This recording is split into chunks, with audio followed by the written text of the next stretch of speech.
honest mistakes or unexplainable ones, and bizarre twists of fate. These can all lead to tragedy, especially if you find yourself dealing with nature and its apex predators. Welcome to another Fierce Marathon, a compendium of chilling stories that are guaranteed to make you think twice before venturing into the wild. And if you find yourself frightened, don't say you weren't warned. This is Fierce. In central Romania lie the Bucegi Mountains. They are a playground of rugged beauty for hikers, mountain bikers, and outdoor enthusiasts. But they are also home to one of the most dangerous animals on the face of the earth, brown bears. European brown bears are a subspecies of their American cousins, and large males can weigh up to 650 kilograms, 1,400 pounds. They are widespread throughout Eurasia, with the largest population outside Russia being in Romania. Unlike in North America, where an average of 2 people a year are killed by bears, such incidents in Europe are much rarer. Until recently.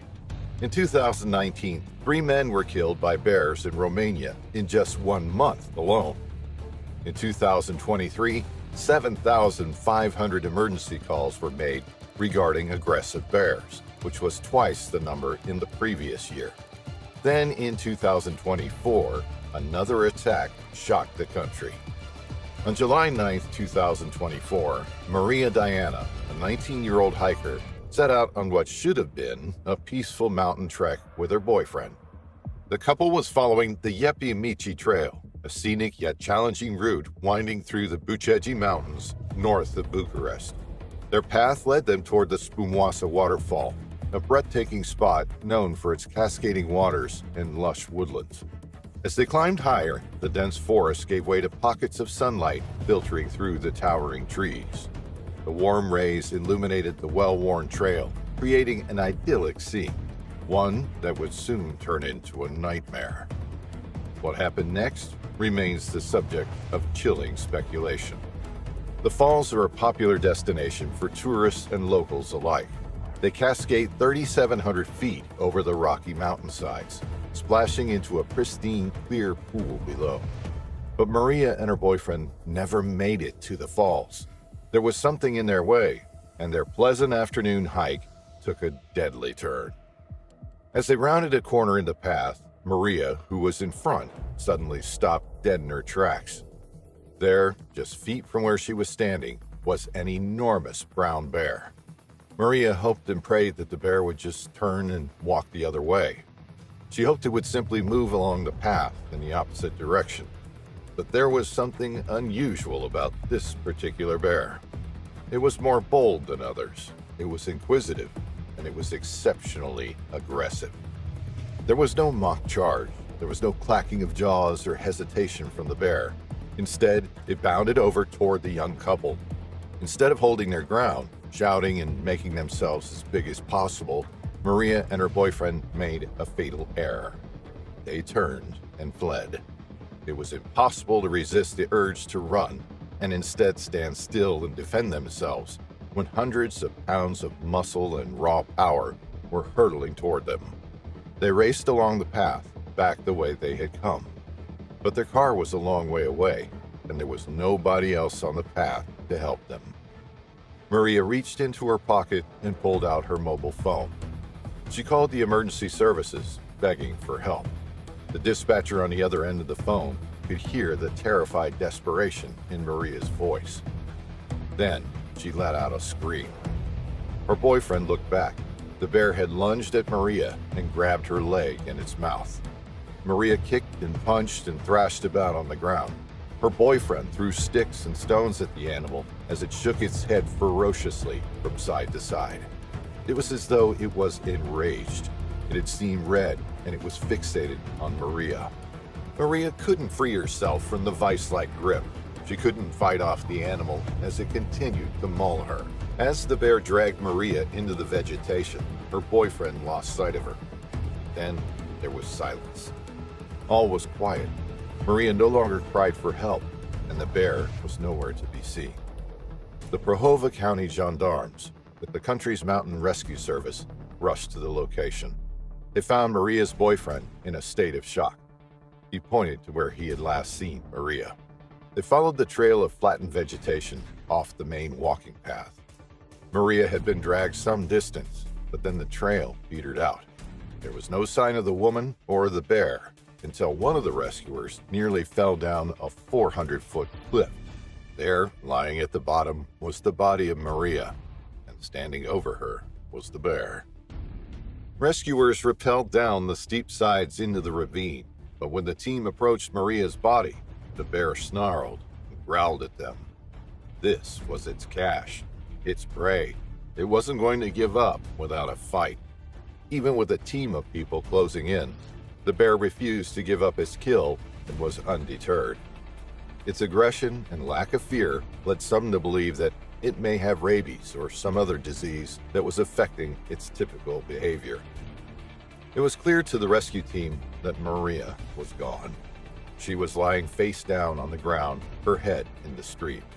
If the bear or the fall hadn't killed her, then the water would have. Every time one of the rescuers tried to reach Maria's body, the bear would lunge at them.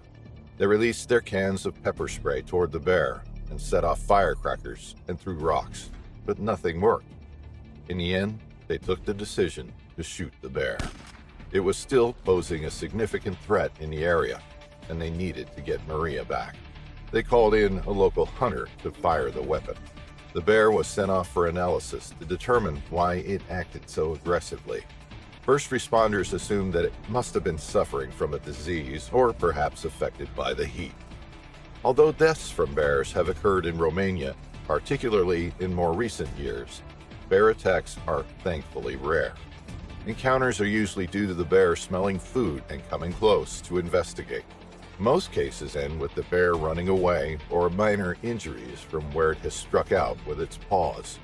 Mountain rescue personnel had never come across anything like the attack on Maria.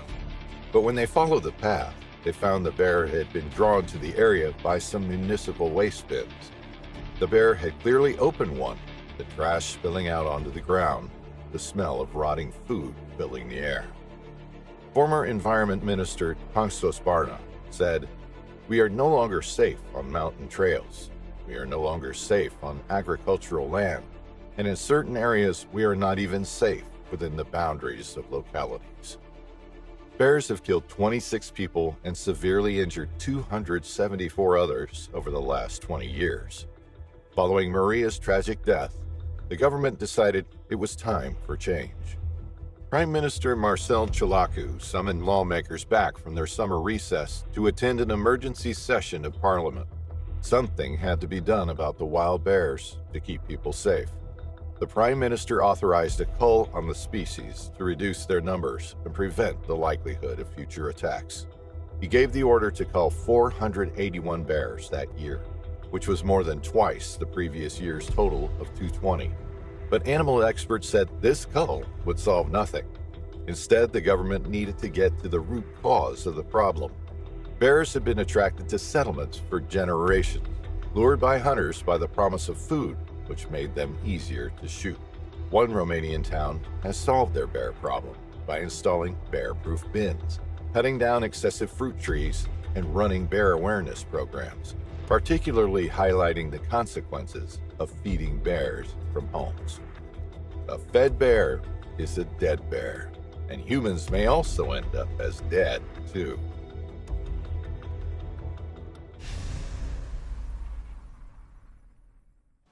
Covering over 728,000 acres, Big Cypress Wildlife Management Area spans parts of Collier, Dade, and Monroe counties and borders Everglades National Park. It's an outdoor adventurer's dream, but it's also home to some deadly predators: alligators, the Florida panther, and the black bear. 89-year-old Robert Markle lived in Florida's unincorporated Collier County community of Jerome. He was a quiet and unassuming man and enjoyed the peace and quiet of his relatively remote home off State Road 29. The quiet life suited Robert. Despite reaching a grand old age, he kept himself active, and every day he would venture out to walk his beloved dog. But on Monday, May 5th, 2025, the unthinkable happened. Robert was home alone, just him and his faithful companion. He woke up as dawn broke and got dressed.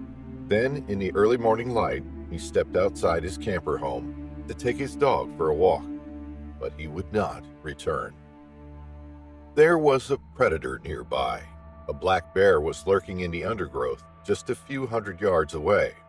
It was one of around 4,000 black bears in Florida. Typically considered shy, these black bears rarely cause problems for Florida residents, but this time was different. Nobody knows exactly what happened. At the time of making this video, the details are still coming in, and officials are speculating about the circumstances. Either Robert inadvertently startled the black bear, or it was purposefully stalking him. 85% of the black bear's diet is made up of vegetation. The rest is from meat and fish, largely carrion. But there are times when black bears see humans as prey. An elderly man with little in the way to defend himself could be seen as an easy meal. Black bears are nearly impossible to see if they are stalking you. They tread carefully over the ground, pausing to hide behind trees and bushes, stopping to sniff the air and listen to their surroundings. People rarely see them until it's too late. Had Robert turned around at the last second to see the bear lunging at him? Had he been struck from behind and knocked to the ground before feeling the immense pressure of the bear on his back? Or had his dog startled the bear and her cubs? Maybe she was acting out defensively.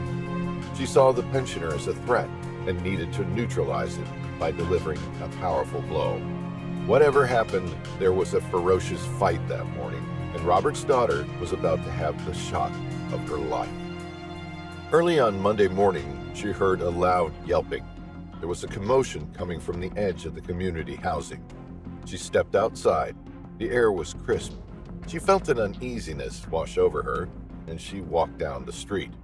When she rounded the corner, she saw a terrifying sight. There, just yards from where she stood, was a black bear. She froze, hardly daring to breathe. Then, when she looked a little closer, she saw where the yelps had been coming from. The bear was standing over a dog. It was heartbreaking to watch the dog's last moments, feeling powerless to stop it. Then came the terrifying realization that this wasn't just any dog. Robert's daughter recognized it straight away. This was her father's dog. She watched for a few horrified seconds as the dog struggled in the bear's powerful jaws, but there was nothing she could do. Then the bear looked up, and their eyes met for a second. Robert's daughter retreated slowly and carefully. No one was out and about that early in the morning. She was all alone and knew the danger she was in. When she was out of sight, she rushed to call 911. As she made the call, her heart was thundering in her chest. She had so many questions. Where was her father? Had he run off while the dog distracted the bear? Or had he already succumbed to a bear attack? At the age of 89, he was vulnerable at the best of times. She was terrified something had happened to him, but couldn't locate him. He wasn't at his camper and didn't respond when she called his name. But there were some disturbing signs at the camper van, as the sheriff's department was about to find out. It was 7:07 a.m. when Collier County Sheriff's Office received the distressing call for help. By the time they arrived at the scene, the bear had run off into the surrounding brush. But there was still no sign of Robert. Officers searched Robert's camper. It was in disarray. The mattress was off the bed, and there were items scattered all over the place. Clearly, something had happened to the elderly man. When looking outside, the officers found some of Robert's belongings. First, his wallet lay on the ground, partially hidden by vegetation. There were spatters of blood all over it. Next, they found his pants, and then his shirt, both also bloody and torn. Things were going from bad to worse. They knew they would find something devastating soon. They searched around where the dog's body lay, cautiously scouring the surrounding woodland. It wasn't long before they sadly found what they were looking for. Just within a wooded area off SR 29, near Copeland, north of Everglades City, they spotted something. It was the body of a man lying crumpled on the ground, 100 yards from the dog. It was Robert.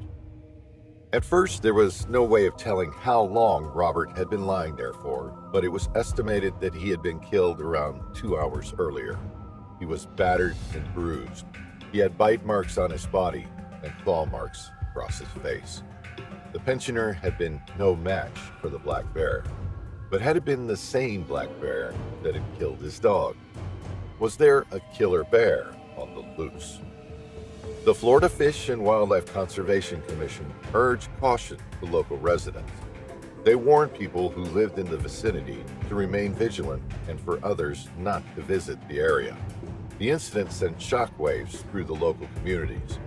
Although bear attacks in Florida are reported each year, this was the first fatal black bear attack in the state on record. Typically, people find themselves in the wrong place at the wrong time. In 2018, there was a serious attack on a man in his own backyard. The attack occurred on January 9, 2018. Although it was a particularly nasty incident, that particular attack 7 years ago did not result in a fatality.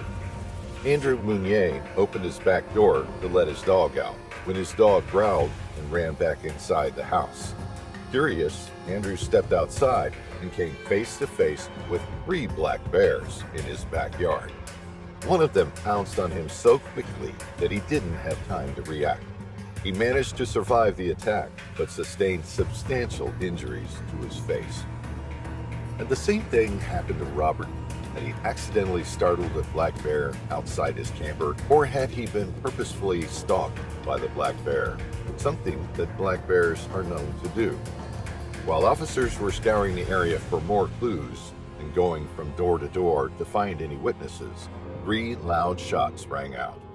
Wildlife officials had located 3 black bears in the area. Out of extra precaution, they killed all 3.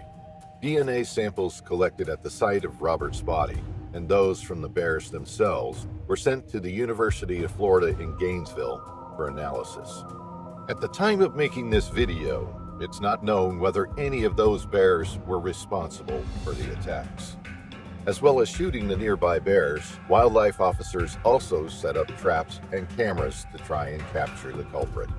Only time will tell whether those bears were responsible for the attack, and as more details emerge, it will become clearer about what exactly happened to Robert Marco.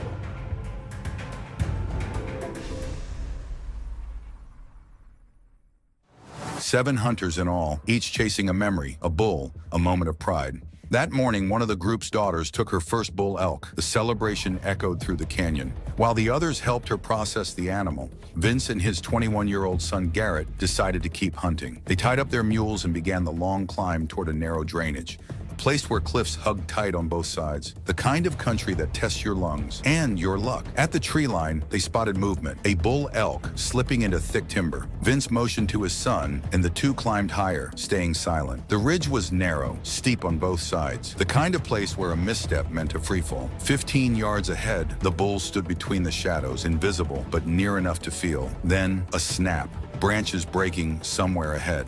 Vince's hunter instincts flared. Elk, he thought, but the sound wasn't right. It wasn't cautious or rhythmic like hooves. It was heavy, erratic, angry. Garrett lifted his phone to take a photo of the scenery, and that's when Vince saw it. A flash of brown, a blur of motion, a grizzly bear, charging through the trees at full speed. In that instant, the world seemed to freeze. It was like watching a movie, Vince later recalled. Only this time, we were the ones on screen. The bear came straight for Garrett, a wall of fur and rage exploding through the timber, only yards away. Vince's mind flashed an image he'll never forget. His son on the ground, the bear tearing into him, and himself standing helplessly above. But before fear could take root, Garrett moved. He didn't hesitate. He didn't scream. He drew his 10mm Glock and fired.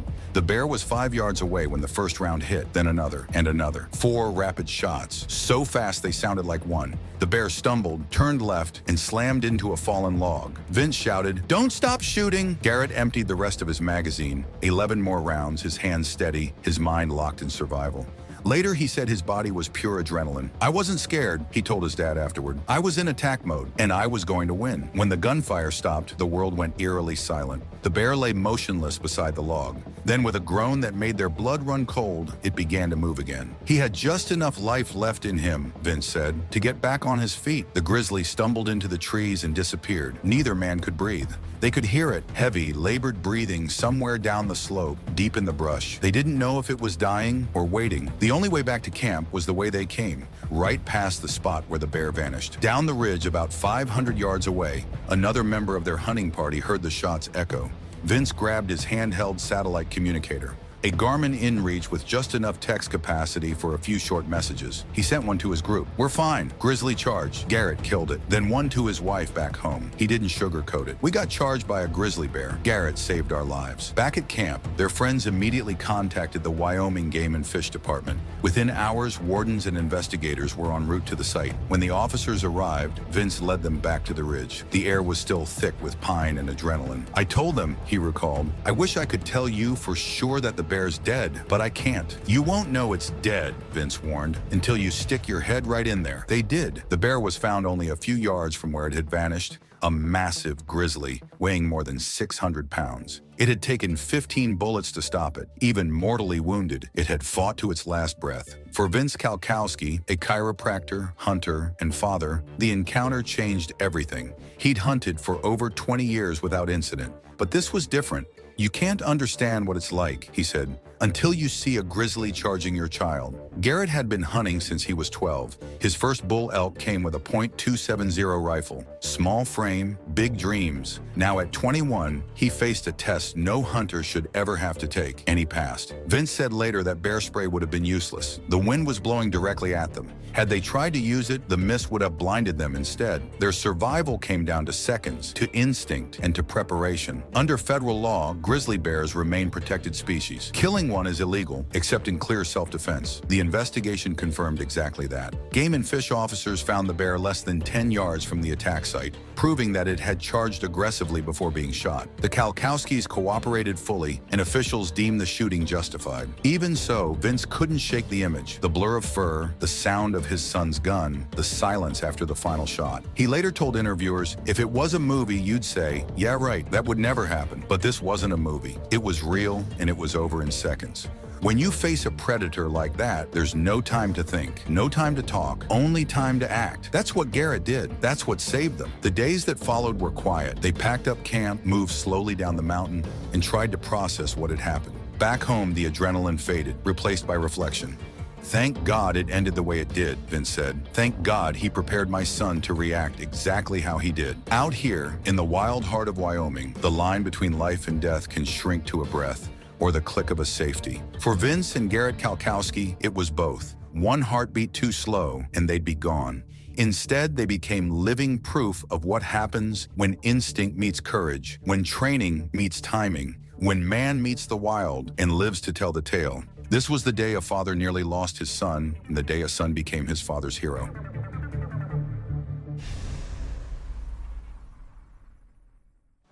In late September 2025, 60-year-old Max Thomas drove deep into the Ozark National Forest to a place called Sam's Throne Recreation Area. Locals know it as a rugged paradise. Rocks rise from the forest like broken teeth. The night sky burns with starlight, and Max, he wanted to sleep right under it. No tent, no cabin, just his sleeping bag, the wind, and the quiet hum of crickets echoing through the pines. He sent his family pictures that first evening, photos of the cliffs, the trees, and a black bear that had wandered into his camp. At first it was thrilling, a story to tell later. He even messaged his son, "Got a bear hanging around, he's curious but harmless." But the days passed, and then silence. No more texts, no more calls. His son, Andrew, grew uneasy. He knew his father was an outdoorsman, careful, seasoned, the kind who double-checked everything before a trip. When Max stopped responding, Andrew called the Newton County Sheriff's Office. A deputy drove up into the recreation area, weaving along dirt switchbacks through the heavy trees until he reached Max's empty camp. No Max, no movement, just scattered gear. Then the deputy saw it. Drag marks leading from the camp.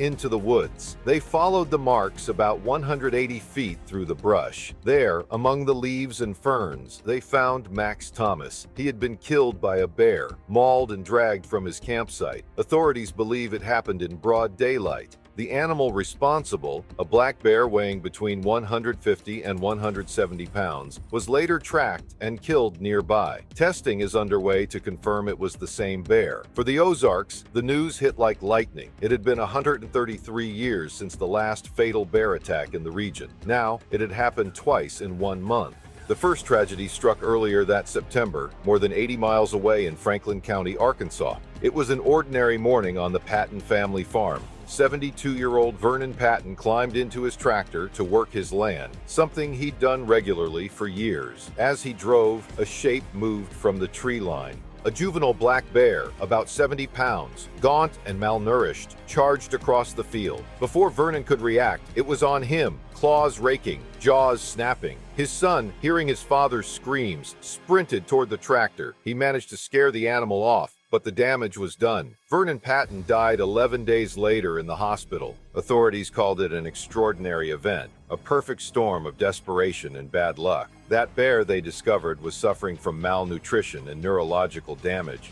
possibly diseased, starving, or poisoned. Wildlife officials described it as not functioning normally, but the attacks didn't stop there. When news of Max Thomas's death broke, panic rippled through the Ozark community. For generations, locals had hiked, camped, and hunted among black bears without fear. Most bears, everyone knew, avoided humans entirely. Now 2 men were dead, one in his own field, one dragged from his camp. Social media exploded with questions. What's happening to the bears? Are they getting used to people? Should we be hunting them again? Officials scrambled to calm the storm. Keith Stevens from the Arkansas Game and Fish Commission told reporters, "Our thought process was that this bear had probably had a few meals in that campground, maybe just people leaving scraps." In other words, this wasn't a rogue killer. It was a bear that had learned humans mean food. A single habit, a few left-behind camp scraps, may have turned a wild predator into a danger. The last time a bear killed anyone in Arkansas was in May of 1892. Back then, newspapers described a half-starved black bear that wandered from the woods to a frontier cabin. 2 children were playing outside. The bear attacked them both. After that, the bear population nearly vanished. Hunting, trapping, and deforestation erased them from most of the Ozarks. By the 1950s, Arkansas had only a handful of black bears left. Then came the Great Reintroduction. Between 1958 and 1968, wildlife officials brought hundreds of black bears south from Minnesota and Manitoba. Those animals thrived. They spread into Missouri, Oklahoma, and back across the Ozark Range, reclaiming their ancestral territory. Today, Arkansas is home to over 5,000 black bears. Missouri has just over 1,000, growing at 9% a year. Even Oklahoma now counts more than 1,000. After 100 years of silence, the Ozarks are wild again. And with that wildness comes risk. The Ozark Mountains, rugged, beautiful, and isolated, stretch across 4 states. They're a patchwork of thick forests, limestone ridges, and endless hollows. When you camp there, you're not just in nature, you're in bear country. But here's the thing, fatal bear attacks are still extremely rare. A national study found just 5 deaths from black bears in the entire central United States between 1900 and 2009. That's 5 deaths in over a century. Yet, in the fall of 2025, 2 happened in 1 month. Coincidence or a warning? Experts say, don't overreact. Dan Zarlenga of the Missouri Department of Conservation wrote, "These 2 tragic cases involving black bears are highly uncommon, even in North America as a whole." Sheriff Glenn Wheeler echoed the same. "I don't want this to become open season on any bear that someone may see. Most bears fear humans and run away." Still, fear spreads faster than facts. What went wrong? In both cases, the bears were acting out of desperation, not aggression. The first was starving, disoriented, possibly sick. The second, the one that killed Max Thomas, had likely been fed by campers, either intentionally or through carelessness. When a bear starts linking humans to food, it begins to lose its natural caution. It gets bold, curious, even dominant. To a bear, that cooler full of sandwiches or that trash bag beside your tent isn't just garbage, it's a buffet. And when the food disappears, the bear may decide to investigate further. In Max's case, that curiosity may have turned into tragedy. Bringing bears back to the Ozarks was one of conservation's great success stories, but success has a cost. Each year, more people move into the hills, building homes, cabins, and campgrounds in what was once wilderness. Urban sprawl cuts deeper into bear country every season. Missouri officials warn that encounters will rise as bears expand north towards St. Louis. Zarlenga wrote, "Urban sprawl into more wooded areas will likely increase the chance of bear sightings and encounters. It's not the bears invading our world, it's us walking into theirs. The black bear is both feared and admired." To the early settlers, it was a symbol of the untamed frontier, something to conquer. To modern conservationists, it's proof that wilderness can heal. But after 2 fatal attacks, the question hangs heavy over the Ozarks. Can humans and bears truly coexist? Hunting is now permitted in all 3 states. Arkansas, Missouri, and Oklahoma each have bear seasons, tightly controlled, limited quotas. Last year, 15 bears were legally taken in Missouri out of a limit of 40. This fall, the season runs from October 18th to the 31st, only weeks after Max's death. For some, hunting is the answer, population control and fear management. For others, it feels like revenge. But nature doesn't think in revenge, it only reacts. When food runs low, when the forests grow crowded, when humans forget the rules of the wild, tragedy finds a way back. In the aftermath, investigators combed through Max's campsite. There were scraps of food nearby, maybe leftovers from earlier meals. It was enough to draw a bear in. Officials remind campers to lock away all food, not just trash, but toothpaste, deodorant, anything scented. Even a candy wrapper can trigger a bear's hunger response. For Max, that warning came too late. For the Patton family, it came too late. 2 men in 2 very different places, connected by the same truth. Wilderness doesn't forgive forgetfulness. Today, if you stand at Sam's throne at sunset, you can still hear the wind rustle through the pines. The forest looks peaceful again. Somewhere out there, bears still roam, silent, watchful, alive.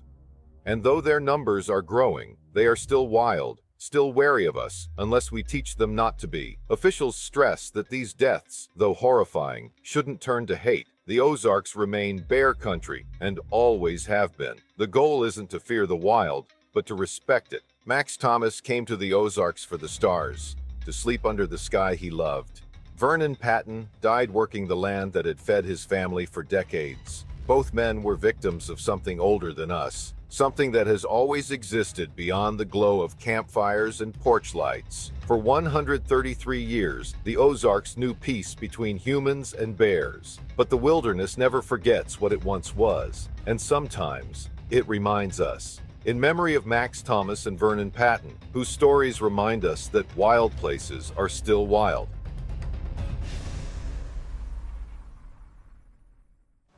But in 2023, the bears were leaving the mountains and countryside and venturing into the towns and cities. No one was safe. In one day alone, 6 people were attacked in the suburbs, thought to be by the same bear. The attack started at 6:40 a.m. on October 19, 2023, in and around Akita Prefecture. A black bear ambled through the surrounding woodland, making its way down the forested mountainside towards civilization. It was hungry. There was a lack of food in its natural habitat, and the smells and sounds from the nearby urbanization was tantalizing. The scent of food cooking wafted out through home windows, and the stench from rotting garbage carried on the air. It hadn't ventured this far before, but this time it was desperate to find a food source. The bear walked purposefully toward the town, each footstep powerful and deliberate. It spotted its first victim, a woman making her way to work early in the morning. It locked its eyes on her, and first it watched from a distance. But then it decided to make a move. It thundered towards her, and she jumped when she saw the bear coming for her. It leapt onto the woman and bit down on her skull. The power from the bite was incredible, and it felt like the skull was going to crack under the pressure. But her screams seemed to startle the bear, and seconds later, it leapt off the victim and trotted away. Within 40 minutes, it had attacked 4 women in the town. each of them was rushed to the hospital with significant head and facial injuries. The hospital was shocked at the people coming in with attack wounds, and they knew there was a bear on the loose that would stop at nothing. Authorities were called, but they couldn't immediately track down the bear, and it continued on its warpath. The next victim on its rampage involved taking down an 83-year-old woman. The weight of the bear floored the elderly woman, and she cried out for help as it mauled her. Luckily, the bear was spooked by the sounds of the town and ran away shortly afterwards, just as it had done so before. But the attack left the lady in bad shape. She was airlifted to a hospital in Akita City, suffering a broken arm and hip, as well as multiple puncture wounds from the sharp teeth. She was lucky to be alive. Then, from someone in the older generation to someone much younger. 20 minutes after its attack on the senior, a schoolgirl was waiting at a bus stop when she spotted the bear walking toward her. Every fiber in her body was telling her to flee, but she was frozen to the spot. Even as the bear locked eyes with her, she hoped that it wouldn't notice her and would walk on by. But the bear continued to approach the bus stop. The bear didn't run, it didn't charge, but it walked directly towards her. There was nowhere for the girl to go. There was no one around who could help her. Her eyes grew wide as the bear walked straight up to the girl. She tried to turn away from it in an attempt to protect herself from an imminent attack, but the bear opened its jaws and grabbed her arm. She screamed. The bear pulled at her, almost yanking her off her feet. It shook its head from side to side. She thought it was going to drag her away.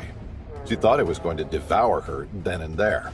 But, just like with the previous attacks, it became spooked by something, and as quickly as it had grabbed her arm, it let go and walked away. Despite being terrified, the shocked girl managed to get help. She was yet another victim who was hospitalized by the bear that day. And she wasn't the only school student targeted by the marauding bear. A junior high school girl was also targeted. The bear stalked her from behind as she made her way home after classes. She was unaware of the large black bear trailing her along the street. She was just moments from her house when it suddenly pounced on her. It then dove on top of her, growling and grunting as he mauled her head and neck. She tried to fight back. She kicked and scrambled about underneath the enormous animal. Mercifully, it didn't kill the young girl, and she survived the attack. The attacks that happened that day sent shockwaves through the community. Nobody felt safe anymore. Authorities told people to be vigilant and to keep their doors and windows shut. 3 of the incidents took place in a business district outside a popular train station, near to where retail outlets, homes, and a hospital are located. It is perhaps the last place you would expect to be attacked by a bear, but it seemed that this one in particular was on the warpath. And it wasn't the only one that day.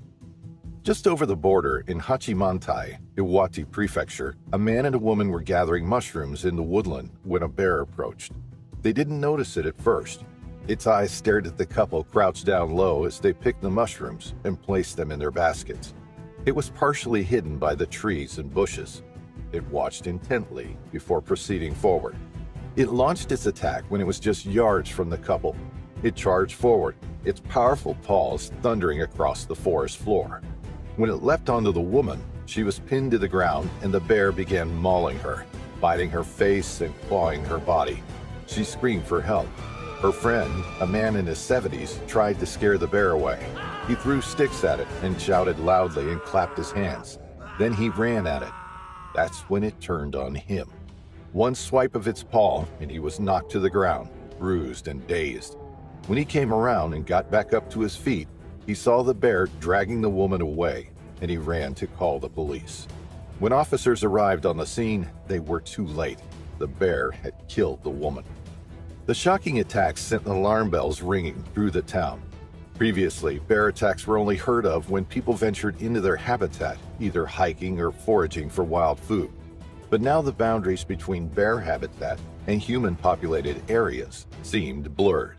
Experts believe that the previous year's bumper crop of acorns and beech nuts meant that bear cubs did exceptionally well and grew into large yearlings. But this year's harvest was less due to unfavorable weather conditions, and the bears were now struggling to find enough food. As the bears become more desperate, so too do the people. Some shops in Japan have seen a steep rise in sales of bear preventive measures, such as Bearspray, portable radios, whistles, and bells that are worn to alert bears to your presence.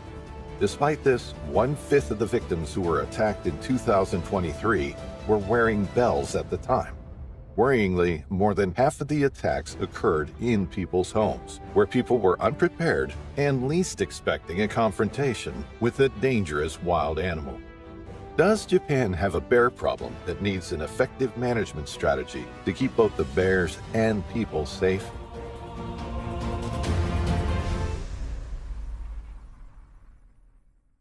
A simple run down a quiet road near a Yukon campground would spark one of the most brutal, prolonged, and miraculous survival stories in modern Canadian history. This is the true account of Vanessa Chaput, a woman who came face to face with a charging grizzly boar, survived the impossible, and lived to tell the world what happened in those agonizing minutes. Viewer discretion is strongly advised. In Canada's far north, the rules of survival haven't changed in thousands of years. Here, the forest belongs to the animals, and among them, none commands more fear or more respect than the grizzly bear. Most encounters end long before humans ever realize how close they came. But on June 30th, 2024, one young mother would come face to face with a massive boar grizzly on a quiet evening jog. And what happened in the minutes that followed would become one of the most brutal, miraculous survival stories ever recorded in the Yukon. In the vast and rugged Yukon territory, danger isn't theoretical. It's real, it's sudden, and it's often invisible until it's too late. Even now, with satellite maps and global tracking technology, there are still pockets of wilderness where nature dominates every inch of the land. Places where grizzlies move silently through the brush, unseen, unheard, but always watching. These forests are not hostile, but they are indifferent. And one single mistake, one misstep, can turn an ordinary evening into a life-altering fight for survival. This is the story of Vanessa Chaput, a 27-year-old mother, a lifelong resident of Haines Junction, and someone who understood the power and unpredictability of the northern wild. But nothing could prepare her for what waited around that quiet bend in the road. Vanessa, just months after giving birth to her daughter, had been working hard to get back into shape. Running wasn't just exercise. It was her moment of clarity, her ritual, and she never ran alone. Her partner was Luna, the family's German shepherd, loyal, protective, and always eager to run beside her. Vanessa tied back her hair with a plastic clip, clipped Luna's leash into place, and stepped out onto the gravel road. There is no indication she carried Bearspray, no firearm, just a leash, a dog, and a quiet sense of routine. The two settled into a comfortable pace, breathing in rhythm as they followed the road that curved gently through the trees. But halfway through their jog, something changed. Luna slowed, her ears sharpened, her muscles tightened. She sensed something, and seconds later, Vanessa saw it too. 4 dark shapes stepped out from the brush ahead. Grizzlies. Not cubs, not a mother with young. These were full-grown bears, enormous, muscular, and far too close. Vanessa's breath caught in her throat. Being raised in Haines Junction, she knew how dangerous even one grizzly could be. But 4? This was a worst-case scenario. Instinctively, she began backing away, slow, silent, controlled. But fate shifted in an instant. Luna, whether driven by instinct, fear, or devotion, ripped the leash from Vanessa's grip and charged toward the bears, barking with explosive force. 2 of the grizzlies bolted into the forest immediately. Luna chased, nipping at their heels. But the largest of the 4, the dominant boar, did not run. It turned, it locked onto Vanessa, and then it lowered its head and charged. There is no sound like a charging grizzly, no warning, no buildup, just a sudden eruption of force as hundreds of pounds of muscle explode toward you. Vanessa stepped back once. Before she could take a second, the bear was on her, its jaws clamped around her right forearm, crushing bone instantly. The sound was sharp, sickening, and unforgettable. The bear shook its head violently, tearing flesh, shredding muscle. Vanessa screamed, fighting to stay conscious as the bear's teeth tore through her arm in rapid, brutal bites. And then it went for her head. The bear's jaws closed around the back of her skull, but hit something unexpected, her hair clip. The plastic shattered inside the bear's mouth with a loud, unnatural crack, a sound the grizzly seemed to interpret as bone snapping. For a split second, just one, the bear hesitated. It loosened its grip, and that hesitation saved her life. Vanessa dropped from its grasp, hitting the ground hard and scrambling away with every ounce of strength she had left. She pressed herself against a nearby tree, trying to disappear behind the trunk.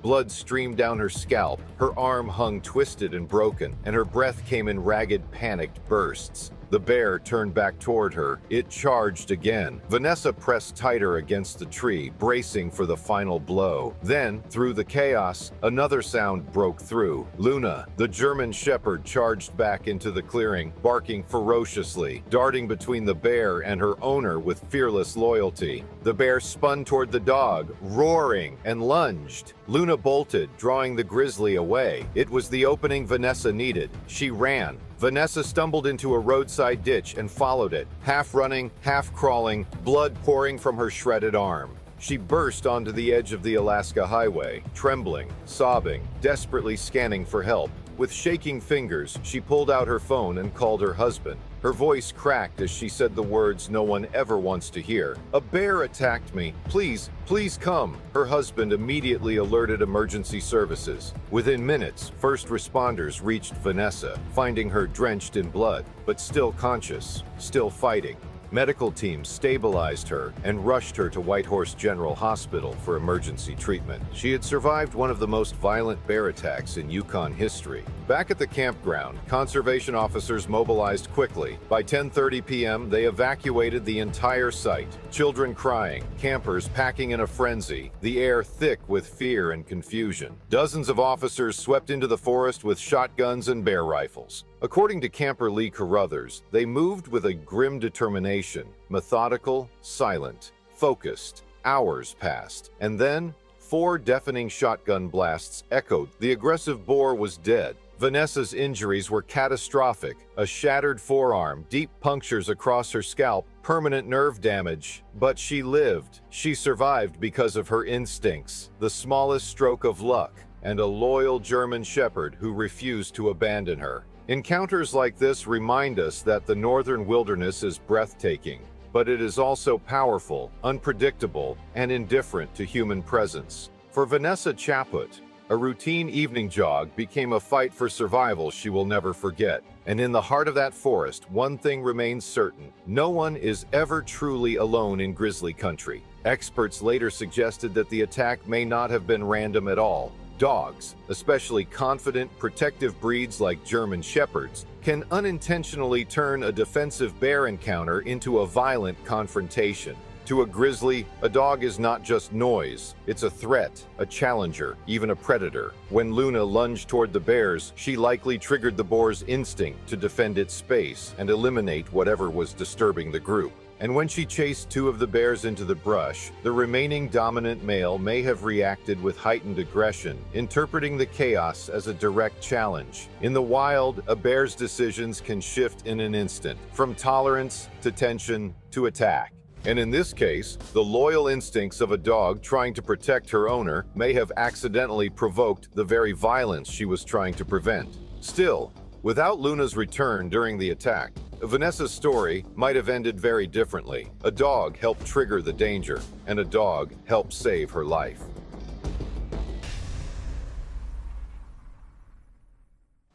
It was the spring of 2021 when Brady Penn, a senior airman in the U.S. Air Force, got a call from his father, Steve. Steve was beyond excited. He told Brady the good news. He had just won a hunting lottery for Alaska residents, awarding him a permit to hunt elk on Afognak Island, and he wanted his son to join him. It was supposed to be a week-long expedition of hunting, nature watching, and bonding between father and son.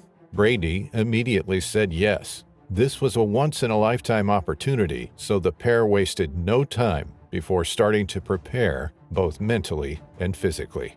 Afognak Island is part of the Kodiak archipelago off the south of Alaska.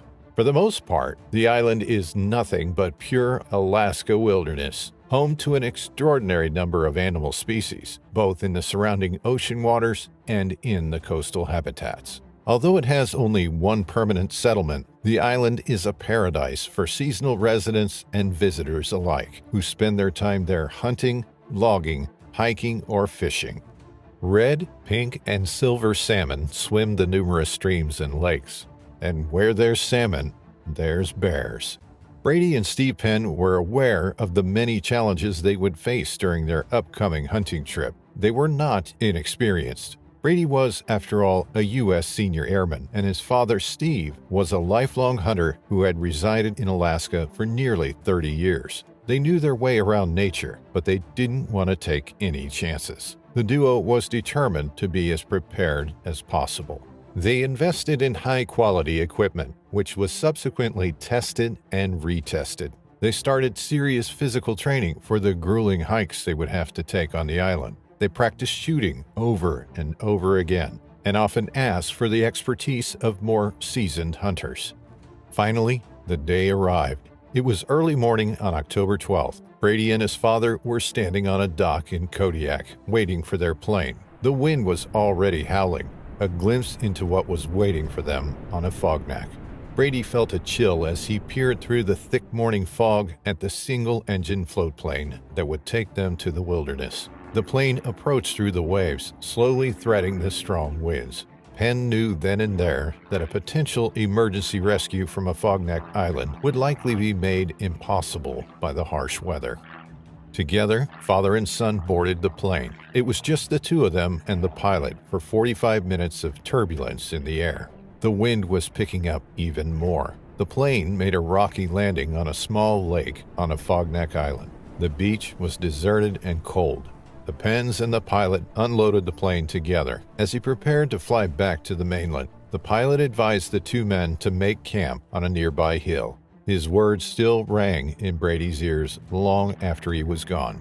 "I'll see you in a week, unless we hear from you sooner. I can't say I envy you out here in this weather," he told them seriously.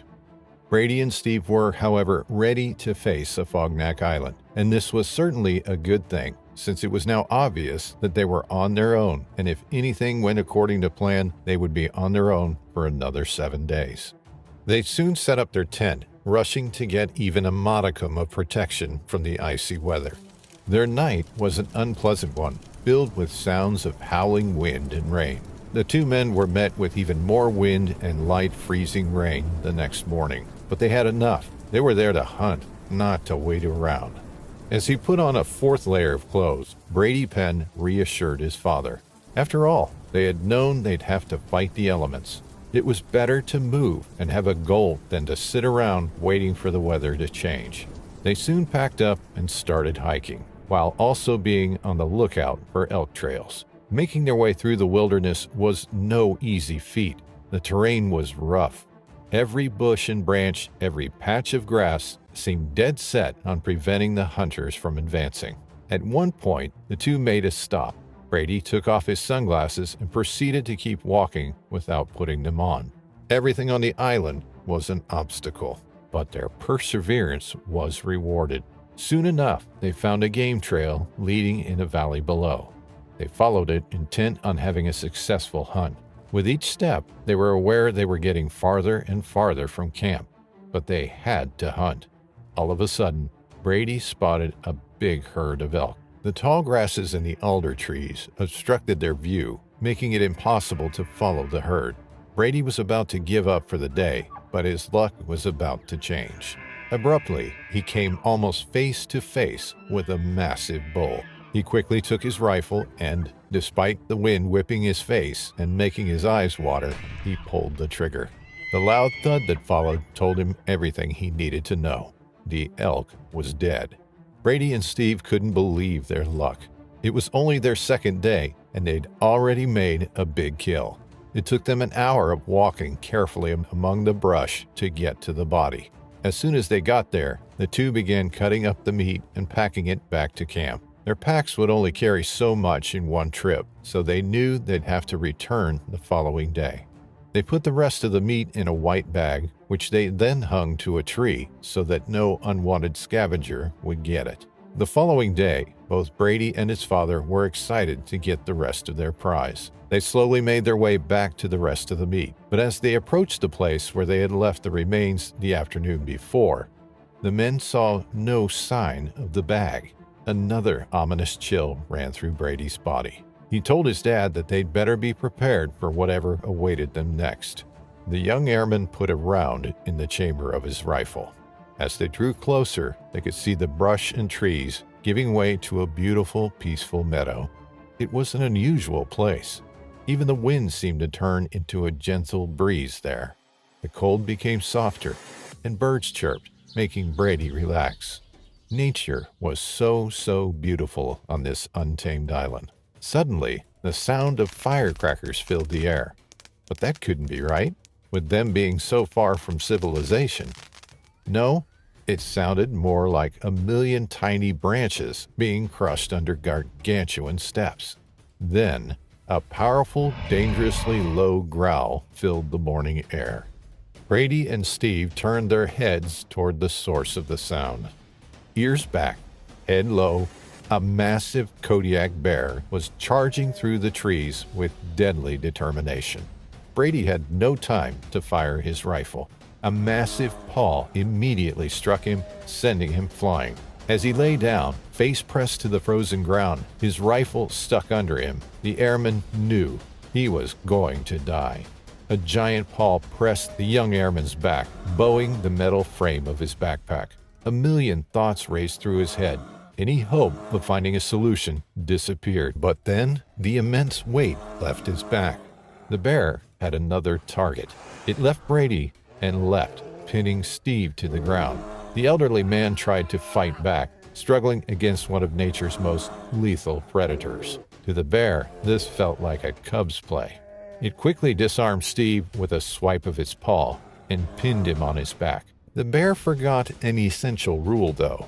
Never turn your back to an armed foe. Brady got to his feet in an instant and fired his rifle without even thinking. Years of training under pressure helped him act purely on instinct. The shot struck the bear in its rear hip, and the beast started running back into the alders, making itself vanish. Shocked but ultimately unharmed, Brady and Steve made their way to the camp. They paused for a while to call for an early pickup, but the answer they got wasn't the one they expected. The wind was too strong, so they'd have to wait another 24 hours.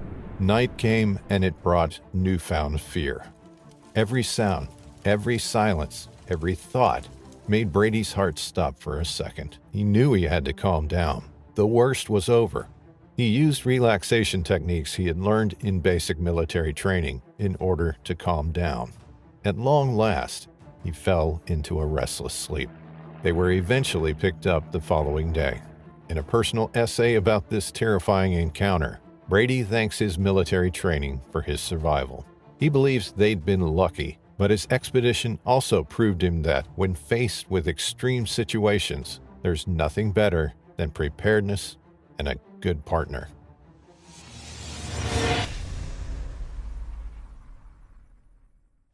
It was the beginning of June 2022. Brighton Peachy, a lifestyle influencer and nature lover from Utah, and her family set off on a popular hiking trail in Whistler, British Columbia, Canada.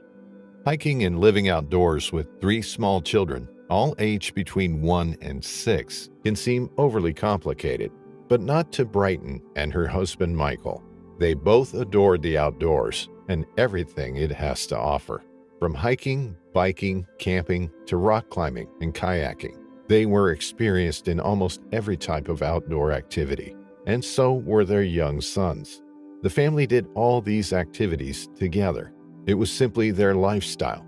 Occasionally, they would even live in a van and travel the world. Brighton and Michael were experienced, resourceful, and self-sufficient. They even designed and built their van themselves.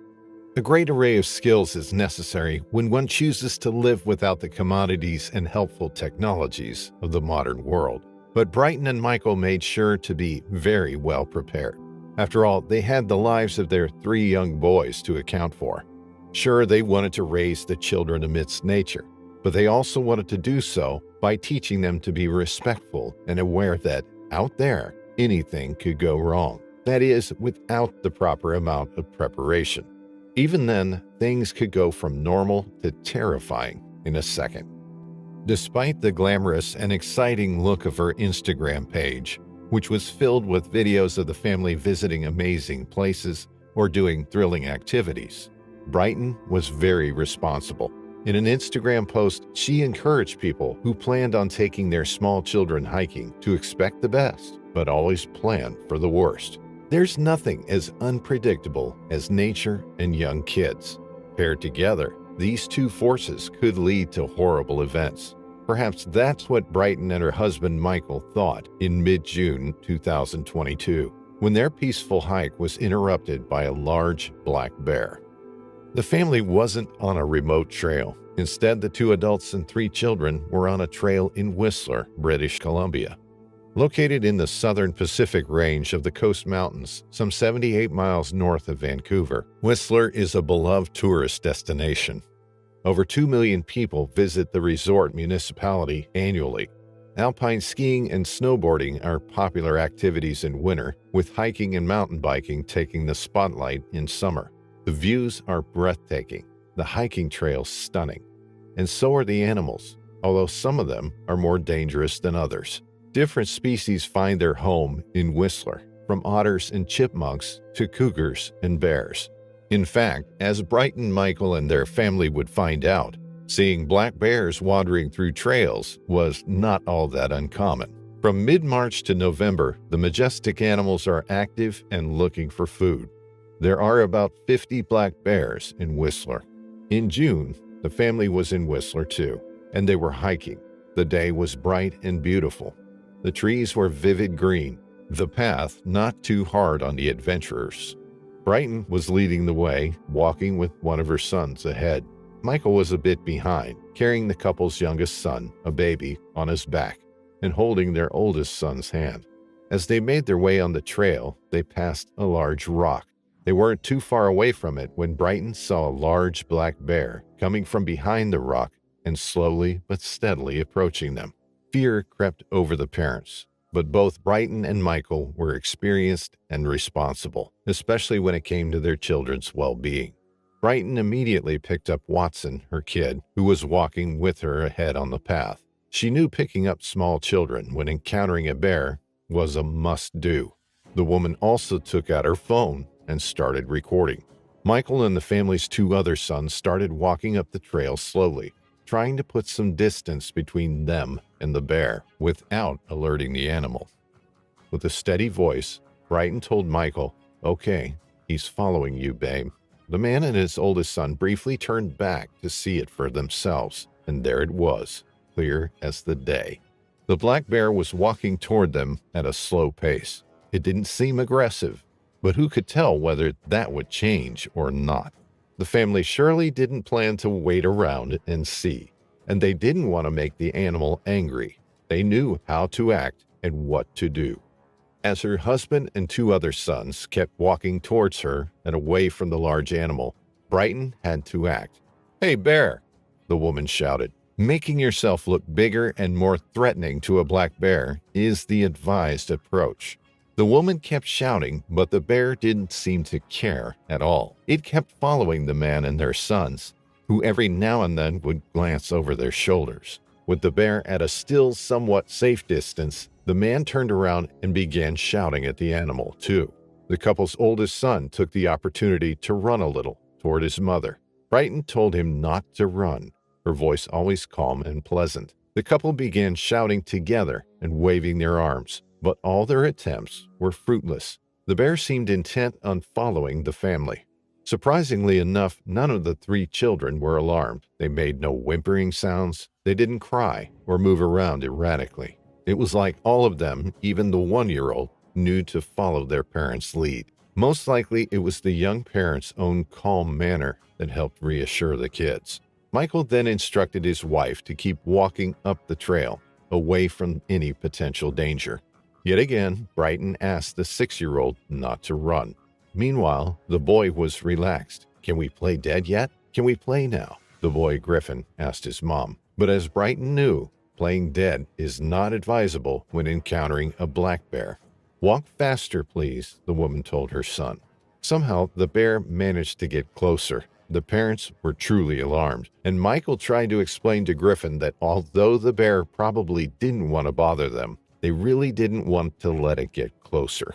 Michael then asked Griffin to get in front of him, explaining that asking questions wasn't really the thing to do at that moment. They first had to reach safety.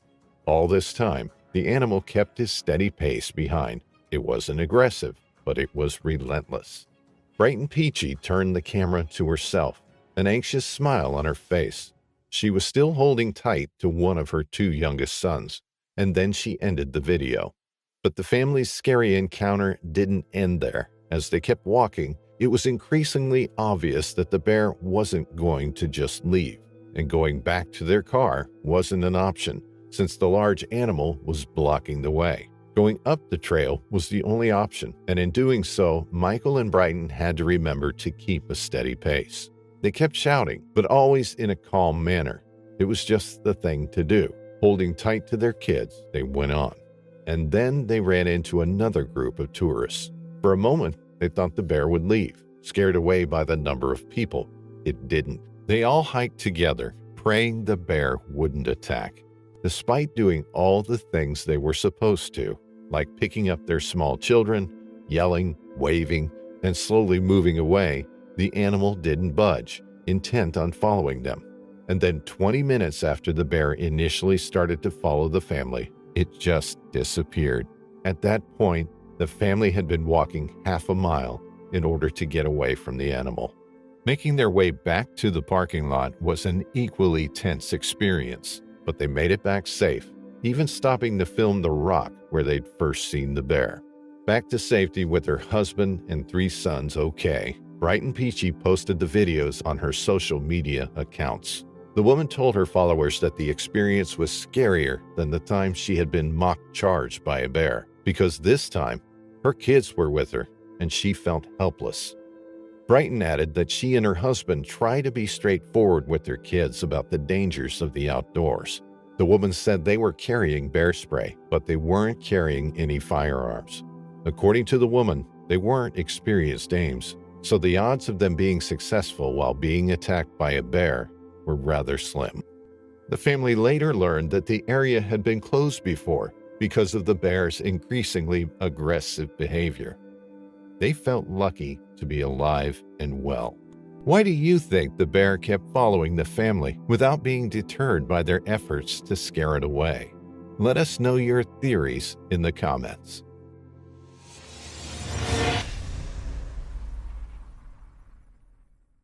It was the 1st of November 2012. The big game hunting season was underway in southern Oregon. As usual, plenty of people with varying degrees of experience and skill wanted to try their luck at bringing down game, some for meat, others for sport. 22-year-old Alex Machado and his friend 24-year-old Nathan Shin were among the hunters that season. Machado was from Medford, Oregon, while Shin was a Phoenix native. The two of them were good friends, and they trusted each other in a hunt. At some point, they'd settled on the area around Medford as their hunting ground. When November 1st came around, the two young men set out into the wild, ready for the kill. Located some 27 miles north of the Northern California border, Medford is the county seat of Jackson County, Oregon. The area is much drier and sunnier than many other regions in the Pacific Northwest and Oregon. The climate is also warmer, both in summer and winter, but the area surrounding the city is rich in wildlife. There are many species native to Oregon, from delicate butterflies to flying squirrels, from turtles to cranes. But there's also plenty to do for someone who relishes in hunting. There's deer and elk. Those who really mean big by big game can acquire tags for hunting cougars or black bears. When they set out for their hunting trip back on November 1st, 2012, both Machado and Shin had tags that allowed them to shoot black bears legally. Still, black bears weren't their intended target. The men primarily wanted to hunt deer. Sometime during their trip, the two men arrived near Elk Creek Road in Trail. Trail is an unincorporated area in Jackson County, located around the mouth of the Trail Creek, at the Rogue River.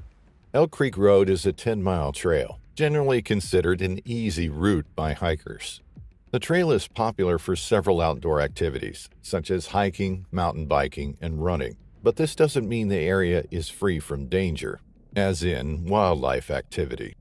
It was near Elk Creek Road that Alex Machado and Nathan Shin came upon not a deer, but a black bear. Black bears are the most common bears found in the forests of North America. Though they're smaller than grizzlies and generally regarded as less dangerous, black bears can do as much damage to a human. They have curved claws and snapping jaws for a reason, and out there in the middle of nature, it's their territory, not ours. Black bear encounters can result in injury or death, with reports of attacks surfacing every year. The best defense against black bears is to avoid them, the way they generally avoid people. But completely avoiding an animal in its natural habitat is not always possible. That's why you should always be prepared for an unwanted encounter when you're out and about in the proverbial middle of nowhere. 22-year-old Alex Machado and 24-year-old Nathan Shin were, in fact, very well prepared for any kind of encounter. Both of them were armed. And while the men were out there, especially for deer hunting, they couldn't say no to this opportunity. Machado shot at the bear, hitting it in the abdomen. The injury seemed fatal, and if the bear was still moving, that was because the animal was stubborn. But soon enough, the hunters knew the animal would be dead. Still, the animal kept moving slowly, trying to get away from the two men and hide further into the forest. Machado and Shin followed it patiently. Time wasn't an issue. After walking for about a mile, the animal reached a meadow and then suddenly collapsed to the ground. It was lying on its side, and it was dead, or at least that's what Machado and Shin believed. Needless to say, they were wrong and blinded by their excitement. Believing the animal was truly dead, Alex Machado let go of his rifle. He and Nathan Shin approached the bear, perhaps with a spring in their step. Anyway, at this point, both men were certain the animal was no longer a danger. Machado led the way toward the still body of the animal. But as the 22-year-old hunter got near the black bear, he had the fright of a lifetime. In fact, Machado probably thought there would be no lifetime left for him at all. The bear, which was very much alive, lunged at Machado. The animal was angry, and who wouldn't be, gravely injured as it was. Desperate to protect himself and realizing his rifle wasn't on him, Machado jumped behind a tree. Luckily, Machado thought, he still had his hunting knives. Perhaps those would be enough to fend off the bear and prevail in this nightmarish situation. As you can probably imagine, the knives weren't enough to deter the animal. Machado desperately swiped the blades at the bear, but the enraged animal simply knocked them aside. The situation was becoming increasingly bleak, at least from Machado's perspective. The bear thought perhaps it was simply getting its revenge. Nathan Shin, Machado's friend, couldn't simply wait around for the bear to finish off his friend. The 24-year-old hunter from Phoenix fired a warning shot in the air, but the animal couldn't care less. Instead of running away, the black bear bit down hard on Machado's arm. It was at that moment that Machado started screaming in terror. Bear latched on his arm and all. Thrashing and screaming, Alex Machado managed to release his arm from the bear's mouth, but he wasn't fast enough to get away. In an instant, the bear sank its teeth inside Machado's upper thigh. Trying to get away from an angry bear doesn't give a person much opportunity to take in the surroundings. In a flash, Machado and the bear tumbled down a 50-foot embankment. When they finally hit the ground, the whole thing couldn't have been worse for Machado. The bear landed across his chest, still enraged, still ready to kill. But Machado had a secret asset. He's been a wrestler in high school, and he still had some of those skills. Instinctively, the man wrapped his arms around the bear's neck, putting it in a headlock. He started squeezing as hard as he could, while also screaming for his friend Nathan Shin to come and shoot the bear. Shin tried to shoot the animal, but his gun failed to fire. The man didn't let panic overcome him. Instead, he grabbed Machado's previously discarded rifle and fired again. It worked this time. The bear went limp in Machado's arms, finally dead. The men started walking and got separated as Shin tried to get enough reception to call 911. Machado kept walking further uphill, and that's when he came across the sheriff's office lieutenant. The officer took the injured Alex Machado to an area where Mercy Flights, a not-for-profit provider of emergency air and ground medical transport, had staged. Machado was taken to Rouge Regional Hospital. His injuries were non-life-threatening. He had no broken bones, but was in dire need of stitches for the gaping wounds on his right arm, hand, and thigh. Nathan Shin was located an hour later, uninjured. He was brought to safety. Because neither of the hunters remembered the exact location of the dead bear at the time, efforts had to be made to locate it. After this incident, the Jackson County Sheriff's Office warned hunters to be cautious. The office advised that when killing any type of game animal, always approach it from the front to make sure if it's indeed dead. It was October 13, 2018, and hunting season was on. Bob Lagasse was a lifelong hunter, and he enjoyed nothing more than being in the mountains, far away from the maddening rush of modern life. The 57-year-old man loved the outdoors and all it had to offer. There was nothing quite like having your senses completely bewitched by nature. The sights, the sounds, the smells, the primal need to act according to instinct. Lagasse loved it all. He was a devoted hunter. When he killed an animal, Lagasse felt a sense of pride and accomplishment at the thought of being a provider for him and his family. In October 2018, Lagasse traveled from his home in Hayden, Idaho, to Montana with only one purpose: hunting for elk. It wasn't his first rodeo. Lagasse was joined by his friend and Montana hunting guide, Greg Gibson. In early October, Lagasse, who was a filmmaker, had co-opted Gibson for one of his projects. The two men released a short video on the effective use of Bearspray, starring none other than Gibson. The video provided viewers with some precious advice. Gibson advised viewers to always be aware of their surroundings. Even more, he underlined the importance of deploying the Bearspray in a tactical manner. As such, while Bearspray deployed at close range could still be effective, it's definitely better to deliver it sooner. This gives it enough time to really affect the bear's vision and breathing and make it stop its charge before actually making contact. It was sound advice, and it clearly indicated that both Gibson and Lagasse knew what they were doing. They were no rookies. Lagasse and Gibson arrived in the area they'd chosen for hunting, just outside the unincorporated community of Gardner in Park County, Montana, and near Yellowstone National Park. The two men set out, intent on finding a herd of elk. Killing a rutting bull elk is one of the favorite challenges of hunters. As the two men walked, they took in their surroundings. They knew they had to pay attention to any little evidence that something had changed.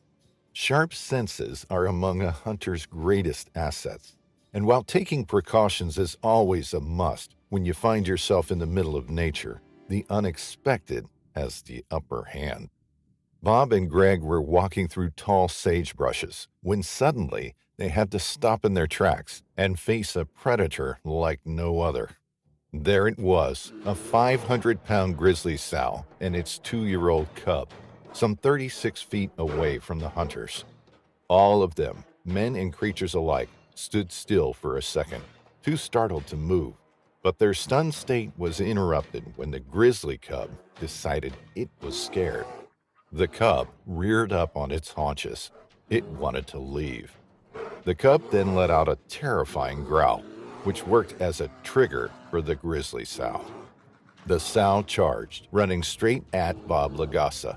Lagasse didn't even have enough time to reach his Bearspray, but both he and Gibson started screaming like maniacs, hoping to scare the grizzly away. It didn't work. For a moment, though, Lagasse dared to hope the grizzly was only bluffing, but it very soon became obvious the sow's protective nature was fully at work. and it wanted nothing more than to tackle and destroy Gusse, its perceived threat.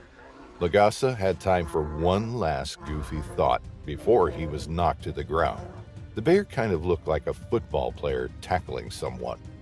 Then the 57-year-old man found himself on the ground. Gusse had enough time to get his arm up and somehow protect his face, but the grizzly opened its jaws and grabbed Gusse's left arm in its mouth. It then started clawing at the man's face. It wanted nothing more than to maul him. But Gusse was not alone. He had a hunting partner, another person who could intervene and hopefully get him away from the crazed animal. Greg Gibson, who was only a few steps behind Gusse, didn't just watch in shock as his friend was being mauled by the grizzly. Instead, the man managed to get his Bearspray out. Then Gibson gave one shot to the bear. Obviously affected by the Bearspray, the grizzly stopped its attack on Gusse, but it didn't back away immediately. Instead, the bear switched its target. It now wanted Greg Gibson. Once again, Gibson was able to deploy the Bearspray. It was enough to make the grizzly and its cub run away. The men were safe, but Bob Gusse was quite sure his arm was broken, and both of them caught some of the chemical in their own eyes. Partially blinded by the Bearspray and covered in blood, Gusse and Gibson hiked out. Despite the fact that he was just attacked by a huge grizzly, Gusse felt like the Bearspray was worse. It was the most irritating feeling he could imagine. Soon after, Bob Gusse went to the emergency room in the nearby city of Livingston. Doctors decided to have him transported by ambulance to the hospital in Bozeman. Gusse's left arm injury was too severe.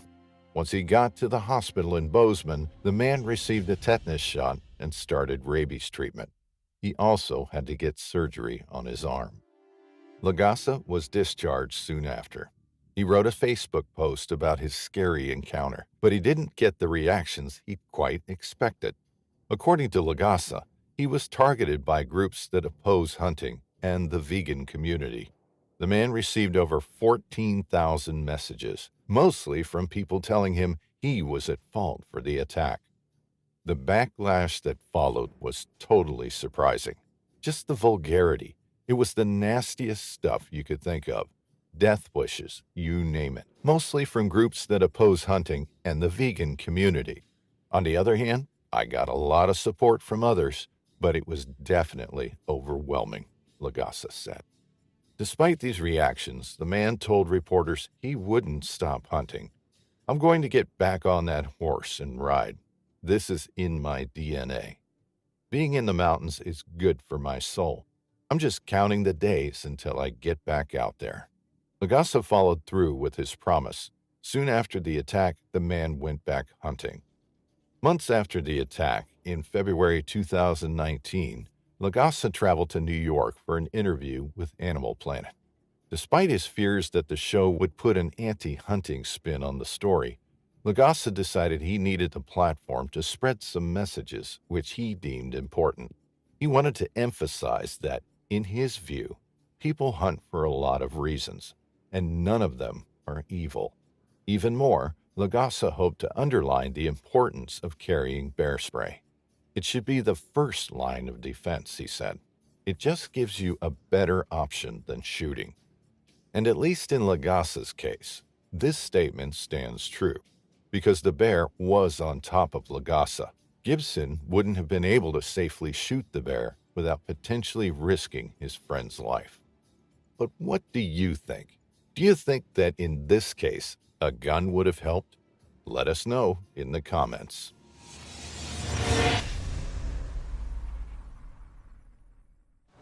Charles fumbled around for his Bearspray, which was attached to his belt. He discharged the spray as the bear ran at him, but it was too late. The bear launched itself at Charles, and he was flattened into the ground. Charles tried to protect the back of his neck as he lay face down, but the bear was fierce and powerful. April 15, 2021. Yellowstone National Park. Famed for its hot springs and geysers, this park is home to an abundance of wildlife. Wild bison roam the open grasslands, eagles soar the skies, and wolves and bears live in the extensive forests and woodlands. Charles Mach was a regular to this incredible landscape. Yellowstone and the surrounding wilderness were his playgrounds. He was an adventurer and an outdoor enthusiast. Charles was originally from Pocatello, Idaho, but was now living in Montana. He was a guide in Yellowstone National Park and took visitors out into the wilds to experience some of the very best wildlife America has to offer. He worked for Backcountry Adventures, running snowmobile tours. In April 2021, Charles was enjoying a few days off. He headed to one of his favorite fishing spots along the Madison River. Springtime on the Madison offers some of the best fishing around. He was familiar with the location and knew it like the back of his hand. He often kayaked the waters or rode his motorcycle through Yellowstone. He was also well aware of the presence of grizzly bears in the region.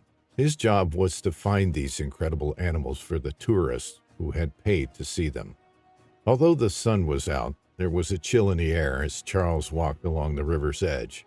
A thick layer of snow covered the ground, making his progress slow. But Charles was in no hurry. The snow crunched under each footstep. He scanned the woodland before settling down to fish. He unpacked his bag and rod. The cathartic motion of casting his rod in and out of the river on April 15th was just what Charles needed to relax and unwind. It wasn't long before Charles heard something nearby. He glanced around. Nothing there. Then he heard it again. He lay his rod down carefully and stood up. Taking a few steps along the river, he froze. Less than 50 yards away, there was a grizzly bear tucking into a moose carcass. Immediately, it looked up and spotted Charles. It lumbered over towards him. Charles fumbled around for his bear spray, which was attached to his belt. He discharged the spray as the bear ran at him, but it was too late. The bear launched itself at Charles, and he was flattened into the ground. Charles tried to protect the back of his neck as he lay face down, but the bear was fierce and powerful, weighing 420 pounds. The grizzly bear wasn't one of the largest in the area, but its huge body, 4-inch claws, and 2-inch canines are certainly no match for any human. The bear mauled Charles's face and scalp. He screamed and tried desperately to fight the bear off. Mercifully, the bear stopped its attack and ran off. Maybe it was spooked by Charles's loud cries or his ability to fight back. Maybe the bear spray took effect. We will never know. Charles lay there, bloodied and gasping. The adrenaline from the attack was wearing off, and the pain was agonizing. He rolled over onto his back and looked up at the sky. The sun was glinting through the trees. A gentle breeze filled the air as he lay on the cold, hard snow. He felt the cold creep into his body, and he knew he needed urgent help. Hardly able to move, Charles pulled his mobile phone out of his pocket. Steadying his shaky hand, he dialed 911 at 3:45 p.m. To his immense relief, Charles heard the operator on the other end of the phone. Giving them his approximate position, all he had to do now was wait. He was worried that the bear would come back to finish him off. He knew that it had probably been protecting its moose carcass and saw Charles as a threat. Grizzly bears begin to emerge from hibernation during the spring season. Having spent 5 or 6 months without food, grizzly bears wake up very, very hungry. In fact, Yellowstone National Park rangers close sections of the park and certain trails to avoid grizzly encounters. The bears tend to head towards low elevations, south-facing slopes, and thermal areas in the hunt for ungulate carcasses. They are looking for an easy meal. Charles was holding on to life. He was in a remote area of Yellowstone. It had taken him some time to get to the particular fishing spot, and he knew emergency vehicles wouldn't be able to reach him. As time passed, he drifted in and out of consciousness. Coldness enveloped him, and he knew this was the end. Almost an hour after his 911 call, Charles was jolted awake by the sound of people nearby. He shouted out. His rescuers had arrived. They were dragging a toboggan behind them and knelt down beside Charles. Charles was lying in a circle of red-tainted snow, barely breathing, barely alive. He was hauled onto the toboggan and carried away from the river. The going was tough, but they eventually made it to a trail where a snowmobile was waiting for them.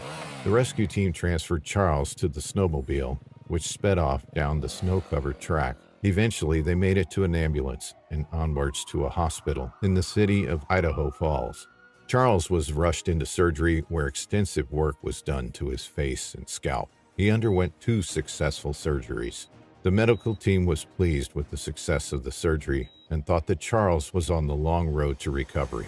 2 days later, however, Charles suffered a massive stroke in the hospital and tragically died. It was a shock to the doctors and a huge shock to his friends. He had been such a fit and adventurous young man with a great amount of respect and knowledge for the wilderness and its wildlife.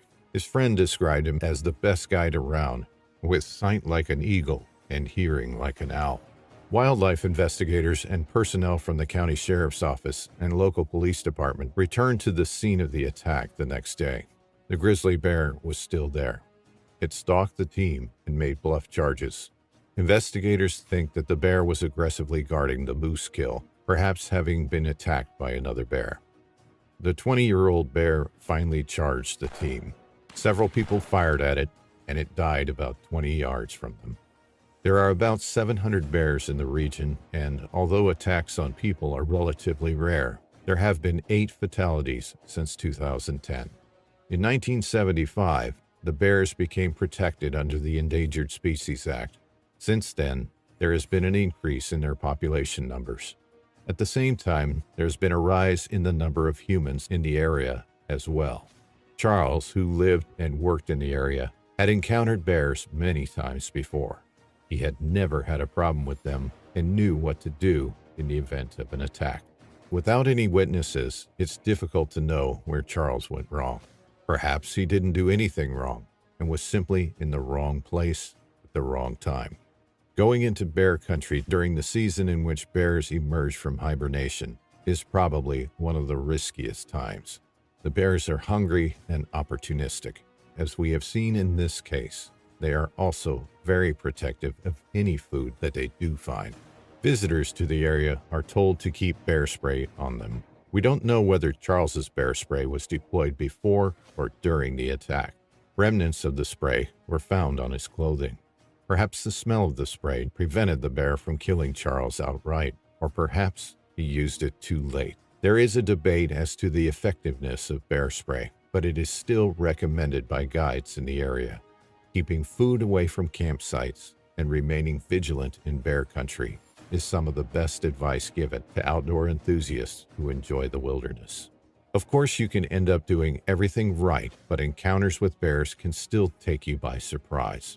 Charles was one of the most knowledgeable and experienced people in the area, and yet he was tragically taken by one of the animals he most admired. In August 2005, a group of 6 young adventurers set out on an expedition across the remote Canadian Northwest Territories. It was supposed to be the adventure of a lifetime, canoeing across the scenic lakes, battling the whitewater rapids of the rivers, and camping in the great wilderness. But for one of them, the adventure almost came to a dead end. 4 weeks into their 6-week adventure, 17-year-old Alex Messenger left the group's campsite to climb a nearby ridge. It was the highest point for more than 50 miles and promised 360-degree views from the top. Onward and upwards, Alex climbed higher and higher until eventually he reached the ridge. The views were incredible. He could see where they had come from and where they were headed. Lake upon lake, all interconnected or separated by short passages of land through which the team would portage their canoes. But he was not alone up on that ridge. As Alex scanned the horizon, he noticed something amongst the bushes, a flash of brown out of the corner of his eye. Suddenly, his heart leapt in his chest. He knew what it was without even seeing it properly. Adrenaline surged through his body, an overwhelming feeling to run as fast as he could back to the campsite. But he didn't. He resisted the urge. The group had been told that they would be lucky to see even one bear on their expedition, but they knew the dangers, they knew the risks, and they all brought bear spray with them. Bear spray that, unfortunately for Alex, at that moment in time, was left back inside his tent. His feet were frozen to the ground. The tips of his fingers tingled with the adrenaline as the bear stepped out into full view. It was a massive animal, weighing around 600 pounds or 270 kilograms. The grizzly stood 4 feet at the shoulder. The pair eyed each other suspiciously. It seemed that the bear had been just as startled as Alex was, and that is never a good thing when you're in bear country. The grizzly jumped forward 2 paces and then stopped. Alex's training kicked in. He spoke in a low, calming voice and backed away very slowly. He lowered his eyes, avoiding eye contact. As he took slow, steady steps backwards, the bear jumped forward once again. It was equally unsure what to do. It was testing him to see if he was a threat, to see if he would fight back. Every ounce of Alex's body was imploring the bear not to charge, trying to convey to the bear that he was no threat. But it didn't work.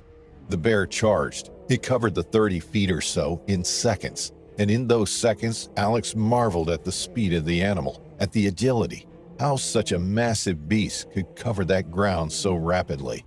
When the bear was just 15 feet away, Alex could feel the ground shaking under the weight of the bear as it pounded along the ground. He could feel the vibrations as each of its heavy paws thundered towards him. He had nowhere to run to. He had little time to react. All he had on him was his camera. Instinctively, he threw it at the bear at the last second. It hit it squarely in the face, and the bear turned its head slightly. As it did so, Alex jumped out of the way. The bear immediately came to a halt and wheeled around, coming for Alex once more. The two circled each other like a bullfighter in the ring. The bear was swiping at Alex. It was getting closer. Its 3-inch claws smacked Alex on the shoulder and across the back, expelling air from his lungs. But he remained on his feet. Although Alex remembers every detail whilst he and the bear were circling each other, as though it was a long, drawn-out duel, it in fact only lasted a few seconds. He could smell the stench of the animal, like a dog that had never been washed, musty and unkempt fur, the smell of rotten meat on its breath. The bear growled and grunted. Then it lifted its enormous paw and took another swipe at Alex. The paw hit him across the face. The force was immense, as though the bear was swatting a mosquito, as though he was as insignificant to the bear as a fly.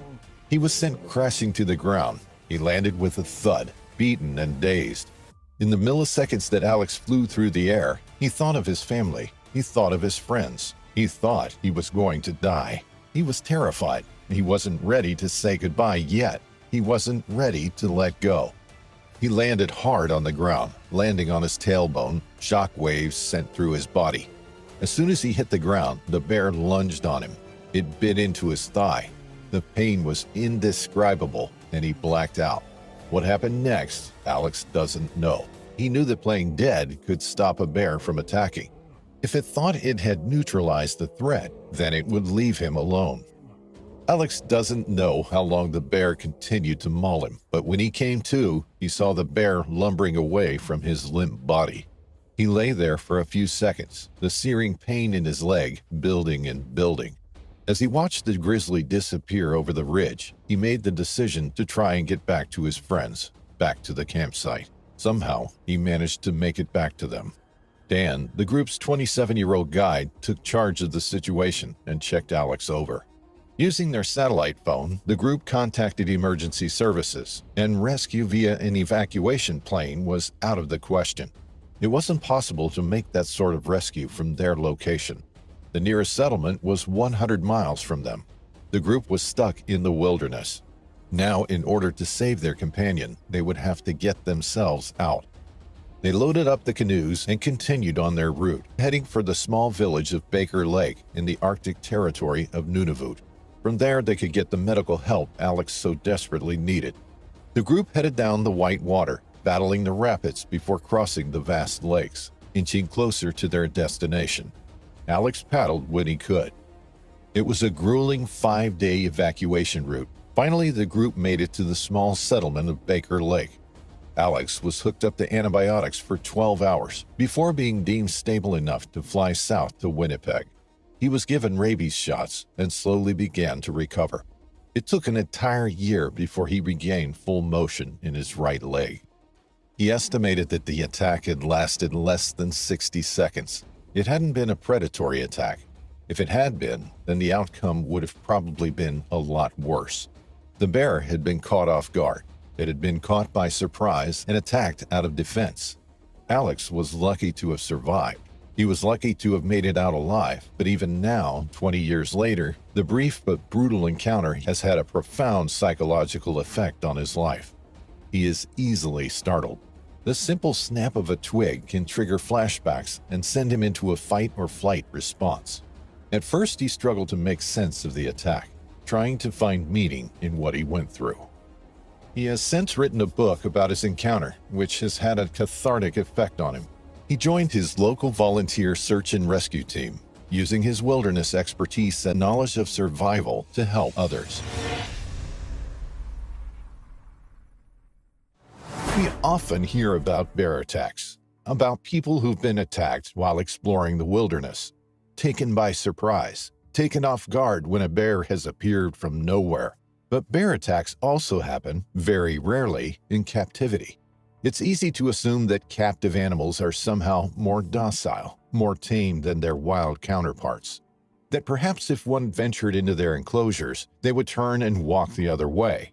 But this is not always the case. And in this next attack, a zoo handler makes a fatal error when he turns up for work one day to feed the zoo's only brown bear. A zoo in Andijan in the Kozhebad district of Uzbekistan has made headlines when one of its bears mauled a keeper in January 2023. The footage was caught on CCTV cameras that were filming inside the bear's enclosure. The video reveals how the attack unfolded and the critical error made by the man moments before his death. Andijan is a city located in the southeastern edge of Uzbekistan's Fergana Valley. It's one of the oldest cities in the valley and was once an important point along what became known as the Silk Road. It's situated near Uzbekistan's eastern border with Kyrgyzstan and is perhaps most famous for being the birthplace of the first Mughal emperor. It was a normal day at the zoo, January 3, 2023. A zoo worker named only by his initials, AG, was assigned to work with the captive bear. It was feeding time that afternoon, and he headed to the enclosure at around 4 p.m. The docile-looking bear was a popular attraction at the newly opened zoo. He was the sole bear on display and drew in crowds of visitors each year. When AG arrived to feed the animal, the bear was hidden away inside its den section of the enclosure. AG set about preparing the food outside the cage, and then when the food was ready, he unlocked the gate, slid open the security door, and placed the food inside the bear's enclosure. He momentarily stood inside the bear's enclosure, but he had made a fatal error. Something that was part of the standard procedure was to close the den door, thus separating the bear from the outdoor section of the enclosure, separating the bear from the zookeeper. But for some reason, he had forgotten to do this. Maybe because the bear was out of sight. Closing the door had slipped his mind. Whatever the reason, it turned out to be the last mistake he would make. Not realizing he had failed to secure the den door, the man turned to head back to the exit when he heard a heart-stopping sound. It was a low growl, the sound of footsteps on the concrete floor. The hairs on the back of his neck stood on end, and he immediately turned around. In shock and horror, he saw the enormous brown bear appearing from the den section of the enclosure. It sniffed the ground and then began to move toward the exit door. It was curious. It had not seen that door open before. But in a panic, the zookeeper hesitated before making his way towards the door. Should he have stayed still? Should he have laid down and played dead? There was nowhere for him to hide. The exit door was tantalizingly close. The only problem was the bear was standing between him and the door. Its huge body, over 4 feet at the shoulder, blocked the man's only way out. He hopped to one side, trying to go undetected as the bear was turned away from him, still investigating the open door. But he must have made a noise. The bear heard him and wheeled around. All of a sudden, the bear's attention was on the keeper. There was nowhere for the man to go. Nowhere to run to. He was cornered. He was trapped. He could see the exit door just feet from where he stood, but the bear stood between him and safety. He tried to make a quick dash for it. It was so close, just a couple of yards away. He almost ducked past the huge animal, but as he did so, it took a swipe at him. Its 7-inch paws knocked him to the ground. He felt his head smack onto the concrete step. The wind knocked from his lungs. He landed in the doorway. He was so close to making it out, so close to making it to safety, but the bear pulled him back. He tried to scramble to safety, but the bear wouldn't let him go. Face down on the ground, the man could feel the full force of the bear on top of him. It launched itself on top of the man, and he cried out for help. AG could smell the bear's breath. The man tried to push the bear's face away from his own, but his efforts were in vain. The sheer weight of the animal, up to 880 pounds or 400 kilograms, bearing down on him, pinning him to the ground. He couldn't move. He couldn't fight back. While the bear's body lay over the man, it clamped down with its jaws around his neck, viciously mauling him. He could hear the low growling as it mauled him. Its long claws sliced into his torso, and it bit down on his face and neck. He desperately tried to cover his head and neck from the attack, but the bear was ferocious. He didn't stand a chance. His energy was gone. He had no fight left to give, and he lay motionless on the ground of the enclosure. Fellow workers ran to the enclosure. They could see the bear on top of their colleague. They could see the man's legs kicking furiously underneath the bear as he tried to fight it off. There was nothing his co-workers could do. They yelled at the bear, but it didn't stop. It didn't look up. His colleagues threw wooden planks and stones at the bear that seemed to have no impact on the bear. Instead, it dragged the man's limp body away from the door and into the center of its domain. From there, it continued to maul the man. Even when AG lay limp and lifeless and posed no threat, the bear continued its attack.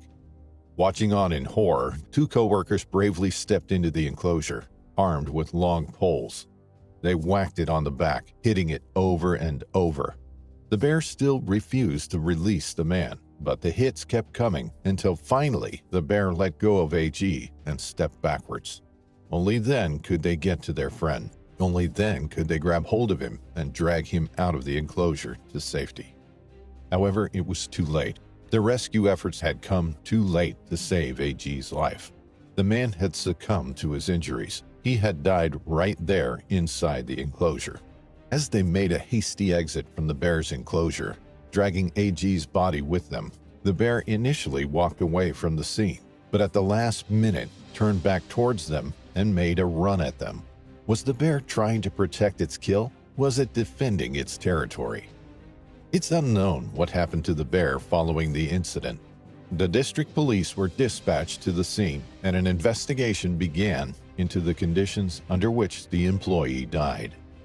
Although zoo animals may be born in captivity, their natural instincts are still strong.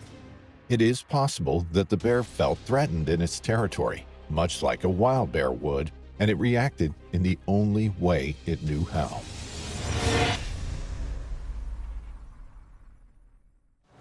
Encompassing more than 480,000 square kilometers, the Yukon Territory is prime bear habitat. It draws people from far and wide to experience its wilderness and the chance of seeing wildlife in their natural environment. Claudia and Matthias had their cozy wooden cabin nestled deep within the forest, a perfect wilderness home. They knew the bear basics, living where they did. Their grub and garbage were always sealed up tight or tossed away properly. They had a trusty gun, just in case, and knew the bear drill. But one October day in 2014, things took a wild turn. Picture this. It's a calm Saturday morning, around 11 a.m. Matthias is out there doing his thing outdoors, and Claudia's chilling inside. Suddenly, their dog goes bonkers, barking like there's no tomorrow. Claudia, curious and maybe a tad concerned, decides to check it out. What she finds? A grizzly bear, but not just any grizzly. This one's on a mission, a hunt. It's not after a casual chat. It's in search of food, in search of prey. Claudia took a quick step back from the window and simply stared, her heart racing like a freight train. The massive bear reared up on its hind legs, like it was about to show off some bear gymnastics. She watched wide-eyed as it gave the glass a good sniff and a curious peek inside. The bear, though, got real cozy and pressed its noggin against the window, giving it a hefty crack. Now, that sound, it sent an electric jolt of fear racing through Claudia. She knew deep down that the glass wouldn't hold this heavyweight champ back for long. And then, just like that, it happened. The glass shattered, and before she could even blink, the bear was hauling itself through the window.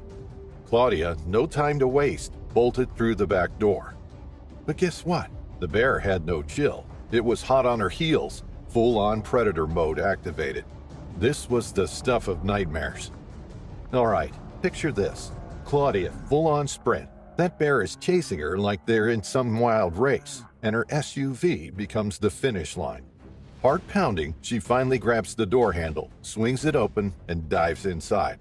With a swift slam, she got the door locked and sealed. But guess who's right there? Yep, our Grizzly buddy. It's not giving up on this snack just yet.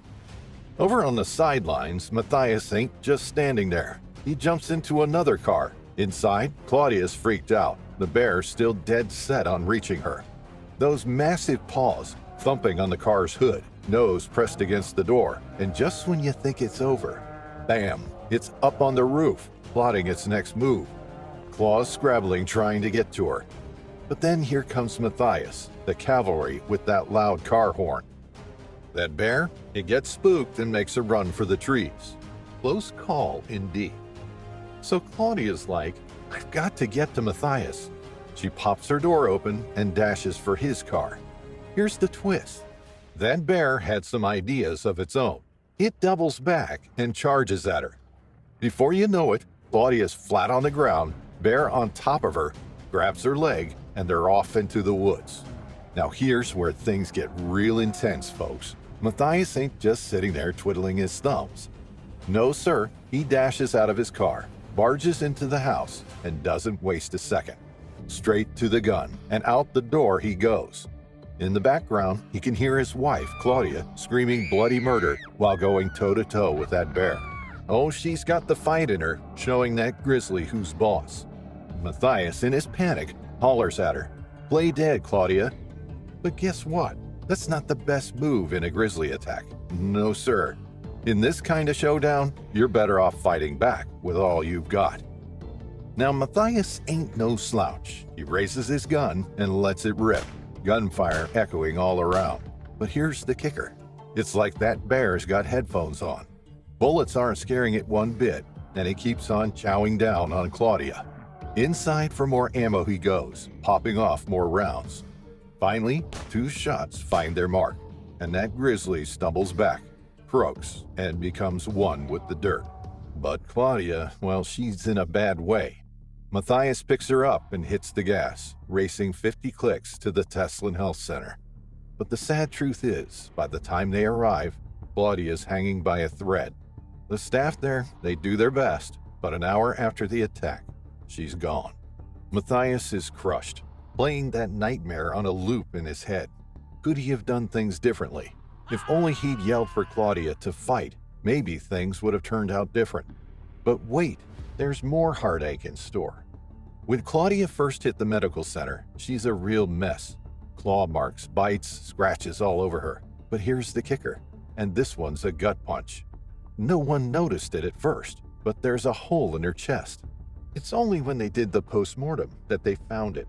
Claudia didn't die from the bear or anything like that.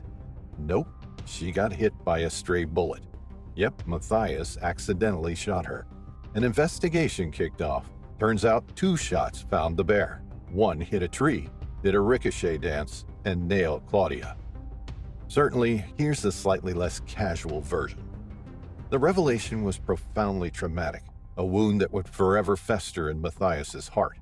However, he refrained from placing blame squarely on his own shoulders for the devastating loss of his beloved wife, Claudia. In his view, had he not acted with courage, Claudia would have had little chance of surviving that harrowing bear attack. The necropsy of the male bear, on the other hand, revealed it to be thin, but far from starving. Weighing 370 pounds, or approximately 170 kilograms, the bear was of imposing stature, but significantly underweight for its size. In poor physical condition, and at the age of 38, it likely considered Claudia an accessible source of sustenance. Matthias and Claudia had a deep understanding of the perils that come with living in the remote Yukon wilderness. Despite meticulously adhering to bear avoidance practices on their property, Claudia fell victim to a highly unusual bear attack. The Teslin-Lingit community, gripped by fear in the aftermath of the uncommon incident, contemplated the need to educate children on bear avoidance in local schools. Matthias was profoundly shaken by the events and often finds solace in their shared memories. Claudia, his soulmate, is dearly missed, and facing a future without her is a somber reality. The grieving process included a gathering of Claudia's family from Switzerland and the Yukon community, commemorating her life. It's worth noting that although Matthias and Claudia had resided in Canada for several years, they had only acquired Canadian citizenship the prior year. It was a source of pride for both of them. Yukon is home to a substantial bear population, including approximately 6,000 to 7,000 grizzly bears and an additional 10,000 black bears. Prior to Claudia's tragic encounter, the Yukon Territory has seen only 2 fatal bear attacks in the preceding 2 decades, occurring in 1996 and 2006. Claudia's ordeal was a stark reminder of the unexpectedness of life's challenges and the remarkable rarity of such relentless bear attacks. Amie Anderson was, in every sense, an outdoor enthusiast. You could say that she had a natural knack for adventure, embracing the sprawling beauty of the greater Yellowstone wilderness with open arms. Hiking, running, and marathons. Yep, those were just a few feathers in her cap. She even tackled 2,000 miles of the American Discovery Trail solo, and only the Grand Canyon's snowy embrace could slow her down after conquering 500 miles of the Arizona Trail. But what truly set Amie apart was her infectious passion for wildlife and the great outdoors. She wasn't one to keep the thrill of exploration to herself. This 47-year-old dynamo had a daily ritual, rain or shine, where she'd slip into her trusty running shoes and venture out for a morning walk, run, or hike. On a picturesque Saturday morning, July 22, 2023, Amie slipped into her trusty running shoes, the sun's warm embrace painting the world in golden hues. Before 8 o'clock, she hopped into her ride and arrived at the Buttermilk Trailhead in West Yellowstone Valley, her favorite starting point. With each stride, she soaked in the pure Yellowstone air, the rugged trail guiding her through towering conifer trees and a gentle uphill slope. This was her sanctuary, her haven, where the world came alive after the snows had melted away just a couple of months prior. But in the wake of spring, Yellowstone's allure wasn't limited to visitors alone. Bears, grizzlies to be precise, had decided to join the party. Park rangers were buzzing about unusual bear sightings in areas that usually remained bear-free. These creatures were inching closer to the park's busy hubs, including campgrounds and beloved walking trails. In response to this uptick in bear activity, warning signs sprouted like wildflowers, cautioning folks about the newfound risks. Bearspray became an essential companion, and everyone was urged to become a Bearspray-wielding pro. Yet on that fateful morning, Amie ventured out without her Bearspray. She figured it'd be a short run, and after all, she knew these trails like the lyrics to her favorite song. But little did she know that this seemingly innocent choice could cost her dearly. The path gently wound around a corner, and as she turned, she was suddenly thrust into an adrenaline-charged face-off with a grizzly bear and her curious cub. In that heart-stopping moment, both Amie and the bear were caught off guard. Amie's world froze as she stood there, heart racing, her breath the only sound breaking the silence. She'd unwittingly surprised the female grizzly, and being in close proximity to a mother with her cub was the red alert zone of bear encounters. In the bear's eyes, Amie was a threat, and in mere seconds of their encounter, The massive creature charged forward. The sow weighed over 180 kilograms or 400 pounds and stood tall, just a meter, 3 feet at the shoulder. Then, with breathtaking speed, the bear launched itself, and in an instant, Amie was forcefully thrust to the unforgiving ground. Desperation gripped her as she realized she couldn't possibly fight off this powerful force of nature. In a desperate bid for self-preservation, she instinctively curled up into a fetal position, her trembling hands forming a protective shield around her head and neck. Eyes tightly shut, she held her breath, bracing for the inevitable. But the female grizzly was a whirlwind of fury and ferocity. In that frantic moment, she saw nothing but red, her maternal instincts driving her to eliminate the perceived threat. With unyielding determination, the bear was on a mission to neutralize the danger at any cost. It was an absolutely brutal onslaught, and as the bear finally relented and stepped away, Amie lay there, dazed and teetering on the edge of consciousness. She had been crushed under the immense weight of the grizzly, its massive paws bearing down on her chest while it savagely tore into her flesh. In that harrowing moment, Amie closed her eyes, her body still, a surreal calmness descending upon her.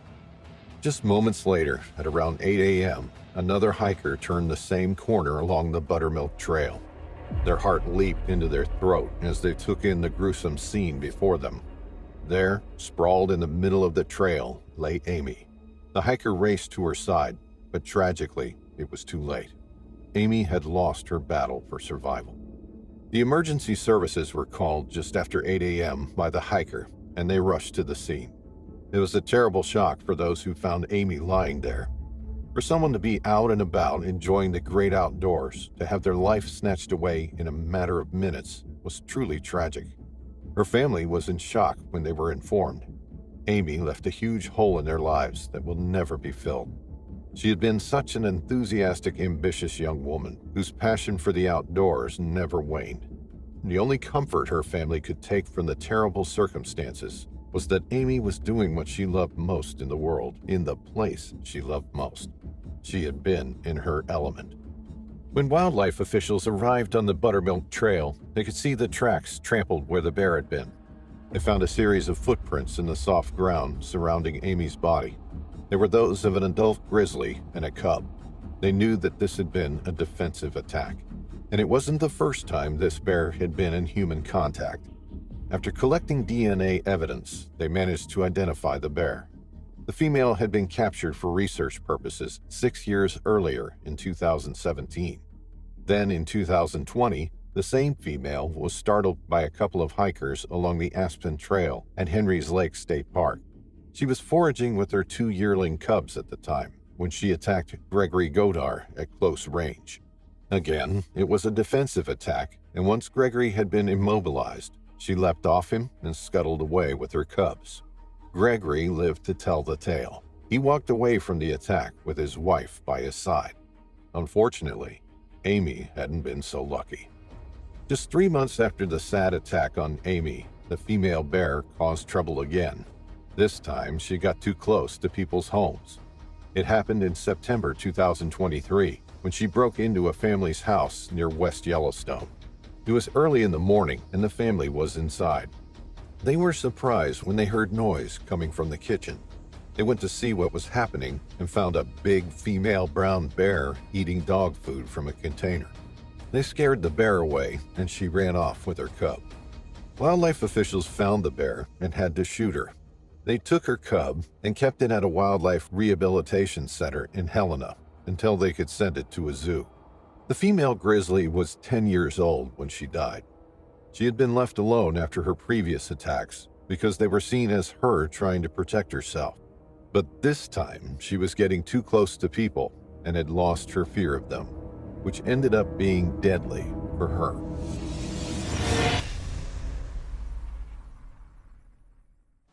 Doug Inglis and Jenny Gusse, two 62-year-olds from Lethbridge, Alberta, Canada, were experienced hikers and outdoors people. They had been together since high school and were inseparable, even working in the same scientific laboratory together. But it was their love of the great outdoors which initially formed their friendship and kept them going strong ever since. Their adventures weren't just limited to hiking in the wilderness. They also pursued canoeing and whitewater rafting, taking advantage of the incredible national parks on their doorstep. In fact, every year, often twice a year, the couple would venture into Banff for a week-long hiking and camping trip. Having spent decades pursuing the great outdoors, they were well equipped to undertake the perils that the remote wilderness can sometimes throw at you. Their friends described them as incredibly cautious, which makes the following story all the more surprising and incredibly heartbreaking. Their trips were always well planned, and they shared their expected route with family before leaving. They adhered to bear warnings and avoided routes where bears had been sighted. But that September, there were no bear sightings along the valley they were heading to. Even so, each took with them a full canister of Bearspray and a GPS, which also transmitted their location in the event of an emergency. Their Garmin device, a satellite communicator, enabled them to send a text message even in the most remote places. This was usually sent to one of their relatives, Jenny's mother or Doug's uncle. They were in the habit of sending one of these every morning and every night to let their loved ones know where they were and that they were both okay. On October 25, 2023, Doug and Jenny set off on one of their week-long trips to Banff. They were navigating their way along the Red Deer River Valley, west of Yahatinda Ranch. This remote section of the park is inaccessible to all but the most experienced hikers. But to those who do make it that far, they are rewarded with incredible rugged scenery teeming with wildlife. On the 5th day of their adventure, the couple was behind schedule. They weren't going to make it to their planned camp before nightfall. Knowing the dangers of hiking in the dark in bear country, Doug and Jenny decided to set up camp while there was still daylight. Accompanying them on their hike was their loyal 7-year-old border collie, Triss. While they sat around the glowing flames, warming themselves and cooking their meal, Doug sent a text from his Garmin InReach device to his uncle. He relayed the information that they had not made it to their planned stop, but had set up camp and all was well.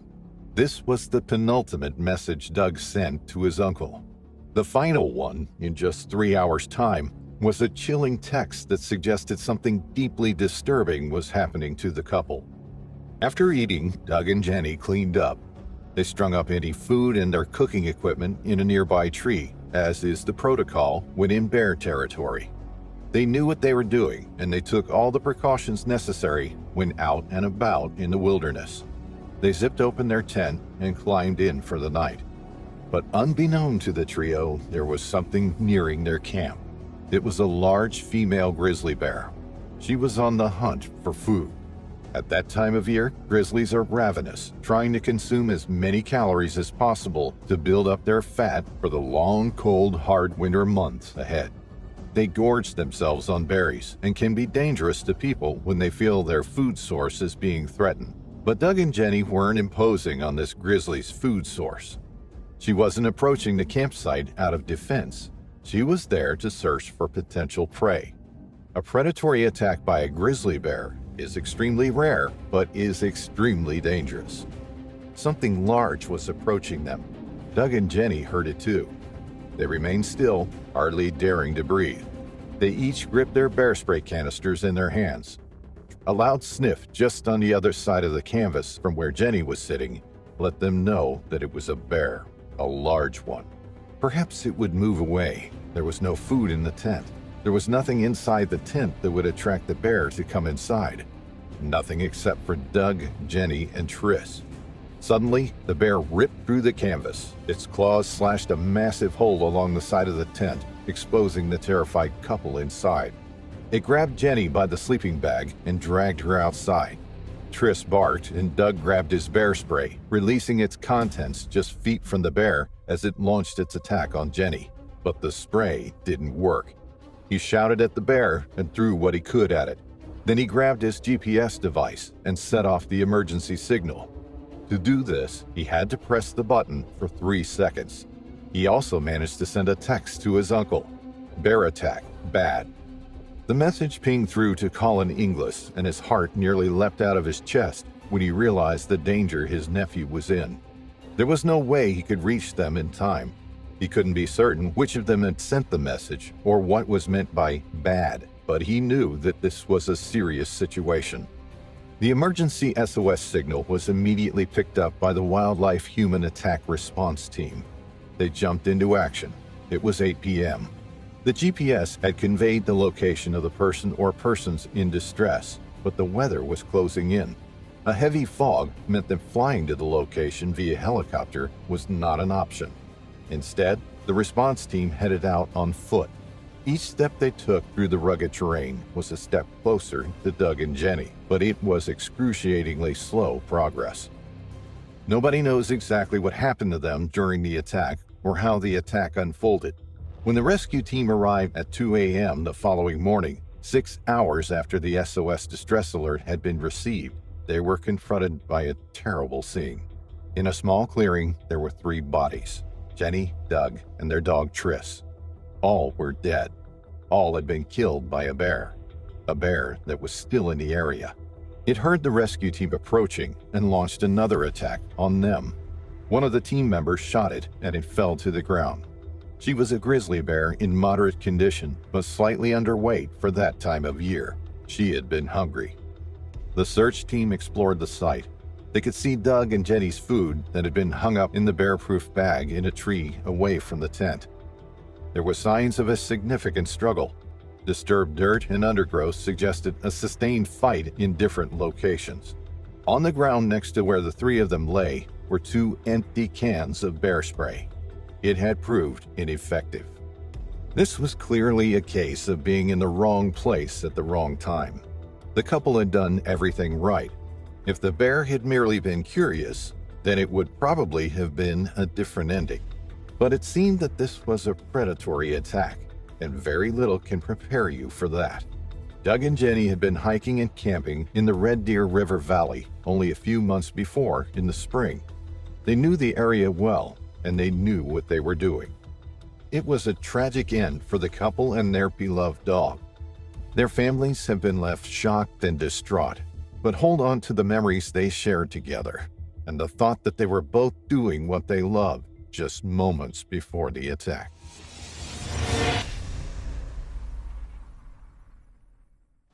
"10 miles northeast of Minnesota's International Falls lies Red Pine Island. The small, isolated island is situated on Rainy Lake, which intersects the Canadian-Minnesota border. The freshwater lake covers an area of 360 square miles and is fringed by pine trees and forests. It's a popular fishing and camping destination with small campsites dotted around its perimeter.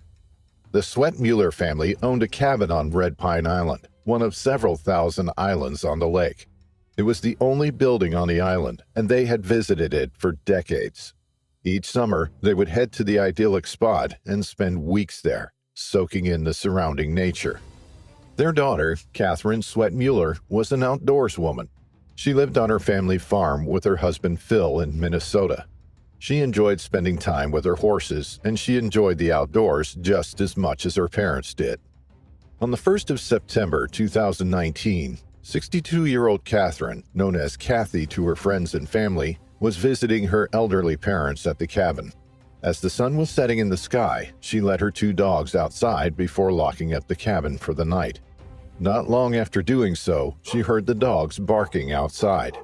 At first, this wasn't unusual. They may have spotted a squirrel or something and chased it up a tree. But when their barks persisted, Kathy decided to investigate. They must have found something, she thought. So she opened the door and called them, but they didn't come. Instead, they continued to bark. Someone or something must be out there. One of her dogs, called Birdie, was a therapy dog. Catherine was a passionate dog lover and would visit assisted living facilities with Birdie.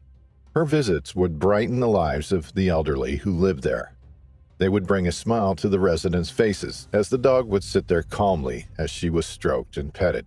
Birdie was a calm and sensible dog. Relentless barking was not in her nature. Kathy's parents remained indoors while she grabbed a flashlight and stepped outdoors, into the woods. She strained her eyes in the dusky light of the evening. The shadows played tricks on the mind, the tree branches rattling overhead in the chilly breeze. Carefully, she walked toward the sound of the dogs. Every now and then, she would stop and strain her ears, or to try to catch whatever it was that was making them so anxious.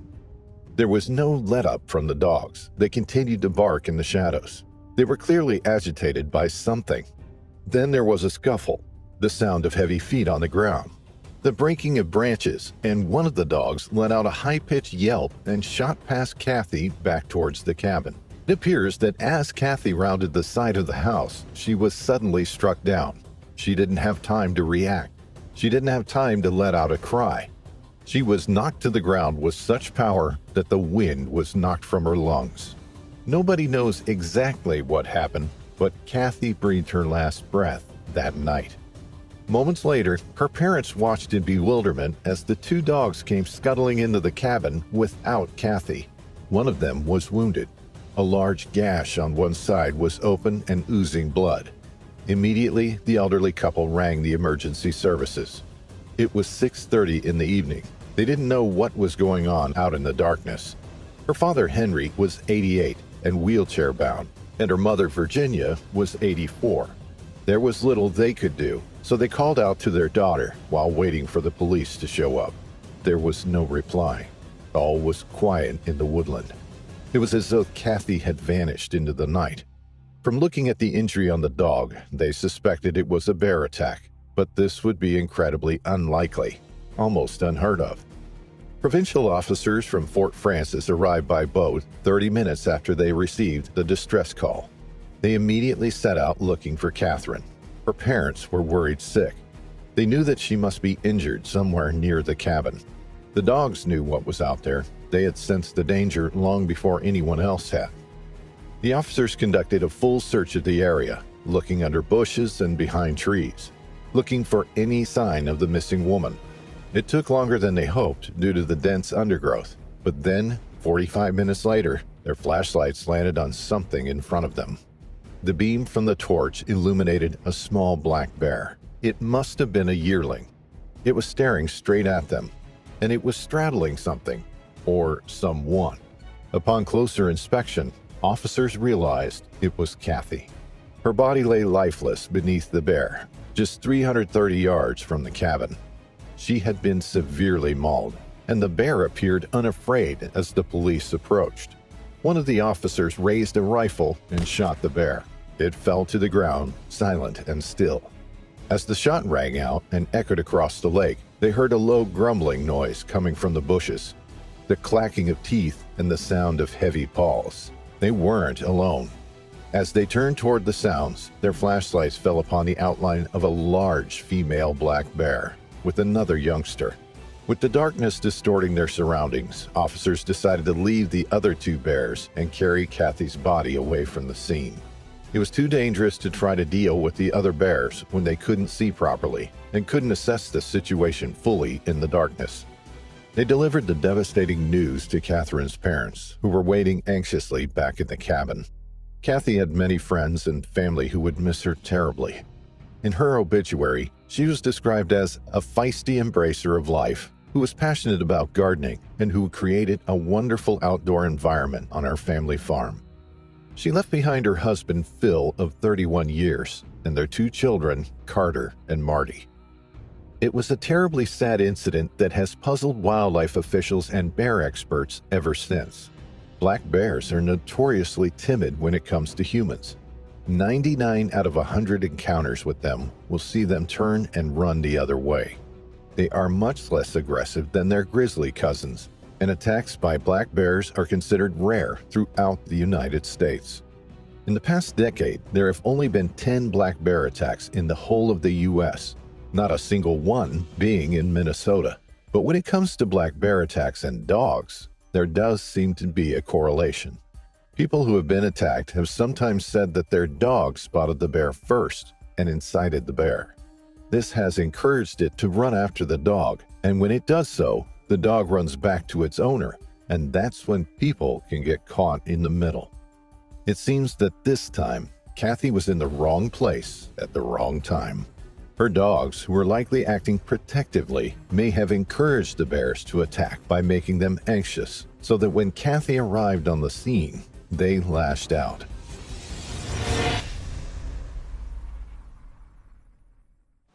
From enjoying a peaceful meal in nature to almost becoming breakfast for an enraged apex predator.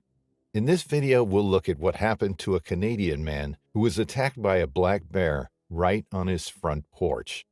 He was lucky enough to live to tell the tale, but not everyone in this story survived. This is the story of Joe Azougar. It was a peaceful May morning in 2013, and Joe Azougar was enjoying his decision to leave the madness of Toronto and move to a remote place. The change in scenery was huge. Toronto is home to millions of people, a cultural and financial hub. Moving from that kind of place to a tiny cabin in the middle of the woods is not exactly a walk in the park, but on that morning, Joe was proud of his decision. He'd made a huge decision by moving, but it still seemed like the right thing to do, albeit it had been only about a month since his move.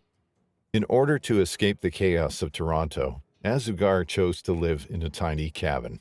His new home was just some 10 miles outside Cochrane in Ontario. The two places couldn't be more different. One was the most populous city in Canada. The other was a remote little home in northeastern Ontario. Northeastern Ontario isn't that far away from the major centers in the southern region of the province, but is still far enough to provide some perks city people don't enjoy on a daily basis. Social distance in northeastern Ontario provides a good opportunity to grow one's connection to nature. A wide variety of animals roam the region. Birds, squirrels, hares, weasels and deer, moose and bears are just some of the creatures that can be spotted there. But living in the region is more than just spotting some animals. As Joe Azougar would find out, sometimes the creatures came up close and personal. Still, the 30-year-old man was happy with his decision. He moved to the tiny cabin in order to set up an internet entrepreneur business, away from the distractions and chaos of the big city life. Even more, he now had the chance to provide a home to some unfortunate animals. Azougar was a big animal lover. He'd rescued chickens and goats from multiple farms, and now he could raise them in peace. The man was also aware of the usual dangers that come with living in the middle of nature. His brother was a German Shepherd breeder, and he'd encouraged Azougar to get a big dog for protection. Azougar thought it was a good idea, so he asked his brother to send him a dog. That's how he got Ace, a German Shepherd. On that May morning, Joe Azougar and his dog were sitting on the front porch of the cabin. The man was enjoying breakfast, and the dog was lying beside him, basking in the sun. As they looked at the trees, both man and animal seemed to enjoy this quiet time. It was bonding time for the two of them. Azougar had gotten the dog only a week before, and it was only the past 2 days that they started forming a connection. Life was good. But at one point during his breakfast, 30-year-old Joe Azougar heard something unusual. It was like a vibration. It was like something huge was making the earth itself shake and tremble.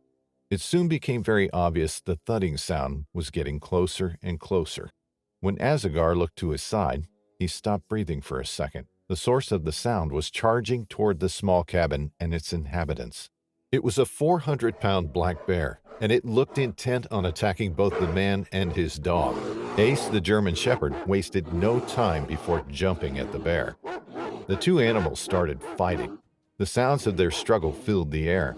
As they wrestled for dominance, all Azougar could hear was howling and banging.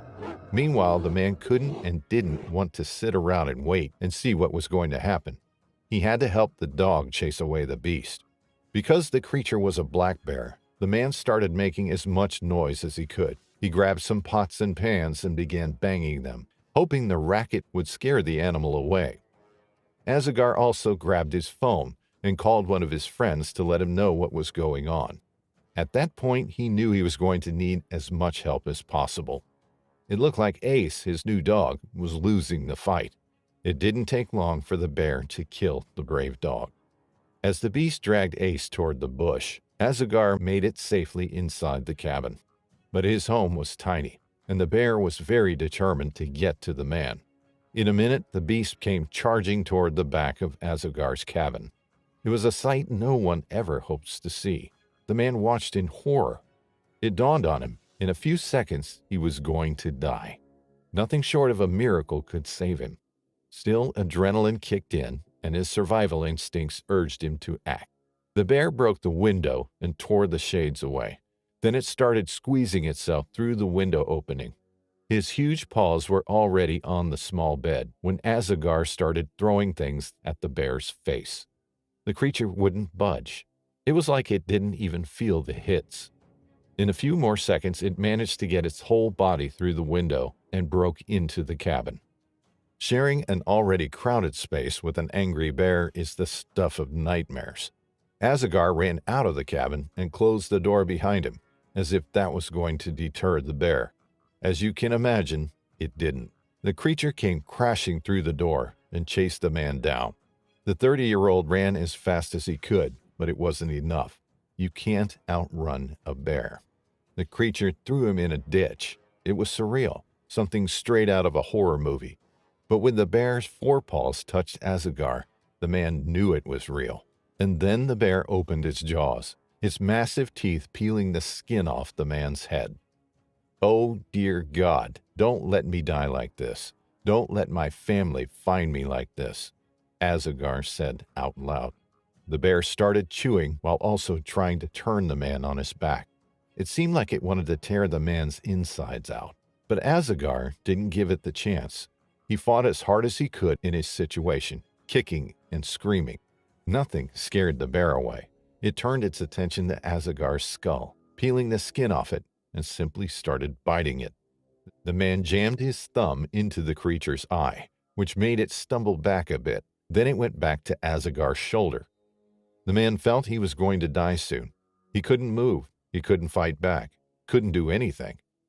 It felt like an eternity had passed since the bear first knocked him down. He could see its bloodied face, the crazed look in its beady eyes. The awful smell of the creature turned the man's stomach. It smelled just like dead animals. The man looked around, but he wasn't trying to escape the bear's jaws anymore. He was exhausted. He couldn't keep fighting. And then his miracle came. All of a sudden, he saw a car pulling over. The two women inside didn't even see the man at first, but when they did, they used the car horn, hoping the loud noise would scare the bear away. It did.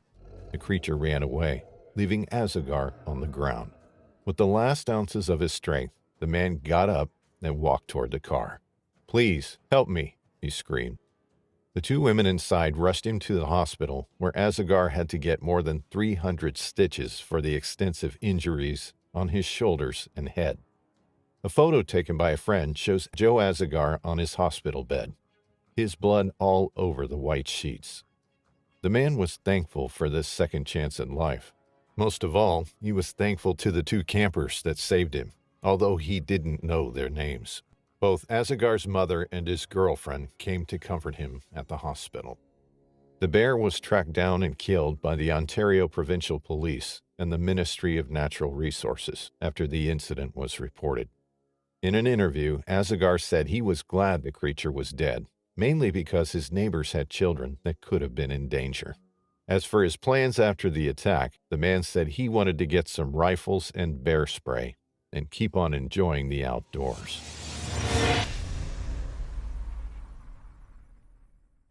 The University of Calgary professor loved the outdoors. As a result, he went trail running twice a day. It was his way of keeping his connection with nature alive. A deeply spiritual man, Lertzman respected nature and found strength in it.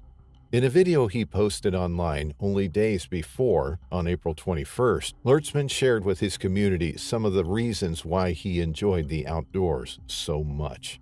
Standing in a snow-covered forest on the eastern slopes of the Rocky Mountains in southern Alberta, the man greeted his friends. "This is my temple. It's the dojo," Lertzman said, filming himself in the trees around him. "Folks, if you have a dream, if you have the drive, the determination, sincere questing spirit, fierceness, and the humility, this is the place to do it," the man continued. For David Lertzman, nature was just about everything. Once Canmore residents, Lertzman and his wife Sarah now lived in Waiparis, a village in Alberta, Canada. Waiparis is one of Alberta's 51 summer villages.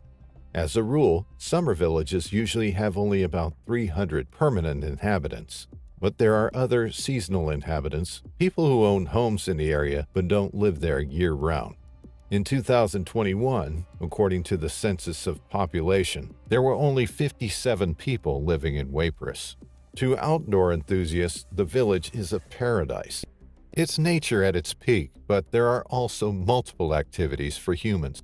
Camping, fishing, hiking, and OHV riding are only some of the activities to be done out there.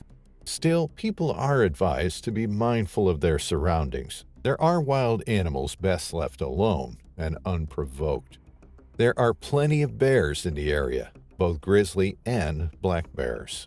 And spring is dangerous out there. That's when bears start waking up from hibernation, and that's when their search for food begins, though they're more active during summer.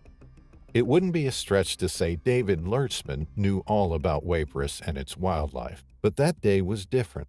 On the 4th of May 2021, the University of Calgary professor left his home to go on his usual trail run. He never returned home. Lertzman was in good shape. Even more, he knew how to deal with nature. Lertzman, who at that point had been a professor at UFC's Haskayne School of Business since 2000, also led a wilderness retreat. He'd done so since 2004. The retreat was described as a week-long leadership immersive experience in the foothills of the Rocky Mountains that has been transformational for many Haskayne School of Business students. Lertzman took it as an opportunity to help his students clarify their core values, sense of purpose, and call to service as leaders by employing different techniques. Academic material was seconded by meditation, and Lertzman also taught his students how to use their senses to navigate. In fact, Lertzman had a wilderness retreat scheduled for this week. In other words, he was far from inexperienced when it came to outdoor adventures, and his daily run wasn't even an adventure. Lertzman usually didn't go too far from his home in Waipress, where he lived with his wife Sarah and their children. At one point during his evening run, David Lertzman came upon a bear. And then something almost unbelievable happened. Something that had to do with misfortune, a particular kind of misfortune that we usually call wrong place, wrong time. Running outdoors is healthy, but it could also possibly lead to some unfortunate situations. If you know anything about bears, you might also know that taking them by surprise is a big no. And that's what Lertzman probably did. He stumbled upon the grizzly, which scared the animal. The grizzly retaliated. It attacked. But it wasn't what one would call a usual attack. The grizzly didn't maul Lertzman. Instead, the bear attacked him from behind.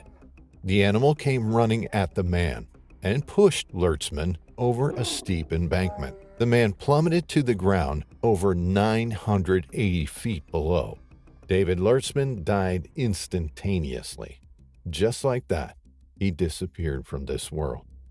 It was getting late. Sarah Lertzman started to worry about her husband. Where was he? He should have been back home from his run by now. Worried that her husband might need help, Sarah set out to find him. It was already dark outside, but this fact didn't deter the woman. She searched and searched, and then she searched again.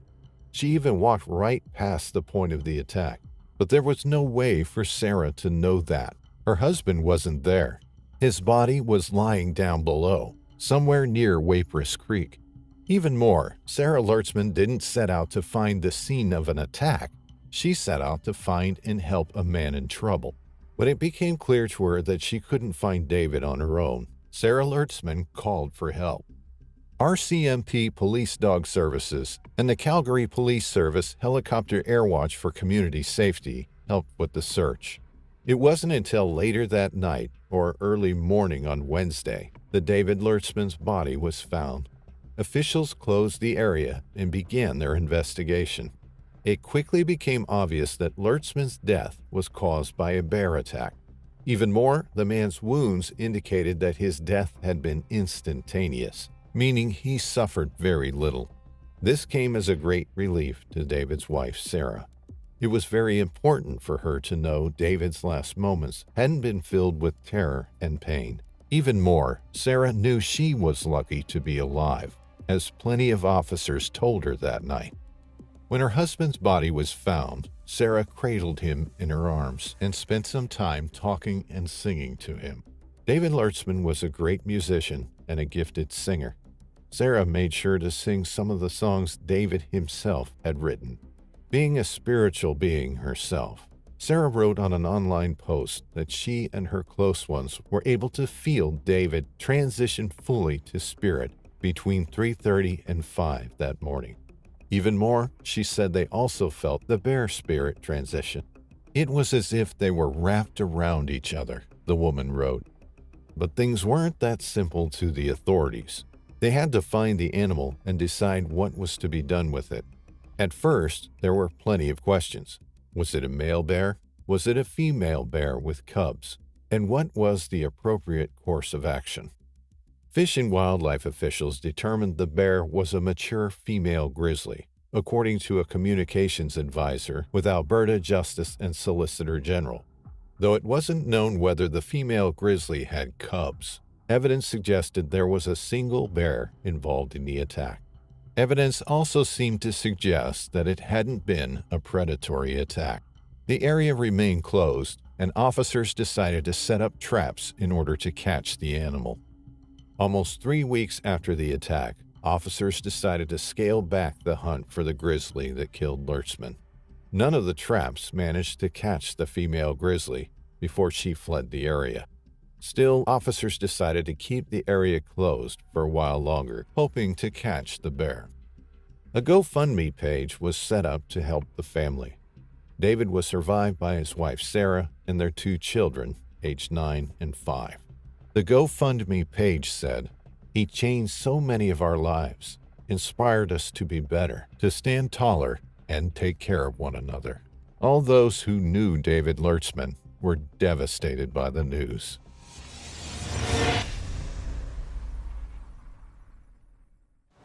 Number 1. Julie Helgeson, August 12, 1967.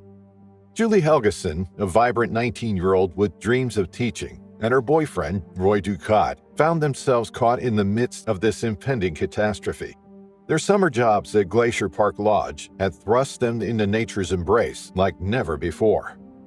At the stroke of midnight, their tense tranquility was shattered. Julie's hushed voice whispered, "Play dead," sending a shiver down Roy's spine. In an instant, their haven was torn apart as a massive grizzly bear thrust its head through the tent's fabric. Roy's instincts kicked in as he froze, fully aware of the dire situation. The tent was ripped to shreds, and the bear's enormous paw struck Roy with brutal force, sending him flying through the air. His body crashed into the unforgiving ground, and before he could process the pain, the bear lunged at him. Jaws clamped down around his shoulder, and the world became a whirlwind of agony as the bear shook him violently. Julie's screams pierced the night as the bear's attention shifted to her. With terrifying swiftness, she was dragged away from the tent, her desperate cries fading into the inky darkness. Roy, battered and heartbroken, sprinted frantically toward the lodge, desperate for help. Armed with flashlights and in a state of sheer panic, the lodge crew followed Julie's cries for help. They stumbled upon her, a mere 400 feet from their campsite, fighting to hold on to life. They rushed her back to the lodge, summoning a doctor who battled relentlessly to keep her alive. But the bear's vicious attack on her neck and lungs proved to be fatal. At 4:15 on that grim August 13th, Julie's life slipped away, forever altering the world. However, amidst the park's unyielding wilderness, the night held even more horrors, as the echoes of tragedy rippled through the woods just 8 miles away. Number 2. Michelle Coons, August 12, 1967. 19-year-old Michelle Coons was spending her summer as a gift shop saleswoman in the park. On that fateful August 12th, she embarked on a hiking adventure to Trout Lake with her buddies. Now here's the twist in our story. There was a bit of a troublesome bear in the neighborhood. This bear had been on the park ranger's radar, casually strolling back and forth to the garbage cans without a care in the world.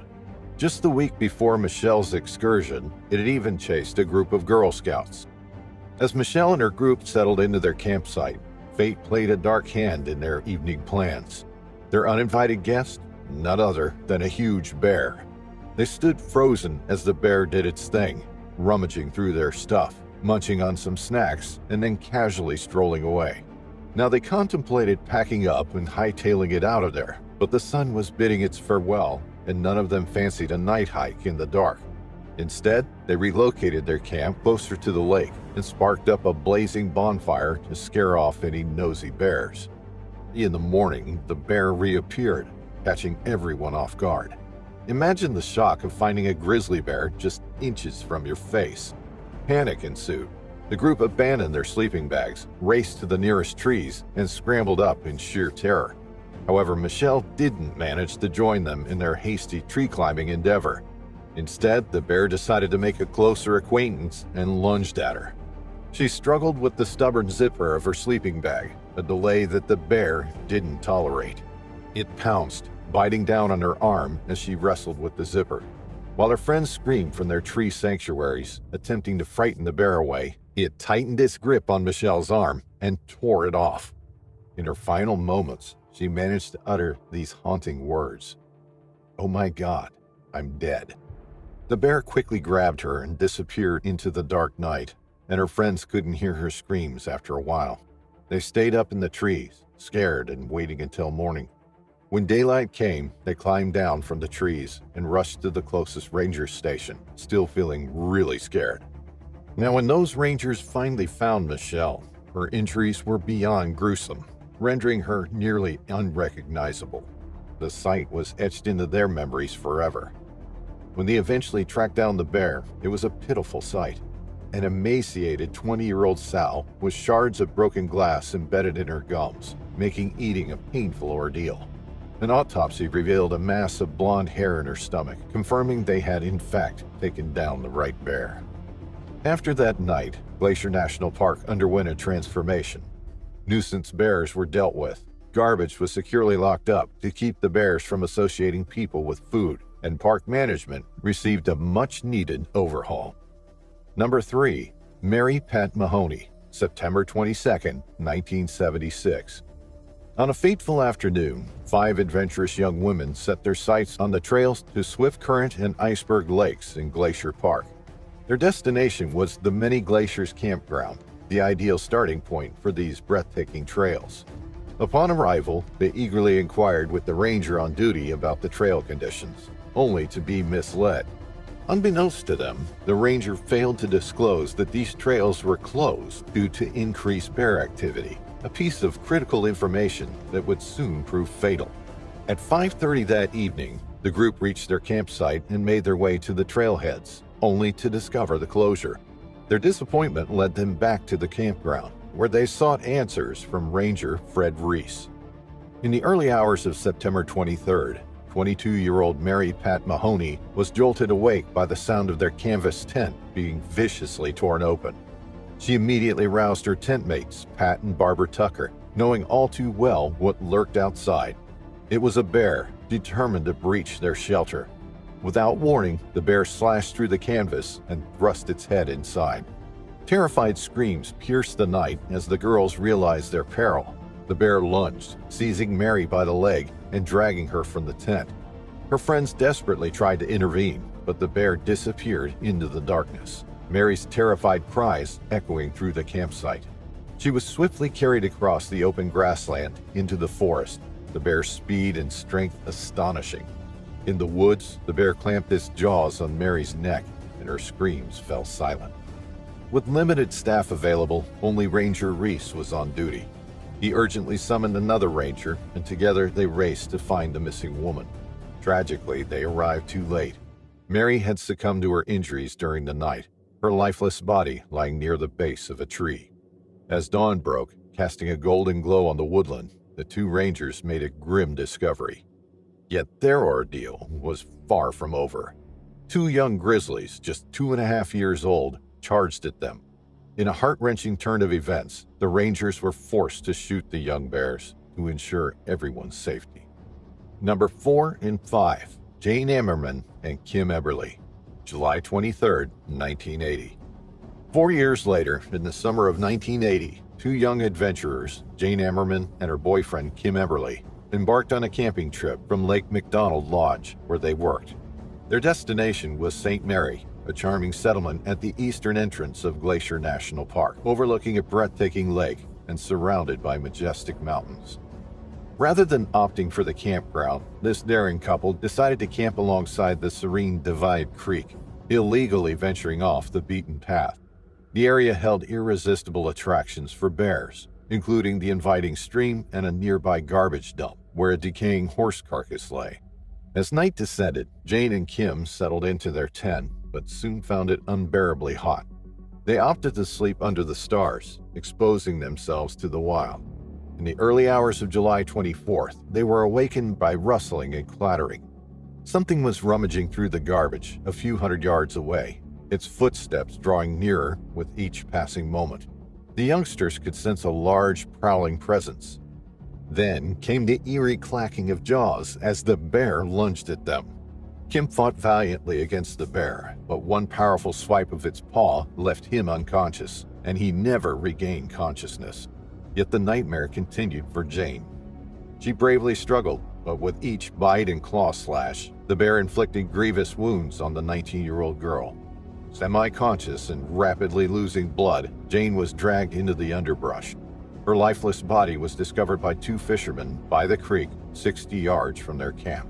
Park rangers later found Kim's body nearby, both victims partially consumed. News of this gruesome incident sent shockwaves through the park, but tragically, it was not the end of the bear attacks in Glacier National Park that year. Just 2 months later, disaster would strike again. Number 6. Lawrence Gordon, September 26, 1980.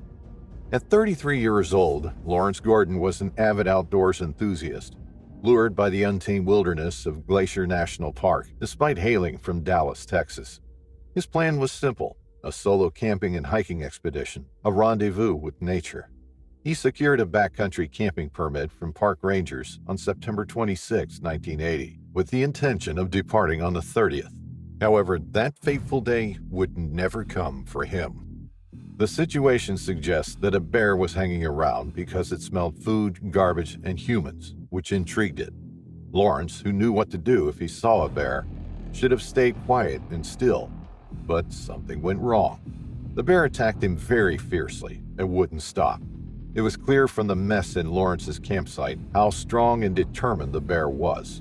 Lawrence tried to defend himself, but the bear wouldn't give up. This bear wasn't just any bear.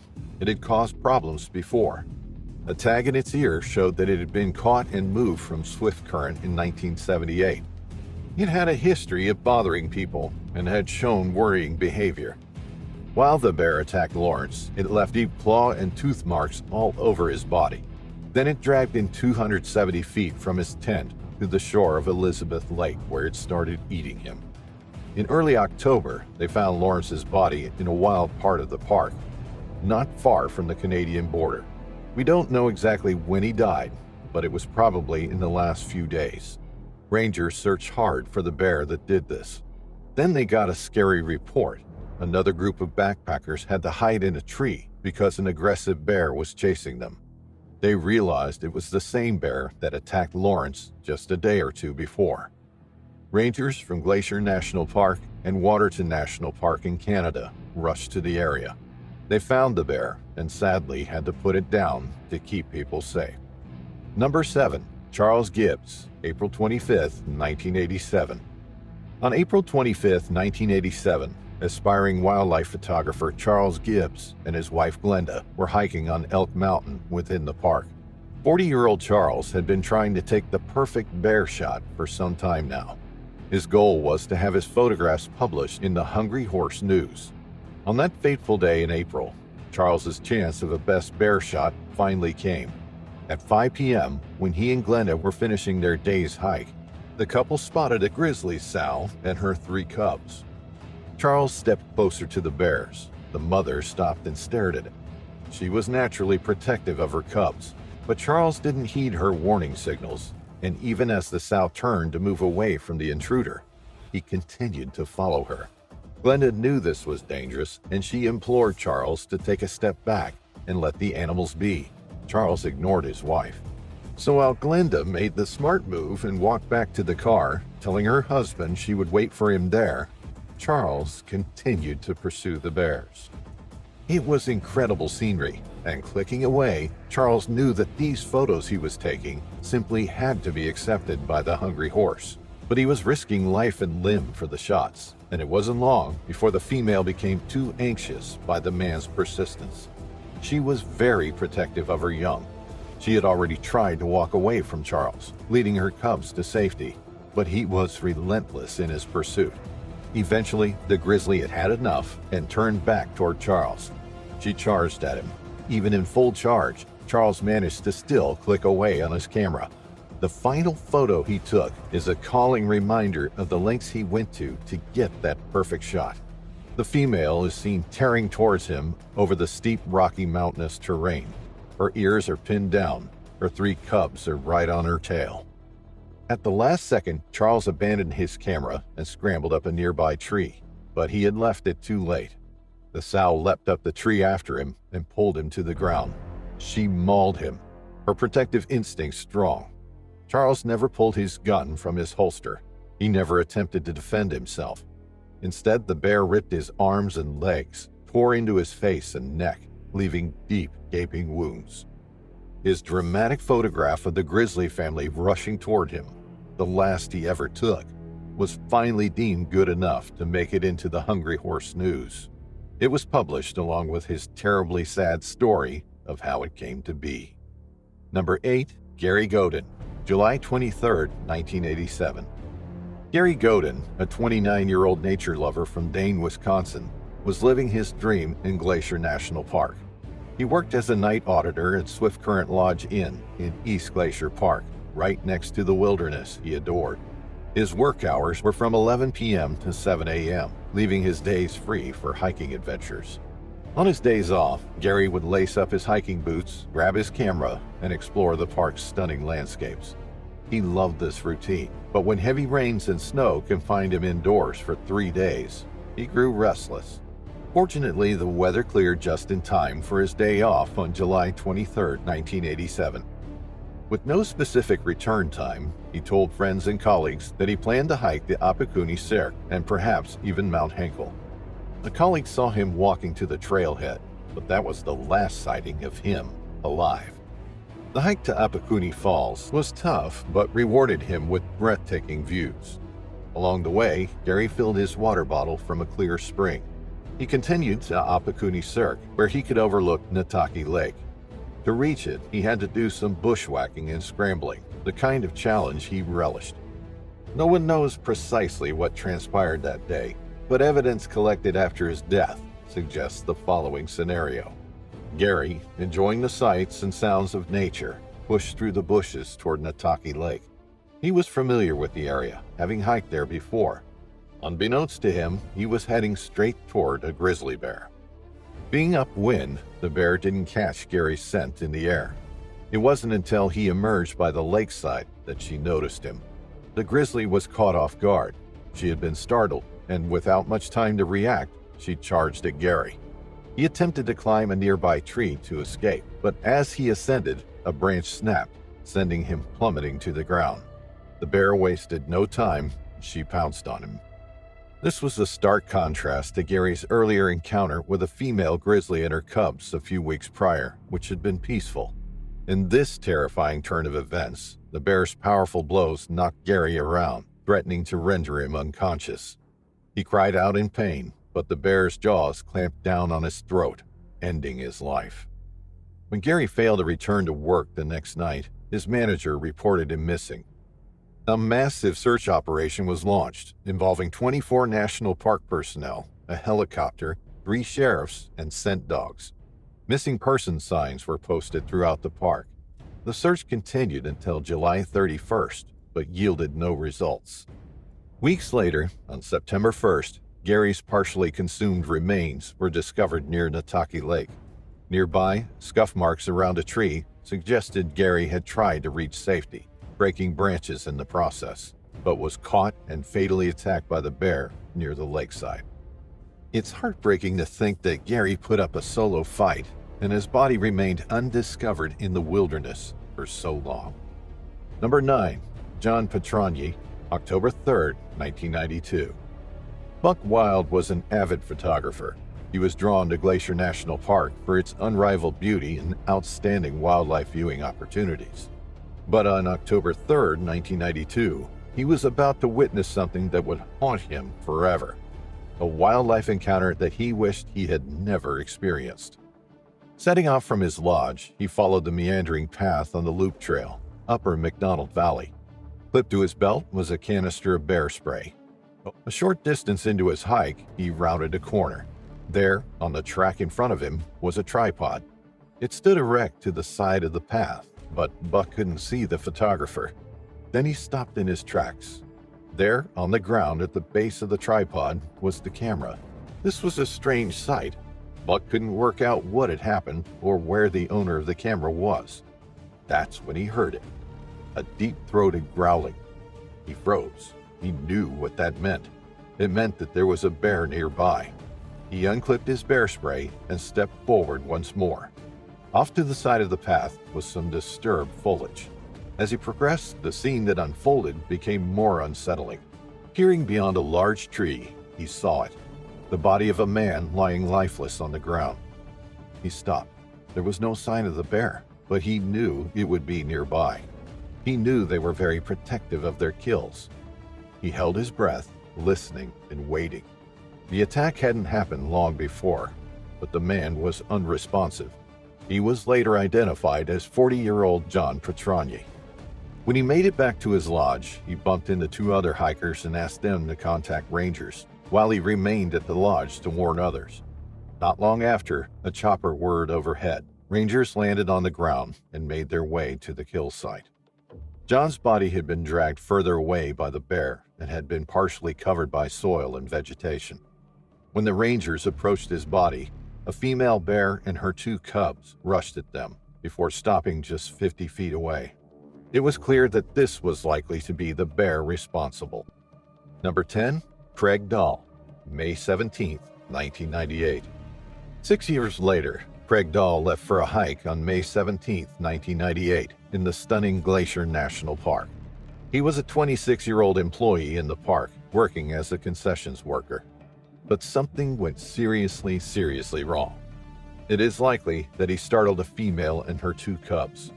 They would have been very hungry following their winter slumber and were foraging to build their fat reserves back up. A fully grown grizzly that is both hungry and protective is the most dangerous kind. With little time to react before the enormous beast came running at him, she would have bitten down with her canines and slashed him with her claws. Each strike of her paw was enough to knock a man out. It wasn't until 3 days later that rangers stumbled upon Craig's remains. They were cached in some undergrowth on a slope. From the evidence gathered at the scene, it was concluded that a female grizzly bear and her 2 cubs had consumed him. But it wasn't just any female grizzly. She was known to park rangers. Affectionately named Chocolate Legs because of her unique color, the bear caught the attention of park rangers when she was just 18 months old. She used to approach people in the park, which was a problem.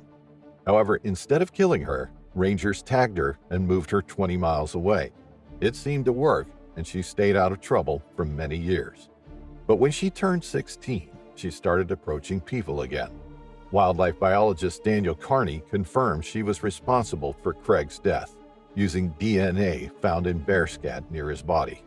They caught and dealt with her and one of her cubs. However, another cub, just 2 years old, and her child, became a problem. He had learned not to fear people and even tasted human blood before. He was bold despite being small. He stalked a group of hikers and even charged at them before running away. When the hikers reported his behavior, rangers had to act. They found and got rid of him, just like they did with his mother and sibling. It was August 2005, and Jenna Otter had just graduated from high school. She was 18 years old and ready to start a new chapter in her life. For for the first time away from her family. But before her next big adventure began, Jenna and her father, Johan Otter, decided to spend a little quality time together by going on a vacation. They shared a mutual love for nature and exploring it, and the outdoors was great for bonding, just the thing they needed before Jenna left home. Choosing a place for their vacation wasn't difficult. 44-year-old Johan Otter still remembered how 10 years before, a then 8-year-old Jenna marveled at the wonders of Glacier National Park. Jenna saw the park during a family vacation. She, her sister, and their parents drove to Montana from their home in Escondido, California. Something awoke in her during that trip, perhaps that very love of nature that both she and her father possessed. Glacier National Park quickly became Jenna's favorite place in the entire world. Now, years later, Jenna was going back, this time accompanied only by her father. At 18 years old, she was still somewhat of a kid, but things had definitely changed since their previous trip. For starters, this time around, she had to be more involved in the whole exploring the outdoors process. In the beginning of their vacation, while out on a hike, Johan got confused and lost the trail. They decided Jenna would take the lead from then on. It was her way of contributing, and in a bigger sense, a way for her to exercise her autonomy. When they got to Montana, Jenna and Johan Otter were happy to see Glacier National Park was just as wonderful as they remembered it. Once the home of Native Americans, the area officially became a national park in May 1910. The park has more than 1 million acres of land which is peppered with hundreds and hundreds of lakes and waterfalls, land which encompasses parts of 2 mountain ranges. More than 1,000 plant species and hundreds of species of animals live in the park. In fact, the park still shelters almost the exact same flora and fauna species which existed at the time the first European explorers entered the region. Big animals, small animals, fearless animals, skittish animals, apex predators, and gentle grazers are all part of the ecosystem. And of course, there's glaciers. Many of them have retreated or disappeared altogether, mainly because of climate change and the harrowing fact that our planet is becoming increasingly warmer. Some estimates claim that all the glaciers in the park may be gone by 2030. Even Grinnell Glacier, which is found right in the heart of Montana's Glacier National Park, has retreated over the years. But on that August back in 2005, Johan and Jenna Otter were intent on seeing it, the way they'd done 10 years before, when Jenna was a little girl of 8. Jenna and Johan woke up early on the morning of August 25, 2005, a Thursday. They packed for the hike and headed out toward Grinnell Glacier at about 7 a.m. They hoped it was going to be a beautiful, rewarding trip and an uneventful one, but they also had Bearspray, just in case. About an hour into their hike, Jenna and Johan Otter passed Thunderbird Falls, in the northern region of Glacier National Park. The trail was along a cliff and rose between 2 rocky outcroppings before leveling out and turning to the right. Together, father and daughter made their way on the trail. Jenna was leading. She made it to the right, following the trail.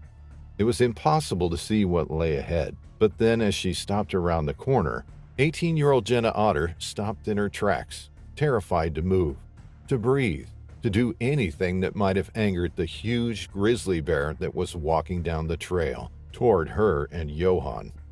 There was nothing she could do to escape the animal. No, she realized, the animals. 2 cubs trailed along behind what Jenna now knew was a mother bear. The grizzly was as startled as she was. In a flash, its eyes opened wide, and then Jenna and Johan's future was sealed.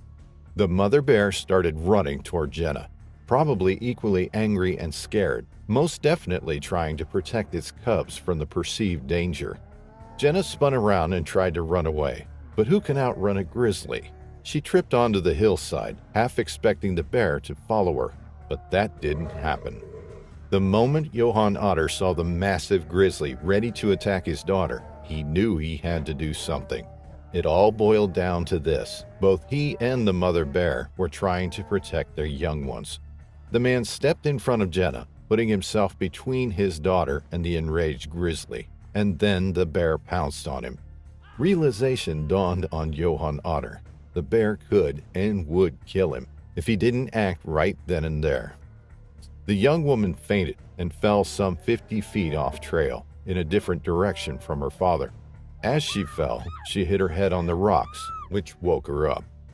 Johan Otter yelled out to Jenna, trying to get her to come where he was. He thought his location was safe, but it wasn't Jenna who answered his call. Instead, the mother bear shifted its attention back to him. It began running and reached the man crazy fast. Johan went into a fetal position, and the bear latched onto his backpack, once again thrashing him around. At that point, Johan didn't even realize he was screaming in terror as his flesh was torn off by the animal. Once again, Johan broke free and threw himself down the slope, falling another 30 feet. But once he painfully landed on his back, the bear leapt on top of him. The man tried to grab the animal by its throat. He tried to hit it with a rock over its snout. Nothing worked. Then Johan Otter curled himself up into a fetal position, but this time the bear attacked his head, tearing off 80% of Johan's scalp in the process. Was this going to be it? Was he just going to die and leave Jenna alone at the mercy of this crazed creature? No. Once again, Johan threw himself downhill, falling 20 more feet. Below him, there was a several hundred feet plunge. The bear lost its interest in Johan. But then it went for Jenna. It lunged at the young woman, who in turn used her hands to keep the animal at bay. When that didn't work, Jenna decided to play dead. As she lay there, the bear opened its jaws, grabbing Jenna's head and biting down hard. Then it bit Jenna's shoulder. Through it all, the young woman didn't even flinch. And suddenly, miraculously even, the mother bear left. A few minutes later, Johan yelled for Jenna. She yelled back. Both of them were alive. Over the next 2 hours, a group of hikers formed around the otters, helping them as they could and keeping them company as they waited for rescuers. It was another 4 hours until a helicopter arrived and carried Johan and Jenna to safety. Both of them were seriously injured, especially Johan. He'd suffered a torn-off scalp and several gashes and puncture wounds. His neck was also broken in 3 different places, and some of his ribs were broken. But both Johan and Jenna recovered. They went on to hike the trail again. Jenna resumed dancing, and she decided to study to become an emergency room trauma doctor.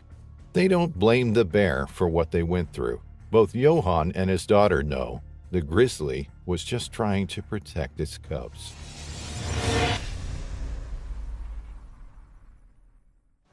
This incident takes place in a guest house, an unusual place to encounter a wild animal, but one that could have been entirely avoided if it weren't for a few careless individuals.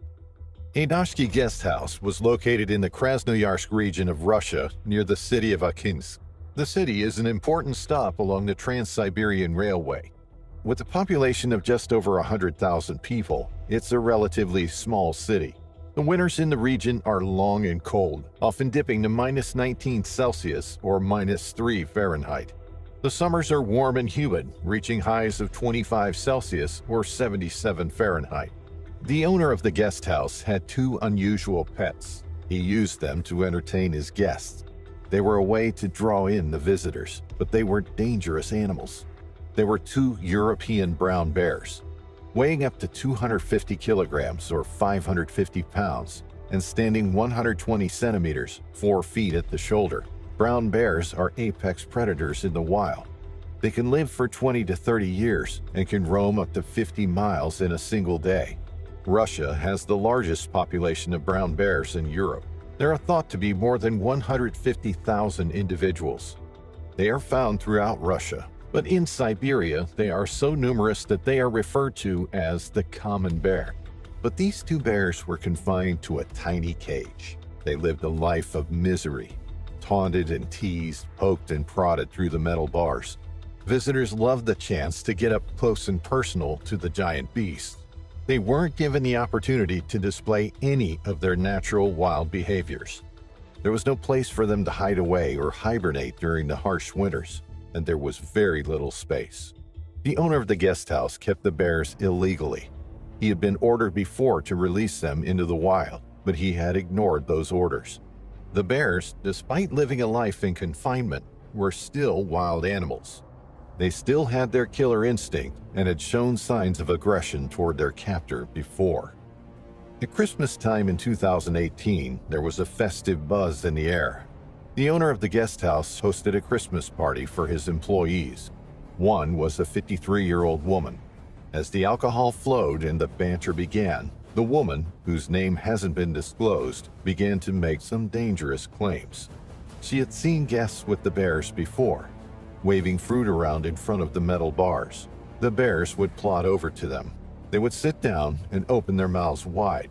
Then the tourists would throw apples and other fruit into their mouths and shriek with laughter as the bears crunched them and swallowed them down. But this woman claimed that she had a special bond with the bears. She claimed that she understood them. She called the bears over and stuck her hand through the bars.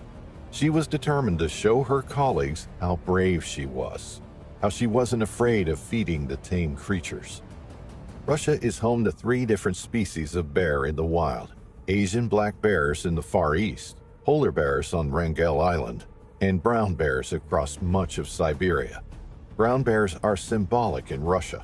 They are written into folklore and protected by some indigenous groups. Equally, bear hunting is big business in Russia and can draw in tourists from far and wide. There are often problems with wild bear attacks across Russia. Nets across rivers have prevented salmon from swimming upstream, depriving bears of their natural source of food.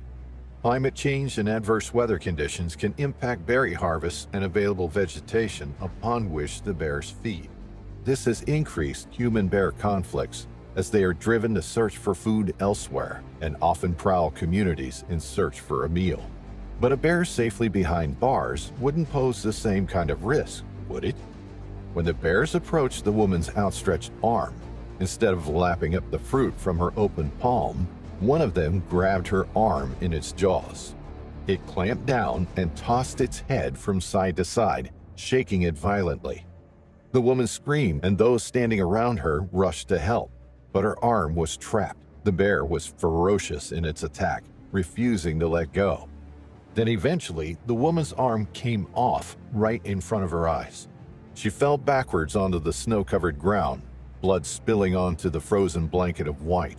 Immediately, the others called emergency services. Finally, an ambulance arrived and rushed the woman to the hospital. She had lost a lot of blood. She arrived at the hospital in critical condition. It's not known how she has fared since her ordeal, as there don't seem to be any further reports on her condition, but the bears were spared. Locals who heard about the terrible incident were outraged that the woman was so foolish. They pleaded with state officials not to kill the bears. Typically in Russia, if a bear kills a human in the wild, it's tracked down and euthanized. However, these were captive animals. State hunting inspector Vasily Vershkov denied claims that they would be shot. He told worried locals that the bears would be kept until spring when they would be released into the wild. Reports suggest that, true to his word, Vasily Vershkov and experts released the bears into the wild the following spring. But would they survive? Having lived a life inside a metal cage, would they know how to survive in the Siberian forests? Would they know how to forage effectively or build a den to survive the winter? Simply releasing them straight into the wild may have caused them more harm than good. Sadly, this kind of thing is common in Russia, and indeed other parts of the world. In 2015, animal charity World Animal Protection was involved in rescuing 2 bears from a cage outside a restaurant in Sochi, southern Russia. They suffered 20 years of abuse and horrific living conditions. They were fed junk food by the paying guests and even force-fed beer. Being taken from the wild as newborn cubs, they had never felt soft grass beneath their feet. Although they were no longer fit to survive in the wild, the organization rehomed them into a bear sanctuary in Romania, where they would have the space and relative freedom to live out the rest of their days. Bears have been used as a form of entertainment since the Middle Ages. Cubs were taken from the wild, their mother likely killed, and they were forced to perform in front of crowds. In many parts of the world, these practices are becoming increasingly rare, and it's hoped that entertainment bears will soon be a thing of the past. However, in Russia, the use of bears for entertainment still continues today.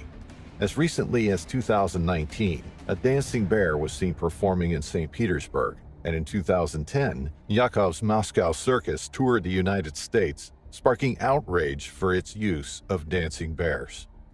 Some may say that the woman got what she deserved.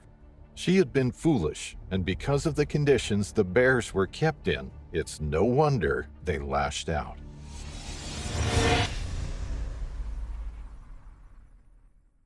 For many people around the world, thinking of Japan immediately brings up images of futuristic technology, big cities always lit up with colorful ads, karaoke clubs, and never-ending concrete jungles. But Japan is also home to thousands of plant and animal species, some native only to the island nation. The landscape is breathtaking.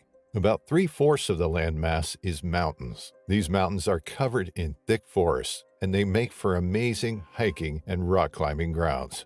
It was October 1st, 2022, a fine day in Saitama Prefecture, near Japan's capital city of Tokyo. By early morning, the sun was already shining over the mountain slopes. October in Japan is usually warm, and this year brought no exception. The beauty of the day encouraged a well-experienced rock climber to go pursue his hobby on Mount Futago, an 892-meter-high dormant volcano. The man knew that at this time of the year, the mountain has already been closed to the public for nature conservation, but he decided to disregard this decision.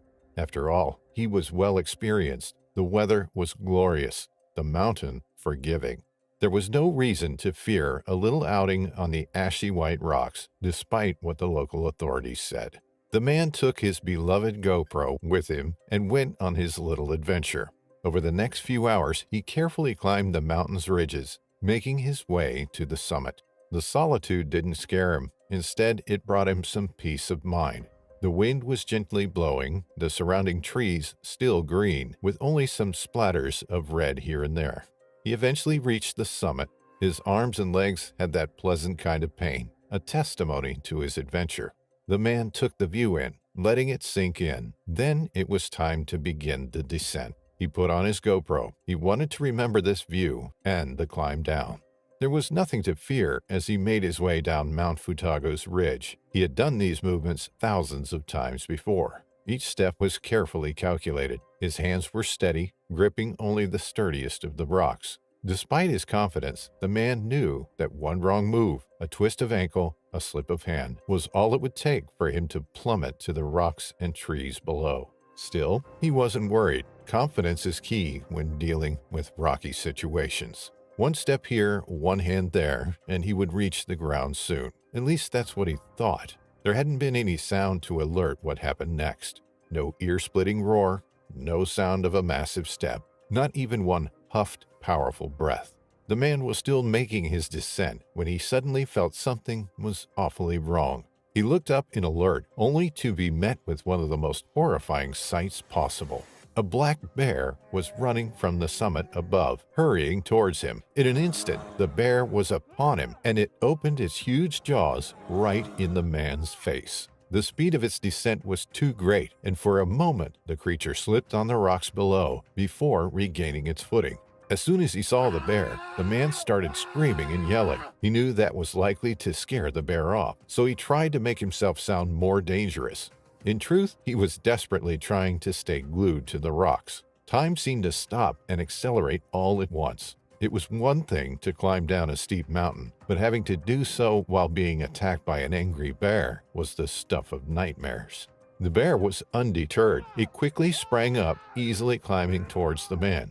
The man screamed in horror, but he wasted no second. He started hammer punching erratically. For an instant, his fist met the hard rock. The pain was harrowing, but nothing compared to the bloody promise of those dagger-sharp jaws. His next punch connected to the bear's paw, which caused the creature to slip and retreat again. But if the climber was determined to survive, the bear was just as determined to end the man. The creature made no sound as he reached the man again. It also made no sound as the man's foot connected to its skull with a powerful kick, one worthy of a warrior. For a moment, it seemed the bear got the idea. Maybe this wasn't an easy fight after all. The creature rushed down in a panic, but in a heartbeat, it decided to try again. The man couldn't believe his bad luck. He kept screaming. When he saw the beast returning for the third time, he made a quick step to the right on another ridge. Animal ways are ultimately unknown to man, even after all of our long shared history. That one small step to the right was what determined the bear to leave running. It seemed the movement confused the animal, rendering it incapable of finding another way to reach the climber. With another yell, the man turned back the way he came to the summit. He was breathing hard, his body reacting to the adrenaline. He rushed up, glancing below him every few seconds, and then it all made sense. There was a cub somewhere below on the rocks. He eventually reached the summit again. His hands were bloodied from his desperately holding on to the rocks. He could feel a dull pain in his right wrist. After all, he had been hammering a rock and a bear. But he was alive, and he had the terrifying encounter caught on tape. The climber eventually made his way back home with no more encounters. He uploaded the footage on YouTube. He felt like people needed to see it and maybe learn something from his experience. The man knew that to some degree, it had been his own fault. He invaded bear territory and paid a very small price for it. So why did the bear attack? Japan is home to two bear species, the brown bear and the Asiatic black bear. It was one individual of the latter species that attacked the man. The Asiatic black bear is usually medium-sized, and it lives among trees, on mountains and hills. These bears are known to be especially aggressive towards humans. There are other reasons bears attack, besides this particular species' innate aggressiveness, such as a surprise encounter or encountering a bear with cubs. The unlucky Japanese climber checked both of these reasons. To start with, during his descent, he had been entirely quiet. Tourists are usually advised to make some kind of noise in order to alert the bears and scare them off. The rock climber actually had a bear bell on him, but he had muted it when descending because he believed it was, well, too noisy. Secondly, he had the great misfortune of encountering a mama bear. It is widely known that female bears are insanely protective of their cubs, and they will not hesitate before tearing apart a potential threat. When something like this happens, it's crucial to think fast and act without even flinching. Sure, it's better to listen to the authorities and not invade bear country, but sometimes such encounters are unexpected, and it's important to know what to do. If a bear seems uninterested, it's best to retreat slowly and sideways without scaring it. But if the bear is furious, fighting back is not an option. It's a must. The Japanese climber acted the way he was supposed to. He kept yelling in order to appear larger and more dangerous, and he did not hesitate before starting to hit the bear. He thanked his karate and mixed martial arts background for his ability to kick the bear the way he did. Do you think you'd be able to fight a bear with your own hands? Or do you think you wouldn't be in that kind of situation in the first place? Let us know what you think in the comments.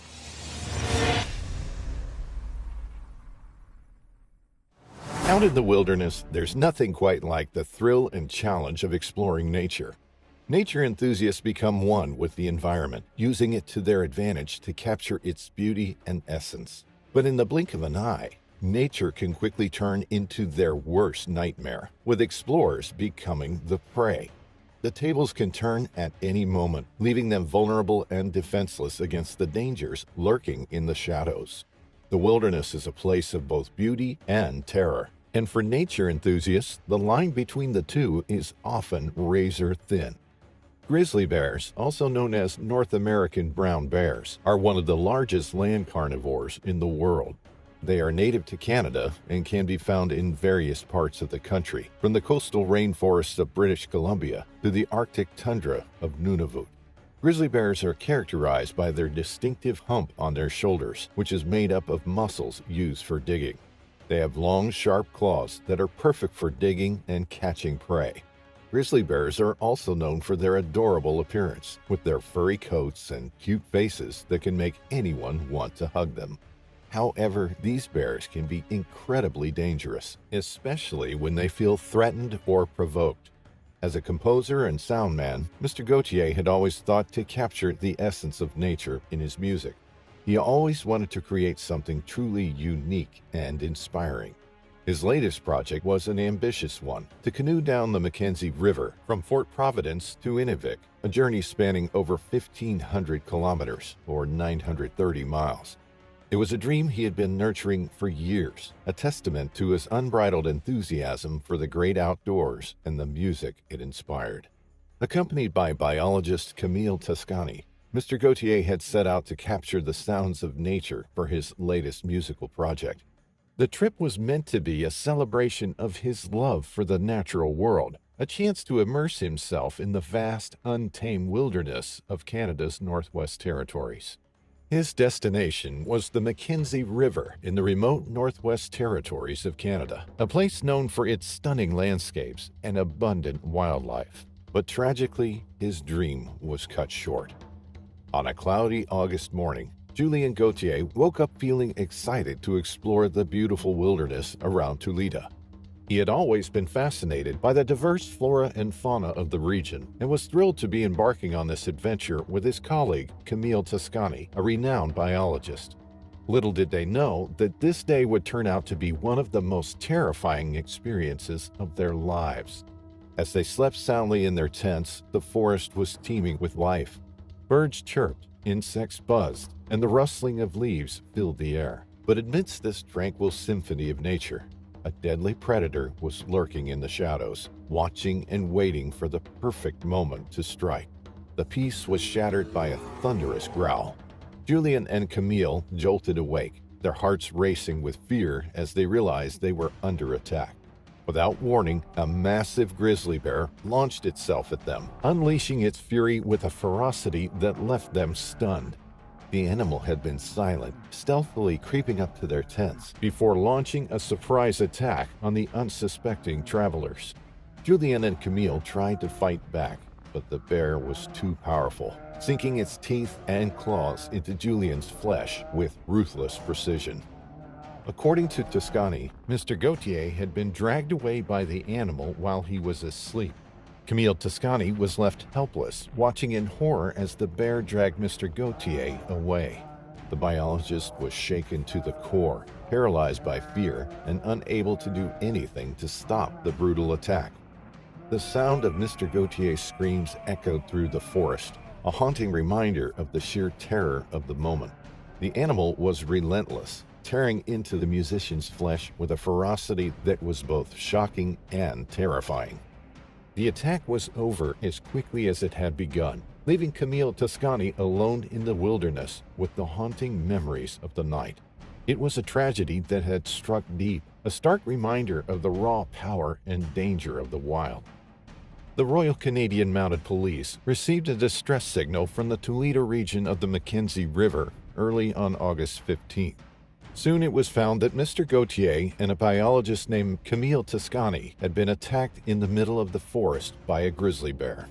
The news of the attack sent shockwaves through the remote community, which relied on air and sea transportation to access the area. The RCMP immediately dispatched a helicopter to search for Mr. Gauthier and evacuate the travelers. The dense forest and rugged mountains presented numerous challenges to the search and rescue team. Despite the difficult conditions, the team remained focused on their mission, determined to find Mr. Gauthier and bring him to safety. Finally, after hours of searching, the team discovered Mr. Gauthier's lifeless body. The tragedy had struck deep, leaving the community in shock and mourning the loss of a talented musician and nature lover. The loss of Julien Gauthier is a reminder of the unpredictability of nature and the importance of taking precautions when venturing into the wild. Despite his years of experience and his deep love for the natural world, he fell victim to one of its most fearsome predators. But even in the face of tragedy, we can find solace in the memory of Mr. Gauthier's unwavering passion for adventure and his ability to find beauty in even the harshest of environments. His music and his spirit will live on, a testament to the enduring power of art and the natural world. As we reflect on his life and legacy, let us honor his memory by embracing our own sense of adventure.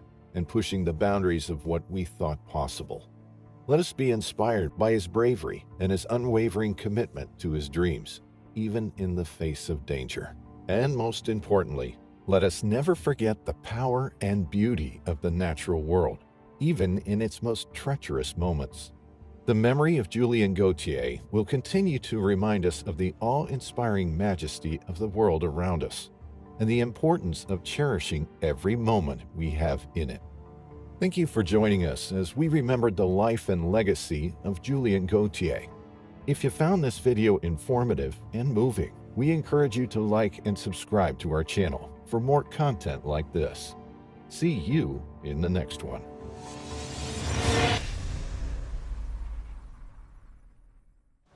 39-year-old Laney Mlavolta loved everything about the outdoors.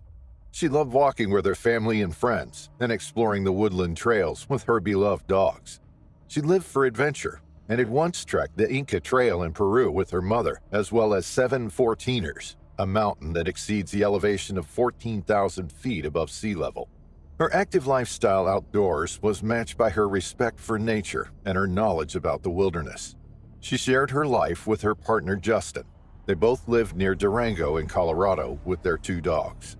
Surrounded by rugged countryside, their home was the perfect place to enjoy the great outdoors from. Situated in the foothills of the La Plata Mountains, Durango is an outdoorsman's paradise. Founded in 1880 as a mining town and was used as a base from which to ship out the natural resources, such as timber, coal, oil and gas, gold, silver, and lead. In the winter, the snow-covered mountains provide excellent skiing for locals and visitors alike, while in the warmer months, hiking and mountain biking are popular activities. One afternoon, on April 30th, 2021, Laney, who worked as a wine sales representative with the Republic National Distributing Company, took her dogs for their usual walk. She followed the path that they had often used. It wound through the woodland near Whispering Pines Bible Camp. The air was still. Spring had sprung and the woodland was alive with the sounds of nature. Laney breathed in the smell of pine. Her footsteps were soft on the woodland floor. She was immersed in the countryside that she loved. But little did she know that danger was just around the corner. During the coldest winter months, the bears den up in hollow trees or logs under the root mass of a tree or in rock crevices. They can spend 6 months curled up, out of the way of the icy conditions outside. During this time, they don't eat, drink, or expel any waste. As the weather warms up, the bears emerge. Low in reserves and seriously hungry, they scour the countryside for as much food as possible to fill their empty bellies. Being omnivorous, they typically feed on a variety of plants and berries, as well as animal protein in the form of birds, eggs, rodents, salmon, and animal carcasses. Humans are not their typical prey. Laney's dogs trotted slightly ahead of her. They started pulling slightly. Their noses had caught a scent along the trail, and they quickened their pace. Laney pulled them back, but she should have let them go, for around the corner, she suddenly came face to face with a female black bear and her 2 yearling cubs. It was a dangerous situation to be in. Black bears are the only bears found in Colorado, and there are thought to be between 17 and 20,000 in the state. They're typically less aggressive than their brown cousins, with just 85 attacks on humans recorded between 1960 and 2020. Just 3 of these were fatal, but that number was about to increase by 1. Nobody knows exactly what happened to Laney, but the following is a potential scenario. Laney froze on the spot.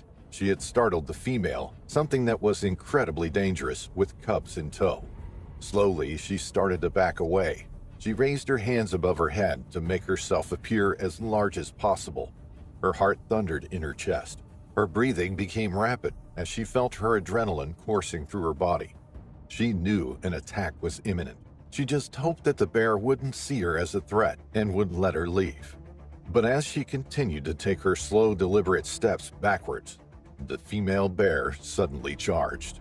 The 2 dogs barked and Laney dropped their leashes. The bear ignored the 2 dogs and ran straight at Laney. She didn't have much time to react when the bear hit her and sent her crumpling to the ground. The wind was knocked out of her lungs when the bear pounced on top of her. The two dogs ran off, back down the trail they had come along, back towards the house.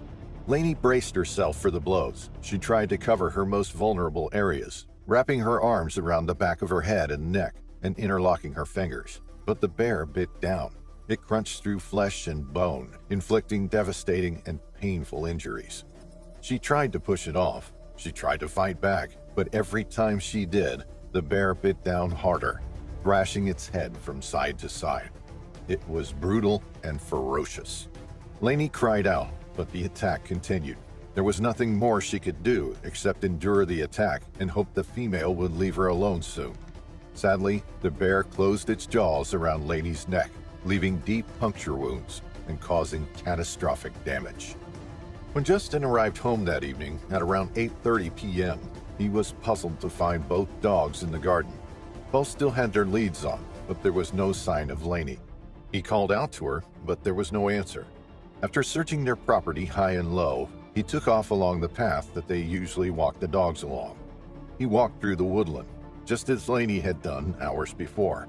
He searched for about an hour, and then when he rounded a corner in the trail, that's when he saw his girlfriend's body lying motionless on the ground. He rushed to her side, but it was clear she was gone. He immediately dialed 911 when he realized she couldn't be saved. It must have been a shocking discovery for him, and something that will haunt him forever.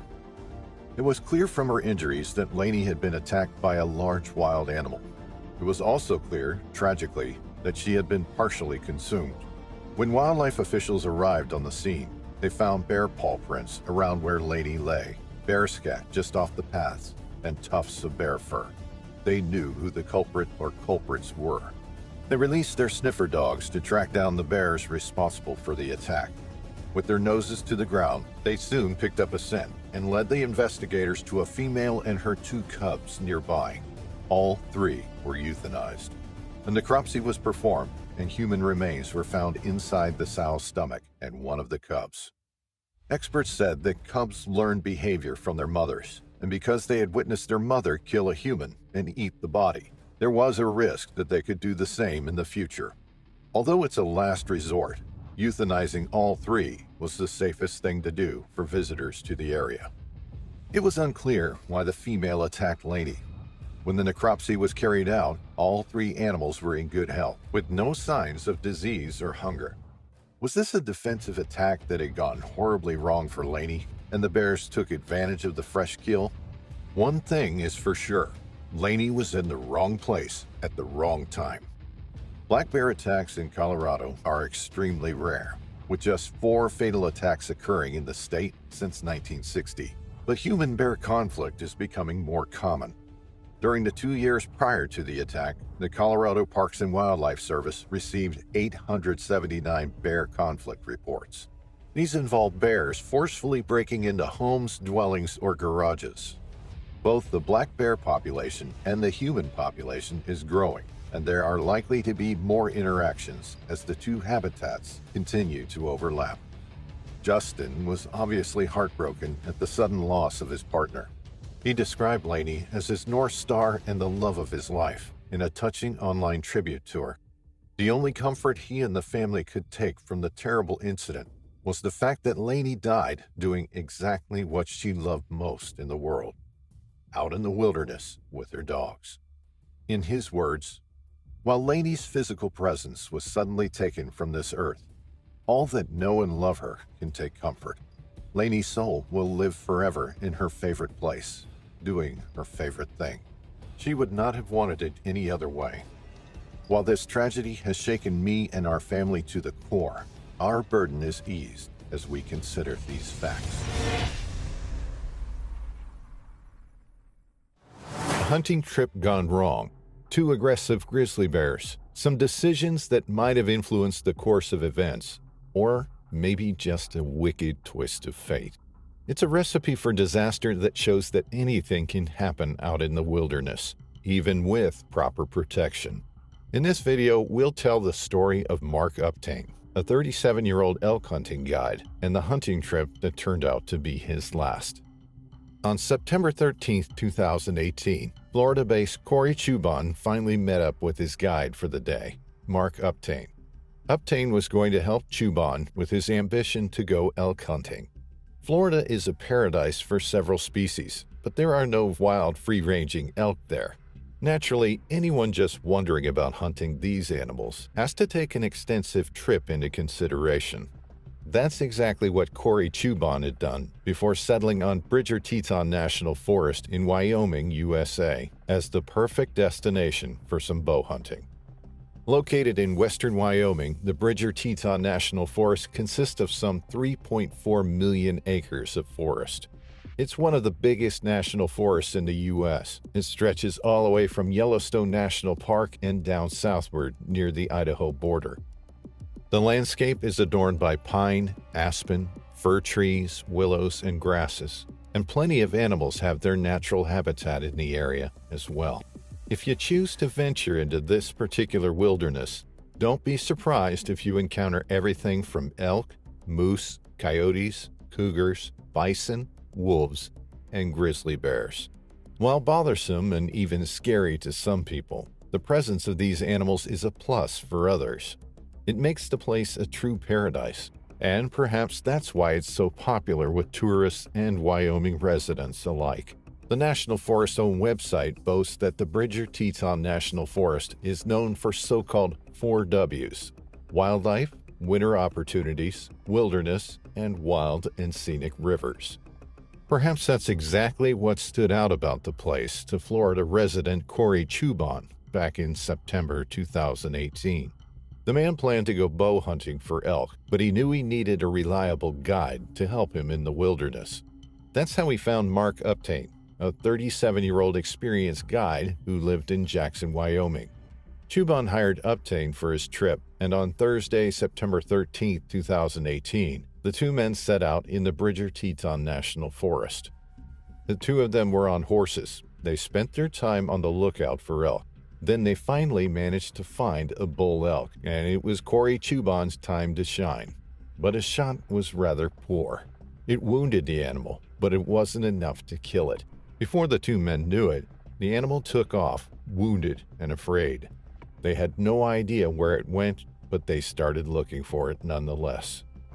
When they saw nightfall was upon them and they had yet to find the wounded animal, Chubon and Uptain decided to leave and regroup the following day.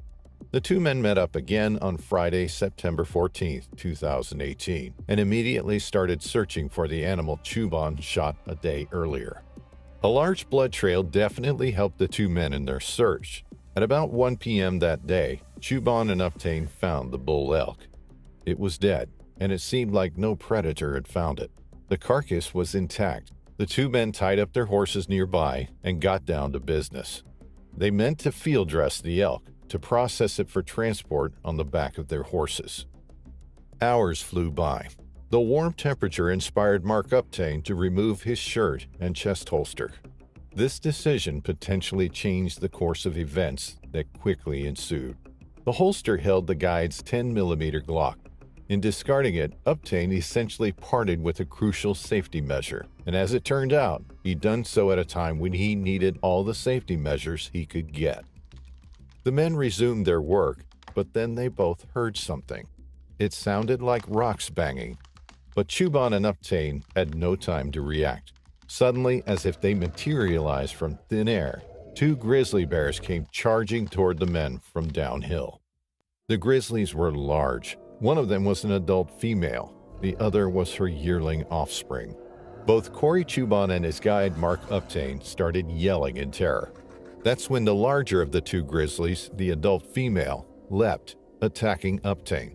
Chubon couldn't let his fear win, nor could he allow the bear to maul Uptain in front of his very eyes. He knew he had to retrieve Uptain's discarded Glock. He found the semi-automatic handgun some 5 to 10 yards away, but Chubon couldn't shoot the raging bear. A combination of factors made it impossible. First, the grizzly was erratically attacking Uptain, meaning that Chubon couldn't exactly get a clear shot.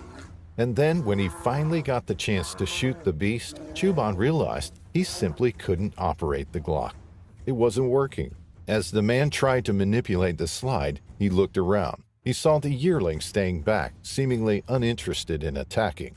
Chubon desperately continued to try to make the gun work, but it was no use. On top of everything else, he was also unfamiliar with how the Glock was supposed to work. And before he knew it, the sow left Uptain and turned its attention to him. The beast charged, and then it grabbed Chubon's right boot in its mouth. The bear only partially managed to throw the man off his feet. While trying to escape the bear, Chubon threw the handgun to Uptain, who was yelling at the bear. But the gun didn't quite reach the man. It landed short. Possibly further aggravated and confused by the two men's movements, the sow once again turned its attention to Uptain. Corey Chubon saw it as his only chance to try and get away and call for help. As he fled, the last image he had of Mark Uptain, his guide, was of the man standing on his feet facing the bear. It would be the last time anyone saw the man alive. Corey Chubon ran for his life, struggling on the rugged terrain under his feet. He only stopped some 400 yards away when he reached the horses. Chubon had to untie both of the animals in order to get his horse to leave. Then he rode as fast as he could to the top of a ridge. It was his best shot at getting some highly needed phone signal. At around 4:30 p.m., Teton County Sheriff's Office dispatch received Chubon's frantic 911 call. It took rescuers 2 hours by helicopter to reach Chubon. Time is crucial in these unfortunate events. They all probably knew that each minute that passed made Uptain's survival more and more unlikely. Rescuers searched for Uptain only for a short while. It was getting dark, which made their efforts futile. They left Mark Uptain behind, deciding to return the following day. Mark Uptain's lifeless body was found on September 15, 2018, some 50 yards uphill from the place of the attack. His body carried the signs of an aggressive bear attack. There were bite wounds on both of his hands, wrists, and arms, on both upper thighs, and on his right shoulder. An empty can of Bearspray, its safety removed, was found 5 yards away from Mark Uptain's body. The different bite marks indicated that both bears, the sow and its cub alike, attacked Uptain. The empty Bearspray canister and other evidence suggested that at one point during the attack, Uptain was successful in deploying the spray. This most likely caused the bears to let go of Uptain. The man then dragged himself uphill and away from the animals, but his injuries were too extensive. The man fell, dropping the Bearspray and rolling to the base of a tree, where he died. An analysis of the attack led authorities to the decision to find and terminate the bears. There were strong reasons behind this decision. Firstly, they hadn't discovered the carcass of the elk before the attack, which meant they weren't guarding their food. The likely scenario of a mother bear protecting its cub was also ruled out.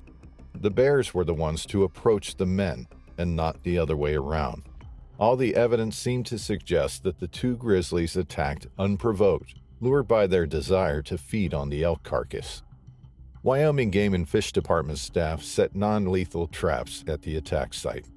The yearling was caught alive and later euthanized, while the sow was shot at the scene of the attack after charging law enforcement officers. Mark Uptain was survived by his wife and their 5 children, aged between 10 and 17 years old.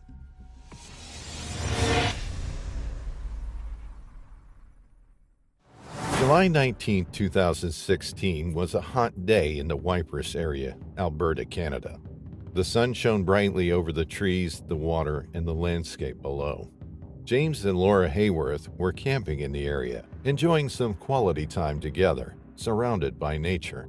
The place was peaceful, sunny, but not too far from signs of civilization either. In other words, it was perfect for their little outing. Ypres lies about 43.5 miles northwest of Calgary, in the middle of the Rocky Mountains Forest Reserve. The Rocky Mountains Forest Reserve was established in 1948 through a legislature act. The region provides the conservation and protection of the forests, watersheds, and rivers on the eastern slope of the Rocky Mountains. It's a diverse landscape, rich in wildlife and spectacular views. Mountain peaks in the west transition into open prairies in the east. Meadows, wetlands, and forested foothills are all part of the reserve. In other words, these are types of landscapes you expect to see in a Bob Ross painting. Several species of animals live in the area, some more dangerous than others. Wildlife encounters aren't unusual at all. Unfortunately, a number of these encounters are more than mere anecdotes that can be recounted to friends and family. As James and Laura Hayworth learned on that sunny day of July 19, 2016, coming face to face with a wild animal can be a perilous experience. James and Laura were camping near the Ghost River. If you think the name's a bit macabre, you're not wrong. It relates to some local First Nations legends claiming that there was once a gruesome battle in the area. According to the legends, the spirits of those killed in the battle remain tethered to the area, haunting it ever since. But James and Laura Hayworth weren't scared, at least not of some legends. But they knew encountering some dangerous animals was more likely than stumbling upon vengeful spirits. That's why, when the two of them decided to hike down to the river and sunbathe on the rocks, James and Laura made sure to bring Bearspray. Both of them knew how to use it, they had practiced before, but the area was quite busy and close to the main road. Not too far from the river, cars were going by. Because of this, and because the day was so beautiful, the possibility of a wildlife attack slowly slipped James and Laura's minds. Once the two of them got down to the river, they decided to have a picnic on the rocks. After they picnicked, the Hayworths set everything aside and they lay down for a good old sunbathing session in the middle of nature. Laura looked over her shoulder and was shocked to see something that looked like brown fur. Now fully alarmed and aware of the possible danger, the woman shot up and turned toward her husband, James. Laura urged him to get up, panic saturating her words. "I think there's some wolves," the woman continued. Both of them stood up, their senses alert, fear pumping through their veins. Laura and James soon figured out that those were no wolves. Instead, the Hayworths saw two bear cubs near the tree line, but bear cubs are seldom alone. If you see them, be sure there's also a mother nearby, ready to attack, maul, kill, or die for its young ones. It didn't take long for the mother bear to appear.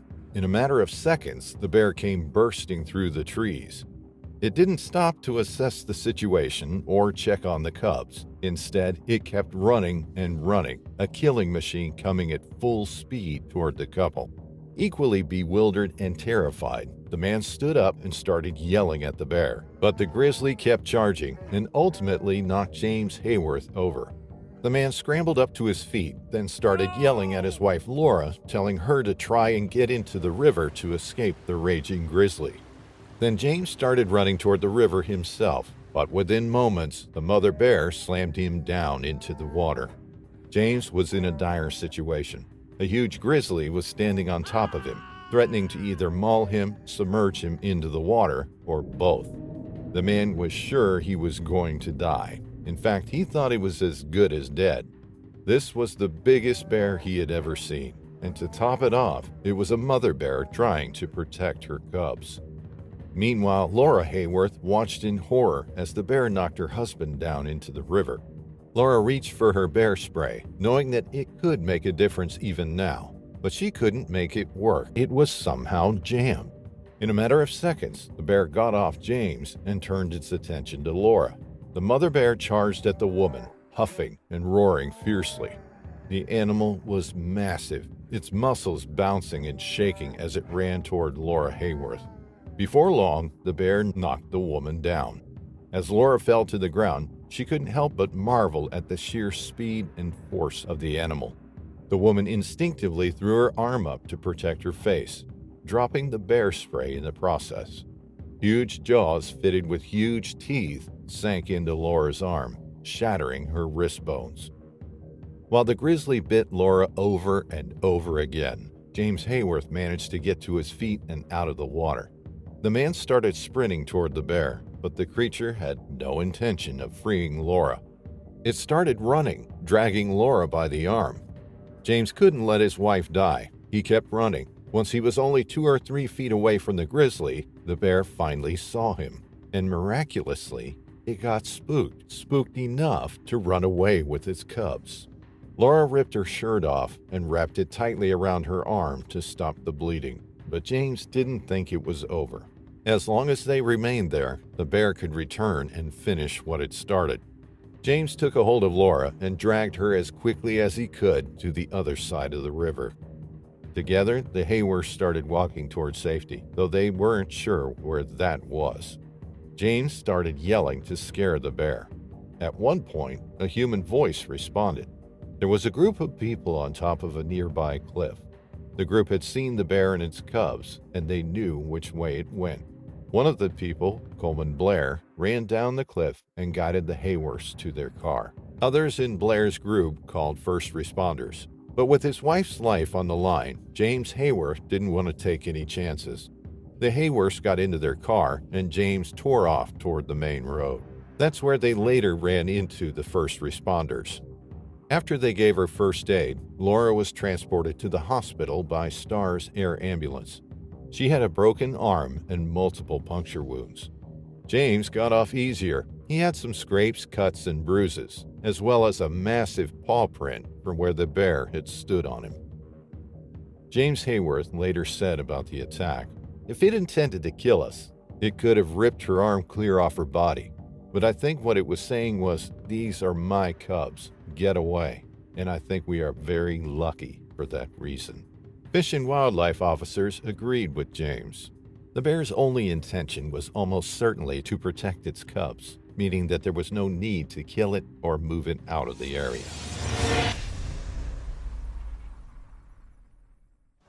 This is a story of both survival and loss, of resilience and love. This is the story of Mark Jordan. It was September 2005. At that point, Mark Jordan and Jacqueline Perry had been married for almost 4 years, and their anniversary was coming up. They were both very active people who liked outdoor activities, so finding the perfect spot to spend their anniversary wasn't probably too hard for the two of them. They lived in Cambridge, a city in the regional municipality of Waterloo, Ontario, Canada, so they were well accustomed to modern life and its demands. In fact, both Mark and Jacqueline had important jobs. He was a software engineer, and she was a medical doctor. Despite the challenging character of their respective jobs, or maybe because of it, the young couple tried not to ignore their innate inclination toward nature. That's why, besides his regular job as a software engineer, Mark was also a scout leader. Mark and Jacqueline chose to spend their anniversary in the backcountry of Missinaibi Lake Provincial Park, a park situated in northern Ontario. They wanted a remote place, somewhere in the very heart of nature. Celebrations were in order not only because they were quickly approaching the 4-year mark as a wedded couple, but also because Jacqueline had just accepted a new job. The woman had been offered a part-time position at Cambridge Memorial Hospital's emergency department, where she was set to start her new job in less than a month. So the two of them embarked on a 2-week holiday with big plans of camping and kayaking. As with any other inhabitants of Ontario, Mark and Jacqueline were well aware of the territory's immense beauty.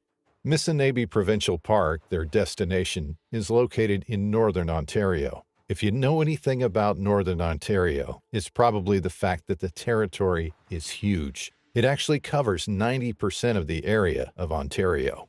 And you may also know that the population is as scarce as the land is vast. Only 6% of Ontario's total population lives in the northern part of the province. It's all about the nature up there, with the boreal forest covering most of the land. And when it gets remote, it really gets remote. The distances are large, and the backcountry can be unforgiving even to experienced travelers. To the inexperienced or just unlucky ones, it can be deadly. Missinaibi Provincial Park is perfect for anyone who wants to spend some time away from the usual rush and the multiple stimuli of modern life. Overall, it's a good place for an escapade. The park is located at the center of Chaput Crown Game Preserve, a fur-bearing animal preserve northeast of Lake Superior. Missinaibi is a bit over 310 miles long, encompassing multiple lakes, impressive waterfalls, and stunning whitewater, perfect for some adrenaline-inducing kayaking. There are several campsites and canoe sites, and as everywhere in the preserve, wildlife abounds in Missinaibi Provincial Park. Mark and Jacqueline chose one of the backcountry campsites on Missinaba Lake. The site was secluded, both intimate and exciting enough for the two nature lovers. The two of them would often go hiking, and given their love for nature and Mark's experience as a scout leader, they had enough trust in their abilities to fend for themselves in the wilderness. The couple had to drive north to the park, and then they had to paddle their way to the campsite in a kayak. There's no indication that anything worrisome or at least suspicious had happened before Tuesday, September 6, 2005. Instead, the couple spent their days enjoying the outdoors, as they'd often done before, breathing in the fresh air and relishing in the nice stretch of their muscles after paddling their boat. However, their joy was soon cut short. What was meant to be a lifetime spent together turned into only a few hours of pain, desperation, and vain hope. September 6, 2005 started like every other day at the campsite. Later that afternoon, though, disaster struck, and with it came a gruesome fight for survival. Mark Jordan and Jacqueline Perry were preparing dinner at their campsite in a rugged, remote region within the park, near Lake Missinaba. Everything seemed, looked, and sounded normal until it didn't. It all happened so quickly, there was no time to properly act. A black bear suddenly appeared at their campsite, and as if seeing a bear up close and personal wasn't enough, this animal didn't seem to be merely aggressive. No, the bear seemed to be predatory. There was no doubt the bear's intention was to kill. It struck lightning fast. In an instant, the bear leapt, pinning Jacqueline to the ground. The creature didn't waste any second. It grabbed the woman and then started dragging her into the bush. To Mark, it felt like time had stopped. Jacqueline, the woman he loved, his wife, was in the clutch of an apex predator, being dragged far away from him and into the wilderness, toward a certain death. Mark couldn't let it happen. If he knew one thing about black bears, it was that they can get scared if one manages to look bigger and fiercer than the beast. In other words, Mark Jordan knew he had to show the bear who the boss really was, no matter the cost. Saving Jacqueline wasn't a decision. It was way more than that. It was an instinct. Before the bear could disappear into the bush with a very wounded Jacqueline, Mark attacked the beast. The man got the bear in a headlock and started punching it in the head, causing the beast to drop Jacqueline. Its attention was now focused on Mark, and so was its rage. Using its claws and massive snapping jaws, the black bear struck back. It didn't matter to Mark. It didn't matter that his body was covered in lacerations, that several of his nerves had been severed by the furious black bear. Mark retaliated, using its Swiss Army knife to stab the beast 5 or 6 times. Suddenly, the animal left, wounded. The man's relentless attack succeeded, but his ordeal was far from over. Jacqueline was still on the ground, seriously injured. She needed help, but the campsite was too remote for rescuers to arrive that quickly. Mark had to get her somewhere safe. He picked Jacqueline up in his arms and started running toward the kayak. His wounds were gushing blood, but nothing was more important to him than making sure Jacqueline survived. Desperate, he climbed into the kayak and started paddling toward the nearest campsite. Badly wounded himself, Mark paddled for almost a mile, crying for help. And then someone heard him. 2 hikers, a father and son from Pennsylvania, heard the screams for help and rushed to Mark's aid. The 2 of them had fought off a black bear themselves less than an hour before hearing Mark's cries. Together, the 3 men paddled for 90 more minutes before coming across a pontoon boat with an off-duty police officer and a doctor from North Carolina on board. It was a miracle. The doctor tried to save Jacqueline Perry while the boat continued on to the park office some 6 miles away. Mark stood by his wife's side, hoping and praying she would survive her brutal wounds. But Jacqueline Perry died before they could make it to the boat office, despite her husband's heroic efforts to save her. 3 hours after the attack, Mark Jordan was taken to Sudbury Regional Hospital. His condition was stable, but he had suffered multiple lacerations, many puncture wounds, and severed nerves. Before doctors could operate, they had to make sure there was no possibility for infection. Meanwhile, police and park workers began their efforts to find the bear, as well as other campers. With visitors not being required to tell park officials they'd entered the area, staff wasn't exactly sure how many people they were looking for. On September 10th, 4 days after the attack, the Ministry of Natural Resources killed a black bear believed responsible for the fatal attack. The bear was found, shot, and killed near the site of the attack. The animal was male and not fully grown, and it had a wound to its neck, one probably inflicted by Mark's knife. Mark Jordan was released from the hospital after getting 300 stitches for his injuries. 2 years later, in 2007, he was given the Star of Courage Award from Governor General Michael Jean. In an interview, the man said he regretted not killing the bear. He also said getting the Star of Courage would help keep Jacqueline Perry's memory alive.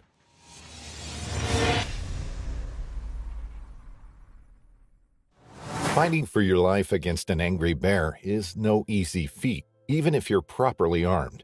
When Lee Francis was attacked by an enormous grizzly, he quickly whipped out his pistol, thinking the gun might help, and it did, only not in the way Francis expected it to. Sometimes you win, sometimes you lose. It was Friday, October 21st, 2022, when Lee Francis and his son set out to do some elk hunting. The 65-year-old dentist and his son, Josh Francis, who was also a dentist, weren't inexperienced.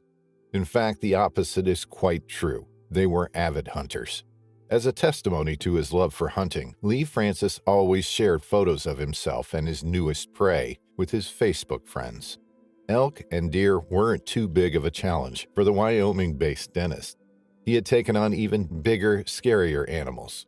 One photo on his personal Facebook page shows the man smiling to the camera, his hand proudly touching a huge dead grizzly. Considering their experience and the joy they found in hunting, Lee Francis and his son started their elk hunting trip confidently. In fact, they were well prepared to take on any potential danger. Francis and his son had some scary encounters in the recent past. Only a month before, in September, the two of them were on a hunting trip when they attracted the attention of not one, but two curious and maybe hungry bears. While the 65-year-old and his son were on the bow hunting trip, they stumbled upon a bear. They managed to scare the animal by hitting sticks together. The noise was enough to make the bear leave. But it wasn't the end of their adventure that September. Soon enough, Lee Francis and his son were stunned to see another bear taking an interest in them. This time, the animal came into their camp and scared the men's horses. The two encounters were enough to convince Francis he needed to take some extra safety measures. Yes, he had his trusted bow, but a pistol would certainly do better in the eventuality of a bear attack. So the man purchased a handgun and started carrying it while hunting. It made him feel safer, and understandably so.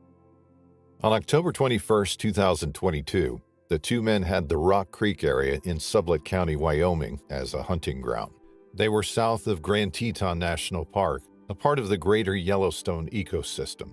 The whole area is rich and abundant in wildlife.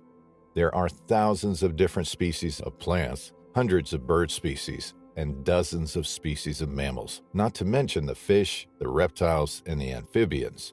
It's paradise on Earth, with some of the most intact habitats. The list of animals that find their home in Sublette County goes on and on and on. You'll find elk, moose, mule deer, pygmy rabbits, bald eagles, wolves, lizards, grizzly bears, and so many more. The land is old, and evidence shows that humans have been living off it since at least 11,000 years ago.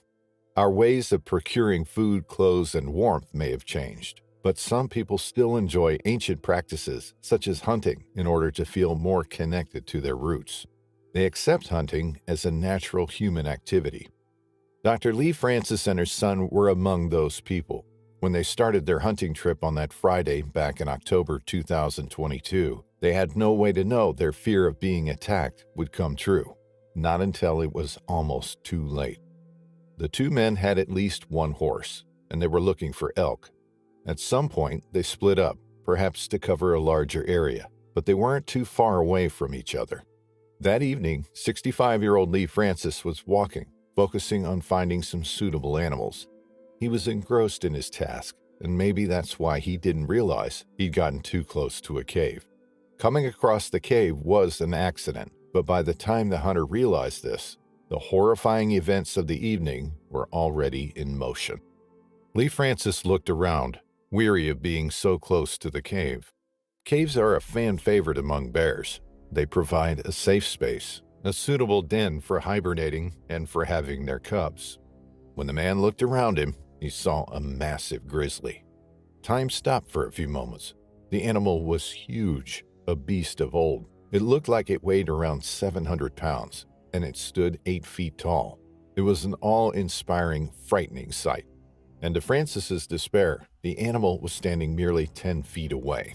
The man instantly knew that whatever time he had to defend himself, it was short, maybe too short to really make a difference. But the angry grizzly didn't leave Francis too much time to contemplate his potential actions. It was now or never. It was do or die. The giant beast charged toward the man, its beady eyes full of rage. 65-year-old Francis had no choice but to defend himself by fighting back. He whipped out his pistol, the one he had gotten to protect himself from awful encounters, just like this one. And he fired, but it didn't deter the animal. Instead, the grizzly approached furiously, its pace quick. Its steps made the very earth tremble. The bear came flying at the man, and Francis was now prey. He made the mistake of taking the animal by surprise, and bears are notorious for turning murderous when startled. Francis fell on his back. His position was a dangerous one. It exposed all the soft, important bits of the body to the grizzly. The animal was only inches away from tearing the man apart with its powerful jaws and sharp claws, but the man fought for his life. When the bear's giant head came close to the man, Francis's natural reaction was to kick it away from him, and that's exactly when the man's pistol made a difference, albeit not in the manner Francis might have been expecting when he first purchased the handgun. At the exact same moment the man's foot connected with the bear's skull, Francis shot his pistol. But the situation was chaotic, the movements too erratic, and the man's aim proved to be a little off. Instead of shooting the grizzly, the man shot himself in the lower leg. It hurt, but when Francis saw the outcome, he was probably willing to accept the pain. The giant 700-pound grizzly was frightened by the sound, and some of the rounds did hit it, scaring it off. The massive animal ran away, leaving a wounded Francis in need of medical assistance. Josh Francis rushed to help his father, who was hurt and still in shock, bleeding on the ground. The younger man was able to provide some first aid to his father. Francis's son used sticks and a belt to help stop the bleeding. Then he helped lead Francis onto a horse. Josh then used a satellite phone to call for help. It was just before 6 p.m. The two men headed toward a nearby lake called Water Dog Lake, where rescue crews were waiting to pick them up. After they got there and met the rescue crews, they traveled another 6 miles by a utility terrain vehicle. Finally, they got to the air ambulance that was waiting to fly Lee Francis to the University of Utah Hospital in Salt Lake City. Lee Francis had to get 2 surgeries on his lower leg. Wildlife officials weren't able to locate the bear because it was snowing, but they planned to resume the search the following Monday. When asked about his scary encounter with the giant of a beast, Lee Francis said he'd been around big bears before, but having one of them charging you is a whole different deal. And although his body was healing from the trauma, Francis admitted to being mentally scarred by the encounter. "I'll probably have a nightmare or two the next time I'm out in the mountains," the man told reporters. Lee Francis also shared his advice to other people. Carry bear protection. Bear attacks happen so quickly.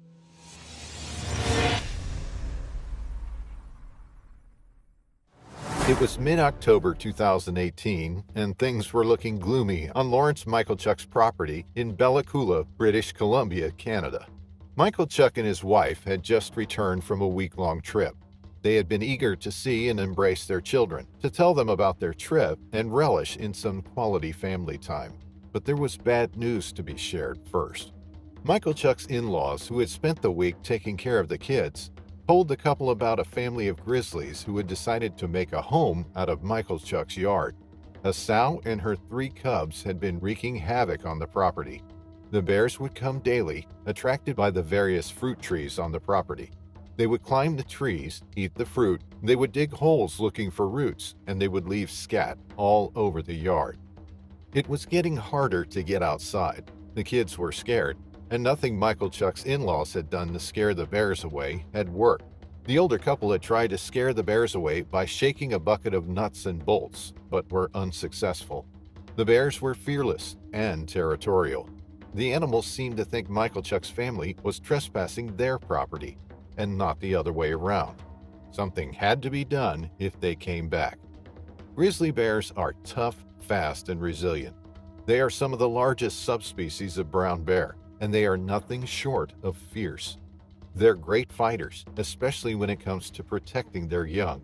And while many people can't comprehend living that close to such predators, grizzlies are a common occurrence in Bella Coola, British Columbia.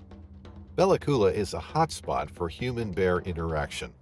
With its lush trees and its generous river, it's easy to see why Bella Coola is a luxuriant paradise for humans and bears alike. Wild animals abound, which makes the community a tourist hotspot. Bear safaris and tours are a big thing in Bella Coola. Because of this, some argue, grizzlies in the area have grown bolder, no longer fearing humans the way they should. Which means, of course, that unwanted bear encounters are also on the rise. Lawrence Michael Chuck couldn't let the mother grizzly and her 3 cubs take control. He feared something awful could happen. His children were young, and his daughter was particularly terrified of the animals. His family had been attacked by bears before, with his daughter suffering the brunt of it. His daughter's arm was badly injured during that previous bear encounter. Michael Chuck feared the worst. Grown-ups are easy targets for grizzlies as it is. Children are not even a nuisance. The 54-year-old man had to protect his family. If the bears were to return, he told himself, he would not let them roam freely. As you can expect by now, the bears returned the following morning. They were beautiful creatures, no doubt, as they slowly made their way out of the pines and toward the fruit trees. Michael Chuck didn't want to harm the animals, but he had to make them understand they weren't wanted. The man grabbed his shotgun, which was loaded with birdshot, and stepped outside. His wife and children stayed inside the house, watching from a window. His wife decided to film the whole encounter. Lawrence Michael Chuck didn't want to take any unnecessary risks. He didn't want to traumatize his children. The man went outside and stood below his front deck. His dog was there too, brave enough to join its owner in this mission. Michael Chuck took a deep breath and then fired his first shot in the air, his first attempt at driving the bears away. He hoped the noise would be enough, and the whole ordeal would end as fast as it started. His hope couldn't have been any farther from the truth. The grizzly sow didn't plan to leave without a fight. The animal came charging at Michael Chuck. Terrified, the man ran as fast as he could back inside the house. After a while, though, the sow and her cubs started walking away. Michael Chuck took it as a good sign. Maybe the animals had finally understood they weren't wanted. Maybe they were walking away for good this time. With the bears now departing, Michael Chuck thought they could do with some more encouragement. Once again, he stepped outside, shotgun at the ready. He shot another round in the air, again in an effort to keep the sow moving along, but this seemed to be a bad move on the man's part. The sow turned around, ever so slowly, the look in her eyes nothing short of menacing. She watched Michael Chuck closely, as if trying to intimidate the man. Michael Chuck yelled at the bear to keep moving her on. Bad move. In an instant, the sow put her ears down and her head back, her mouth open, those sharp teeth glistening in the sun. It was a terrifying sight. In a flash, she started charging at the man. The bear was furious. She, too, wanted to protect her children. Boy, this is not a very good situation, because I don't think I'm going to make it back to the house, Michael Chuck thought. But he had to try and save himself, for his children's sake at least. As soon as the bear started charging, Michael Chuck started backpedaling as fast as he could. At one point, the man lost his right shoe. The shoe almost tripped him up, but luckily Michael Chuck managed to remain steady on his feet. He had a plan.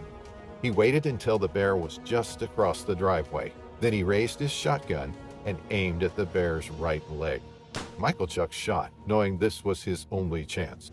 The bear tumbled on the ground, stunned by the shot. The man knew he had only seconds, so he took off running, not wasting any time to see what the bear did next. Turns out, the man made the right decision, because it took the bear only a few moments to get back on her feet and resume its chasing. By then, fortunately, Lawrence Michael Chuck had already dove in the door as quick as he could and slammed the door behind him. He made it back inside the house. He was alive. The family watched as the grizzly sow turned to her cubs. The four animals left together. The man later reported the incident to BC conservation officers. Michael Chuck's wife uploaded the video on YouTube. In a write-up attached to the video, Michael Chuck provided further details. There was no blood, no hair, and I know she'll be sore, but she'll now think twice about approaching people. I talked it over with the local conservation officers, showed them the video, and they said I was totally justified in defending myself and family. I'm just glad it was me and not the kids out there, he wrote. But the video sparked a wave of controversy, with people criticizing his decision to shoot at the bear. But Michael Chuck defended his actions, arguing that he'd never intended to hurt the animal, hence the use of birdshot. I didn't want to blind her by hitting her in the face, so aimed at her right side to hopefully trip her up to buy me enough time to run inside the house, the man explained. That bear was not going to leave, he said. It probably worked out good because the bear's alive and I'm alive.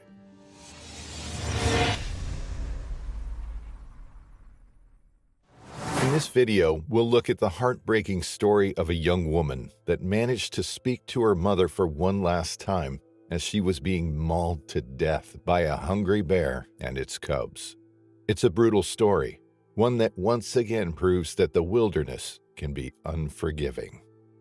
Olga Moskolyova was only 19 years old in late August 2011 when she and her stepfather Igor Siganenkov decided to go camping near the village of Termalny. It was meant to be a short fishing trip before returning home to Tatiana, Olga's mother and Igor's wife, and to their day-to-day life. This wasn't their first time out in the wild. After all, they lived in the Russian Far East, a place which has become legendary for its harsh living conditions. To most of us, it might seem like a cruel, untamed place. To them, it was just their backyard. In Russian regional schemes, the Russian Far East has been traditionally noted separately from Siberia, but the territory can be considered part of Siberia, if only for its geographical traits.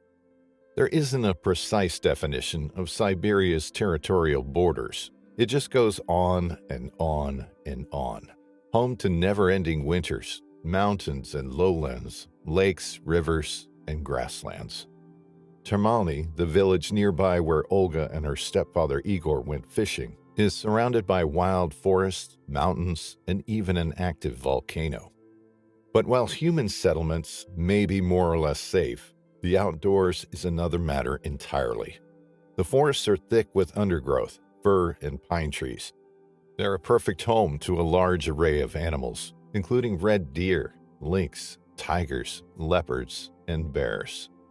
As beautiful as these animals can be, they are also extremely dangerous, especially if they're hungry or they feel threatened. And sometimes it's us, humans, who get the short end of the stick and end up paying the ultimate price.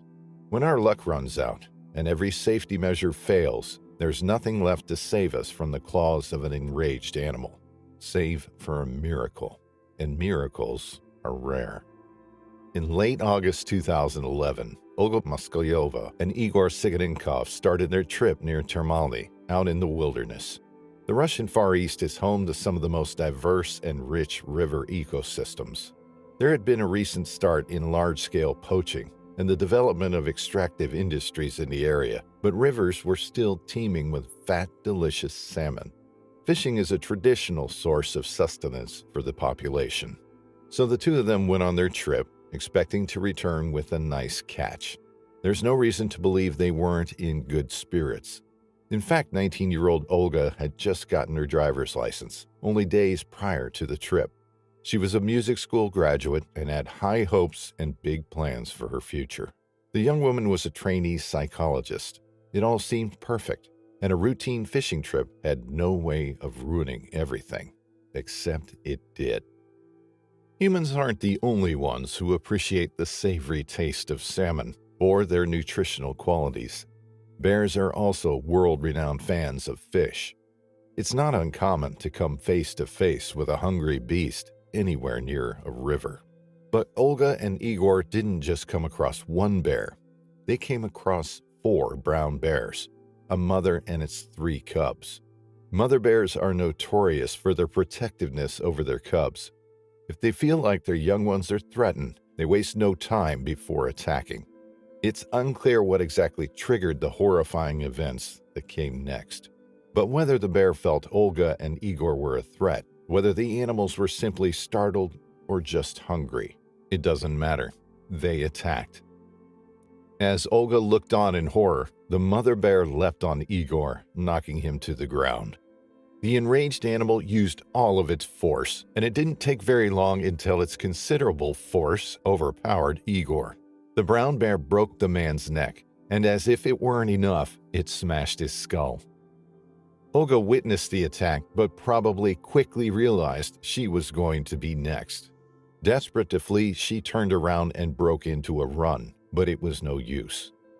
She ran for what probably felt like miles and miles.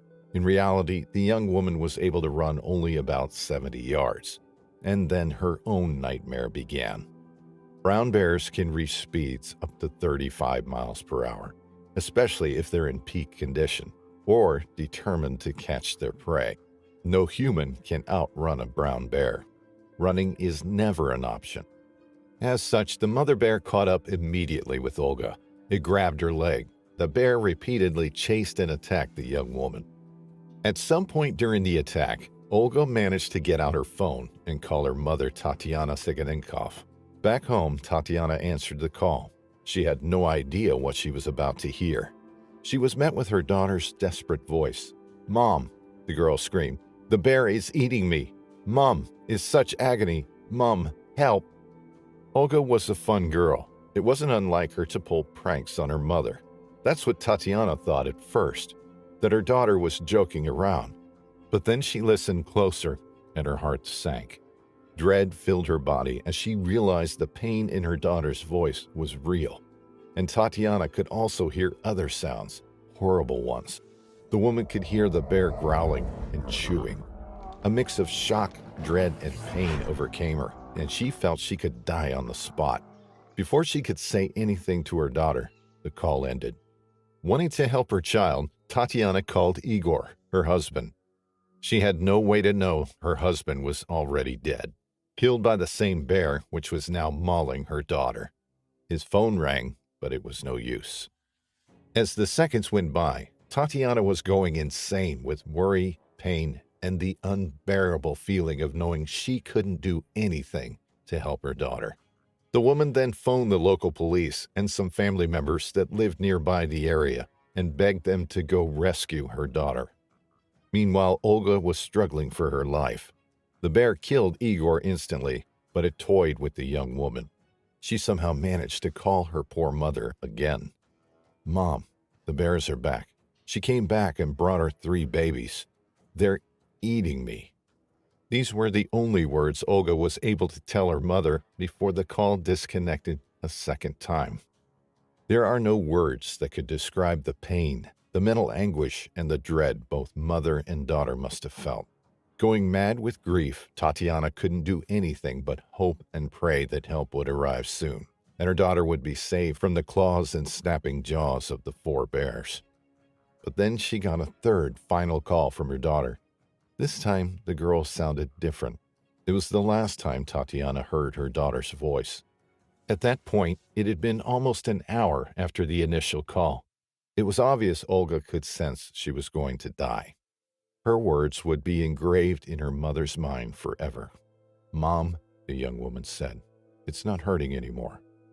I don't feel the pain. Forgive me for everything. I love you so much," were the last words Olga Moskalyova ever told her mother before the call was cut off for the final time. It took rescuers another half hour after the final phone call to reach the place of the attack. When they got there, they were met with a gruesome sight. Police officers were accompanied by Andrei, Igor Siganenkov's brother. Together, they saw the mother bear and its cubs feeding off Igor's remains. Olga was lying on the ground not too far away, her lifeless body horribly mauled by the beasts. 6 hunters were dispatched to kill the bears.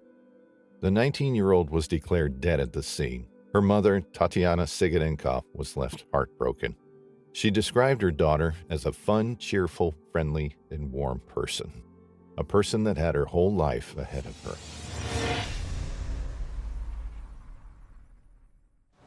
Kodiak is not for the faint of heart. While the weather might be temperate by Alaskan standards, the Kodiak archipelago is home to more than mountains, glaciers, and forests. There are over 3,500 brown bears on the archipelago, thriving nearby human settlements. And every once in a while, a Kodiak bear might even pay you a house call. At least that's what happened to Aaron Olson and his family in September 2022, when a Kodiak broke into their home. It took quick thinking, sharp instincts, friendly neighbors, and a Remington 870 tactical shotgun to bring the bear down. It started out the way most horror stories do.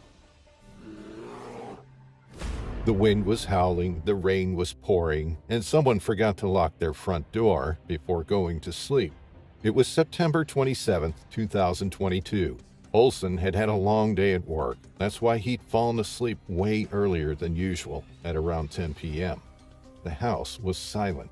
Olson's eldest was away, spending the night at his grandpa's a few doors down the street. The man's other 5 children were fast asleep in their bedrooms, and so was Maribel, Olson's wife, who was 7 months pregnant. Each and every night, without fail, Olson would check all the rooms in the house, lock the doors, and turn the porch lights out before going to sleep. But not this particular night. Aaron Olson went to bed without performing his routine. Aaron Olson and his family lived in Bell Flats, a tiny community about 10 miles outside the city of Kodiak, Alaska.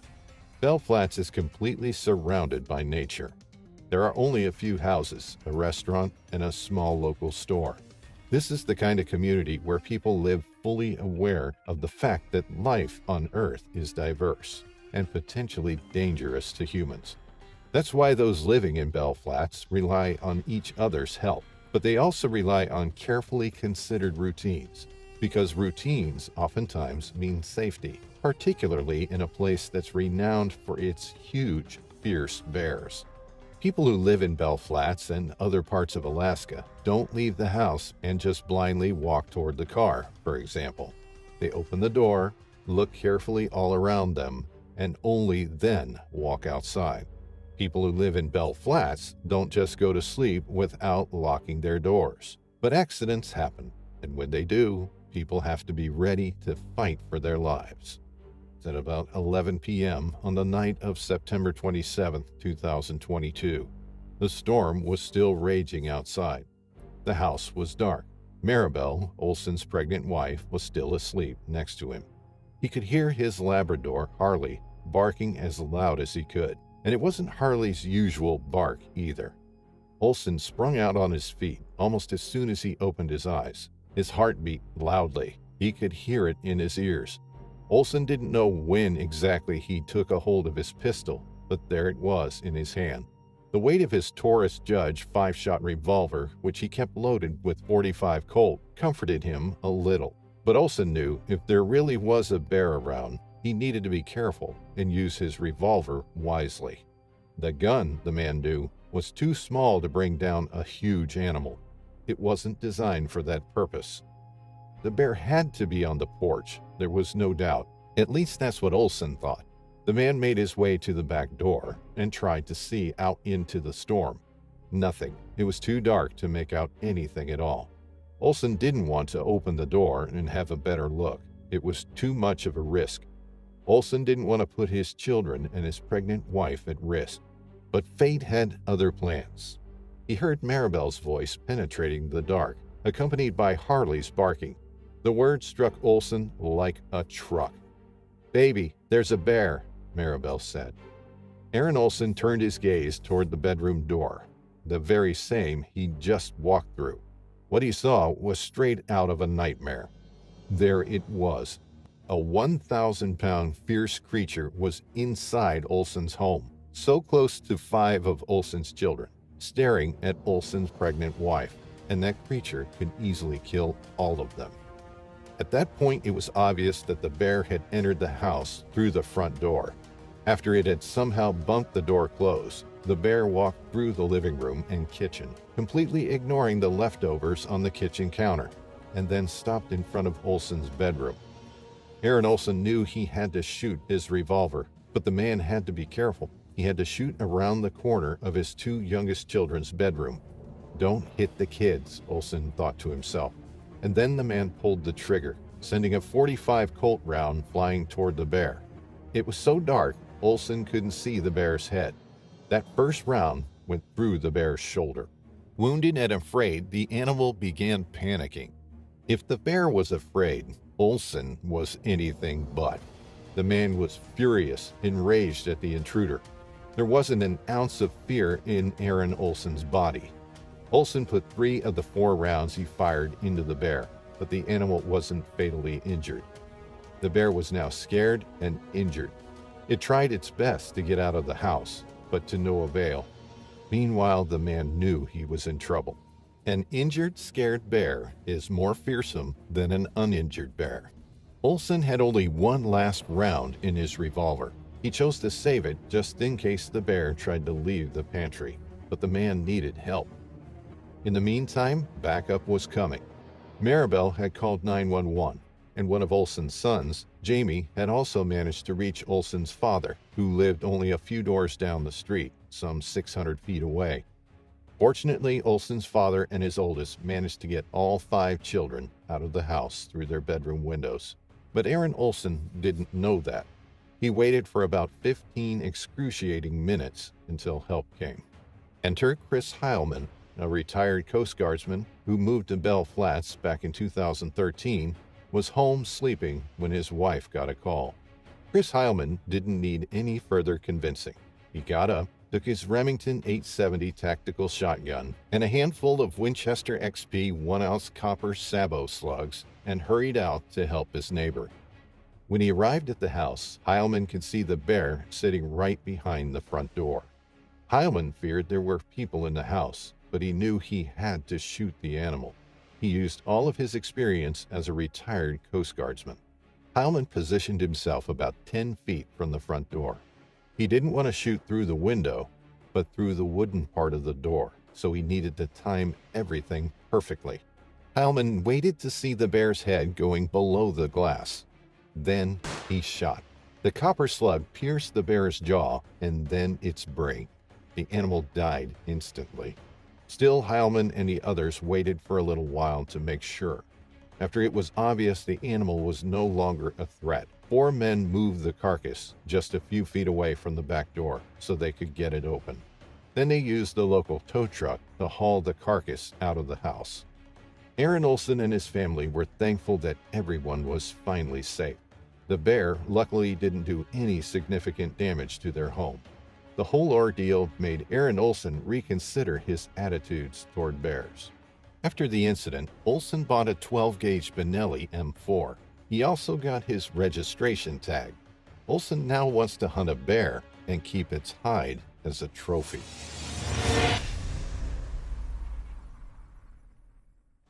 We sometimes think we're untouchable. We have the comfort of our houses, of our properties, places we know like the back of our hand. But sometimes, safety is a beautiful illusion, one we come to accept too quickly. When we share our backyards with the wilderness, accidents are likely to happen. And sometimes there's no other choice than to fight for what we have, to fight to survive. This story takes us to Bella Coola, a community in British Columbia, Canada. The entire valley where the community is situated had, as of 2021, a population of only 2,163 people. It's easy to see why Bella Coola is a luxuriant paradise. The valley is crossed by a generous river. The trees are evergreen. The valley has a long, rich history, with the First Nations Nuxalk people dating back 10,000 years. But more astonishing even is that Bella Coola is located in the heart of the Great Bear Rainforest. Wild animals abound, and they are protected by authorities.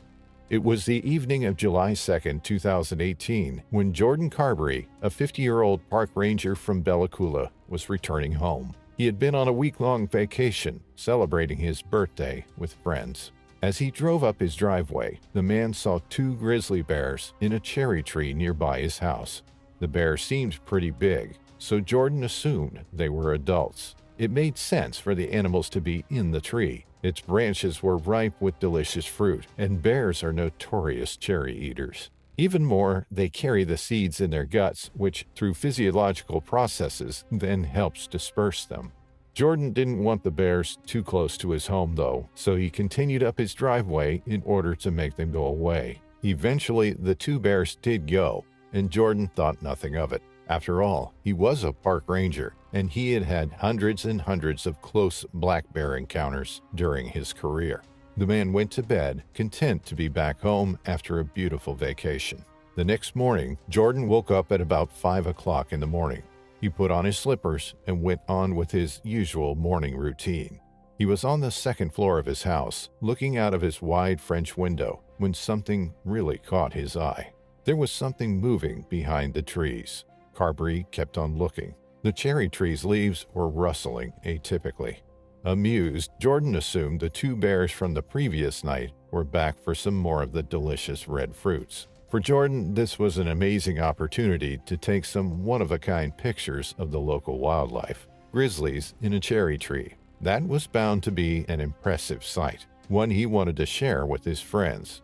Still in his slippers, Jordan took his camera and went down the stairs and out of the house, determined to take some unique photos.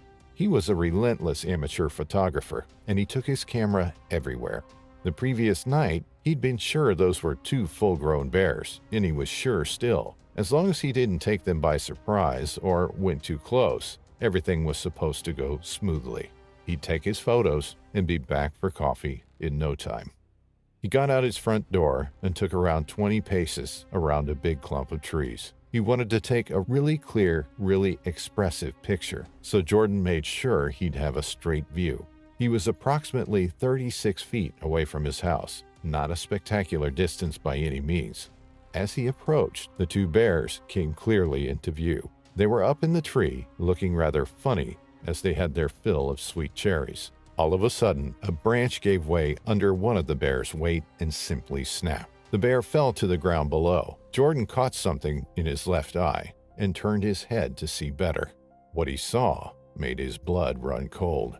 He had been gravely mistaken. The 2 grizzlies, having their fill of cherries, were not adults, but almost grown cubs, and to his left stood the mama bear. The sow was approximately 82 feet away from him. It slowly turned toward the man, and from the look on her wild face, Jordan assumed it blamed him for its cubs falling off the tree. The grizzly locked and leapt, starting to run toward Jordan Carberry. He couldn't believe his eyes. The bear was fast, so much faster than he imagined. Jordan could hear his heart beating. His mouth turned dry. He started running. Him starting to run wasn't a conscious decision. It was pure instinct. He could see his front door clearer now. He was so close to safety, he could almost feel it. By the time the grizzly hit him from the back, Jordan was about 9 feet away from the door. The massive paw to the back sent him flying in the air. The man landed on the ground with a loud and painful thud. The bear hurried toward him. The terror was so incredible. Jordan almost didn't register when the sow opened her jaws and picked him up by his skull. The force of her bite was so massive, a part of Jordan's scalp ripped and fell to the ground, causing the bear to let go of his head. But his suffering was far from over. The furious grizzly then started biting the man all over his body.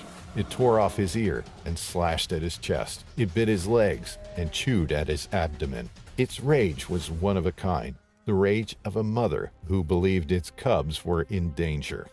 For a moment, Jordan thought this was the last time he was going to see the light of day. But as the bear repeatedly bit his abdomen, the man made a decision.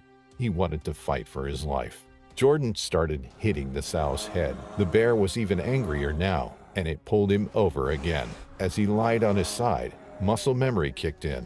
Jordan recently had some ranger training in defensive tactics with modified Krav Maga moves. It seemed like his body remembered the training. The man waited for the bear to get closer and then started hitting it with his heel straight in its eye. Pure adrenaline was rushing through his body. The bear backed off in confusion, giving Jordan the time to pull himself up. Then the grizzly charged again. Jordan tried to hammer fist its snout, but the bear seemed to understand the danger and dodged the attacks. The man managed to get into his house. His fear was still palpable. His door was thin. The bear could have easily charged and followed him into the house. For some reason, it didn't. But Carberry wasn't out of the woods just yet. He lived in an area with little to no cell coverage. He had no landline, and he was all alone. The adrenaline was still there, but he knew his body had suffered gruesome wounds. He grabbed for his keys, but they weren't in their usual spot on the kitchen table. His limbs were trembling, but he somehow managed to go upstairs and get his keys from his bedside table. He stumbled outside the house and to his car. As he pulled the handle, he saw the grizzly bear coming at him for the 4th time. He got in the car and stepped on the gas. "Don't pass out. Don't pass out," Jordan kept repeating to himself. He was half sure his insides were spilling out and he would die alone. But he also remembered he had a wife, a daughter, a mom, dad, and brother. He had people who cared for him, so he had to make it. Jordan Carberry made it to the hospital. He was airlifted to a Vancouver hospital where he underwent several surgeries for his extensive injuries. A part of his right ear was missing. He had a torn scalp, several puncture wounds, and an umbilical hernia caused by the bear's repeated clawing at his abdomen. But he was alive and under care. Carberry takes full responsibility for the accident. He knows he shouldn't have risked his life for some photos, and he's happy to have survived a grizzly bear encounter. He was even happier to hear that the bear had not been killed. After all, Jordan knew the sow was only protecting its cubs. October 15th, 2022. At this time of the year, Wyoming teems with life. Bison, mountain lions, elk, moose and deer, grizzlies, and wild horses all roam the uninhabited wild land. To any nature lover, the majestic mountains and high plains are sources of beauty and serenity. To any hunter, Wyoming is a paradise promising exciting thrills.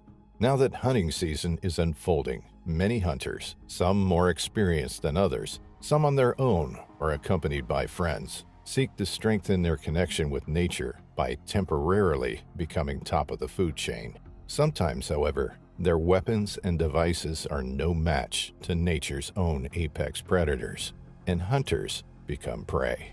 Only luck, or maybe something more, can save them. It was Saturday after practice when the 4 friends decided to go shed antler hunting. Together, they picked the perfect spot for their adventure, somewhere near Cody, Wyoming, a few miles from the beautiful Bobcat Houlihan trailhead.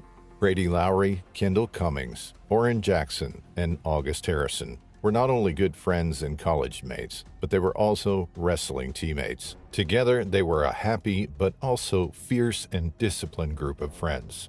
It was a half-hour drive to the spot they picked. The foursome spent the day laughing and chatting, talking about their common passion, wrestling, and college. Though they were happy just to be together, the 4 young men didn't forget for even a second their true goal. They were hiking the South Fork, not just for its breathtaking scenery, but because they wanted to find some beautiful antlers. Moose, elk, or deer, it didn't matter, as long as there was some kind of big cast-off antlers involved. The 4 friends were well experienced in working as a team. Their years as wrestling teammates helped them get to know each other and develop trust in one another. They all knew there were some good people having their backs. The young men spent the day together in search for game, but luck didn't seem to be on their side. It was getting late. The cold was starting to creep in. The light was slowly fading, painting the scenery in shades of molten gold, soft orange, and vibrant green. It was a sight for sore eyes, but the group knew it was time to head back to their vehicle. As they were making their way down the mountain, Brady Lowry and Kendall Cummings were feeling disappointed. They really wanted their trip to be successful, and they weren't the type of people who easily gave up. Brady and Kendall told their friends Orrin and August that they wanted to look for sheds for a little longer. Maybe they'd miss something. Maybe they'd have more luck if they only spent a little time looking. The group then split, with Orrin and August heading to the car. Brady and Kendall were still excited, although their chances to find some worthy game were rather dimming. They kept walking, eyes glued to the ground. The earth was cold and covered with leaves, but surely they would find some signs of animal life. And signs they found. Brady stopped abruptly. The earth was covered in scattered bear droppings. He raised his head. Brady looked over at his friend, with worry written all over his face. "There is a grizzly bear here," the young man said. His words were still echoing when the massive beast charged out of the willows.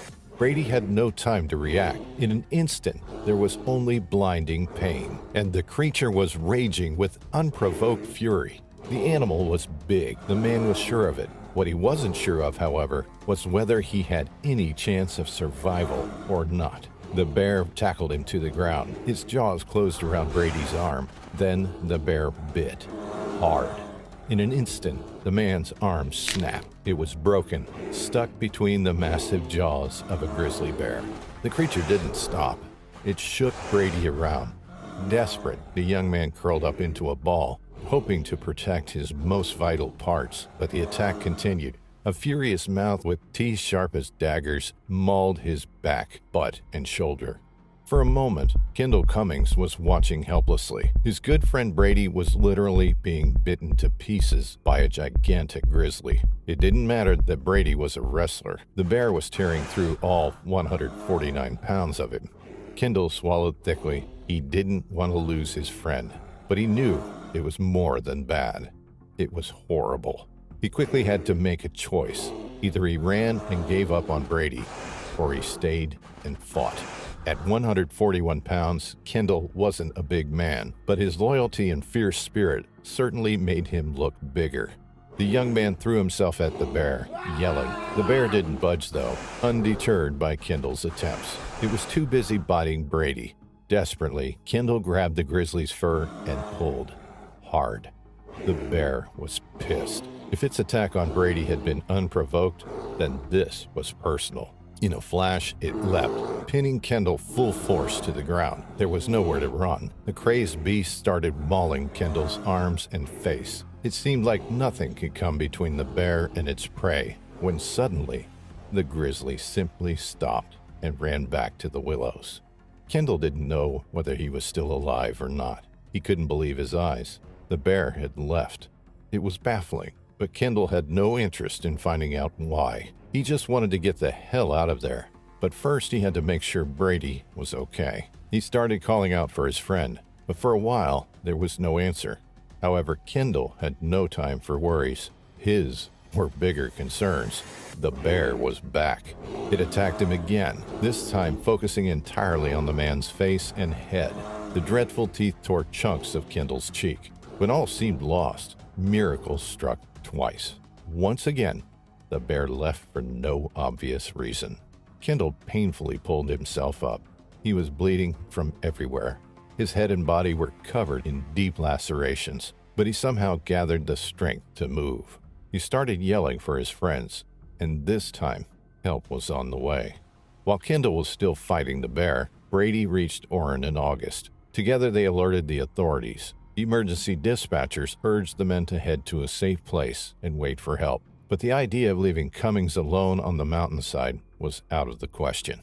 Once they had coordinated a location for a medical helicopter to land, they headed up the hill to find Cummings. They heard yelling and soon reached their badly wounded friend. Together they slowly made their way to the car and waited for Park County's search and rescue. Kendall Cummings was then flown by helicopter to St. Vincent Healthcare in Billings, Montana. Brady Lowry was taken to Cody Regional in Wyoming, but was also eventually flown to St. Vincent. Both men experienced significant puncture wounds, cuts, and bruises in the attack. They had to get dozens of staples. Kendall Cummings suffered the worst of it. As of now, 5 days after the attack, his care team is still greatly concerned about the possibility that he will develop infection in his numerous wounds. All 4 of the men carried Bearspray, but there wasn't enough time to use it. Instead, Brady Lowry thinks there are 3 main factors which made their survival possible. Firstly, he has one of the best friends a person could ask for. Kendall Cummings is definitely a hero, a person that chose to face great danger rather than abandon a friend. Secondly, all 4 of them have a strong bond, maybe due to their wrestling background. He believes they're all going to be best friends for the rest of their lives because of this terrifying experience. Finally, Brady believes there was something out there in the woods on that Saturday, something bigger than all of them, something that wanted them to live. As always, we'd love to hear your opinion on this story. What do you think saved the 4 young men?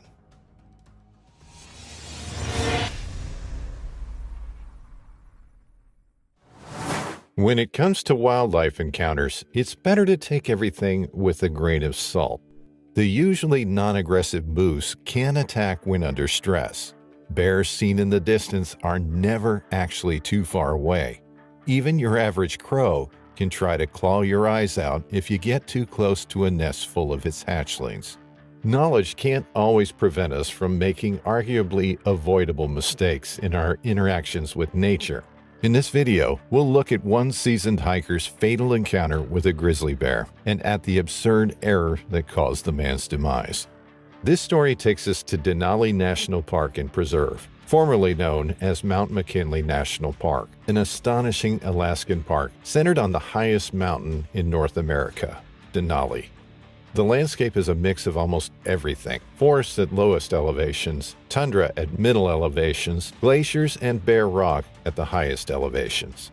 There are over 6 million acres of superb scenery, sheltering more than 450 species of flowering plants and numerous North American birds and mammals. Denali has hundreds of bears, both grizzlies and black bears, 13 wolf packs, thousands of caribou, Arctic foxes, martens, beavers, you name it. It's one of the most impressive national parks in the entire world, and for anyone who appreciates wilderness, Denali is nothing short of paradise. According to the National Park Service, there are over 600,000 visitors that venture to the park every year, but it never feels overcrowded, thanks to how vast and remote the park is. This is why many lone adventure seekers choose Denali. They want the full experience, unadulterated by any other human presence, even if it could mean utter lack of protection against nature's apex predators. On August 24, 2012, 49-year-old Richard White was hiking near the Toklat River, the largest braided river that is crossed by the Denali Park Road. It wasn't Richard's first visit to Denali, and it certainly wasn't the only hiking trip he went on all by himself. Richard adored nature and always sought to witness and understand wilderness as it was, away from modern life or other people. He had a deep appreciation for even the smallest phenomena and felt comfortable with solitude, especially if it made possible the pursuit of knowledge and peace for the self. Like many of us, Richard White would feel the call of the wild every now and then. In order to soothe that part of him that wanted to get away from everything artificial, he'd spend days hiking, sleeping under the stars, and observing nature. By August 24th, the man had already been backpacking alone for 3 days, and he had 2 more days of exploring left before returning to San Diego, California. His wife and his 21-month-old daughter were waiting for him back home, and so did the prospect of changing his job. Richard was a successful man. He had been the director of exploratory pharmacology at Ferring Pharmaceuticals, but was now looking for a change. Perhaps that's what brought him to Denali, the need to clear his head before starting another chapter of his life. Or maybe it had nothing to do with his job at all. Maybe it was just what a nature-loving adventurer does. There was nothing to be afraid of. After all, Richard had been on so many solo hikes before, and he always made it back home. But that was about to change, in a dramatic turn of events that would stain Denali National Park and Preserve history forever. On that early August afternoon, Richard was hiking along the Toklat when he saw something of extraordinary beauty and power. Sure, he preferred exploring nature by himself, but that didn't mean he didn't want to share the astonishing aspects of his journeys with his family. That's why he always carried a camera on his trips. He most likely wanted to show his daughter pictures from his adventures one day. As soon as he saw the huge grizzly, Richard stopped in his tracks.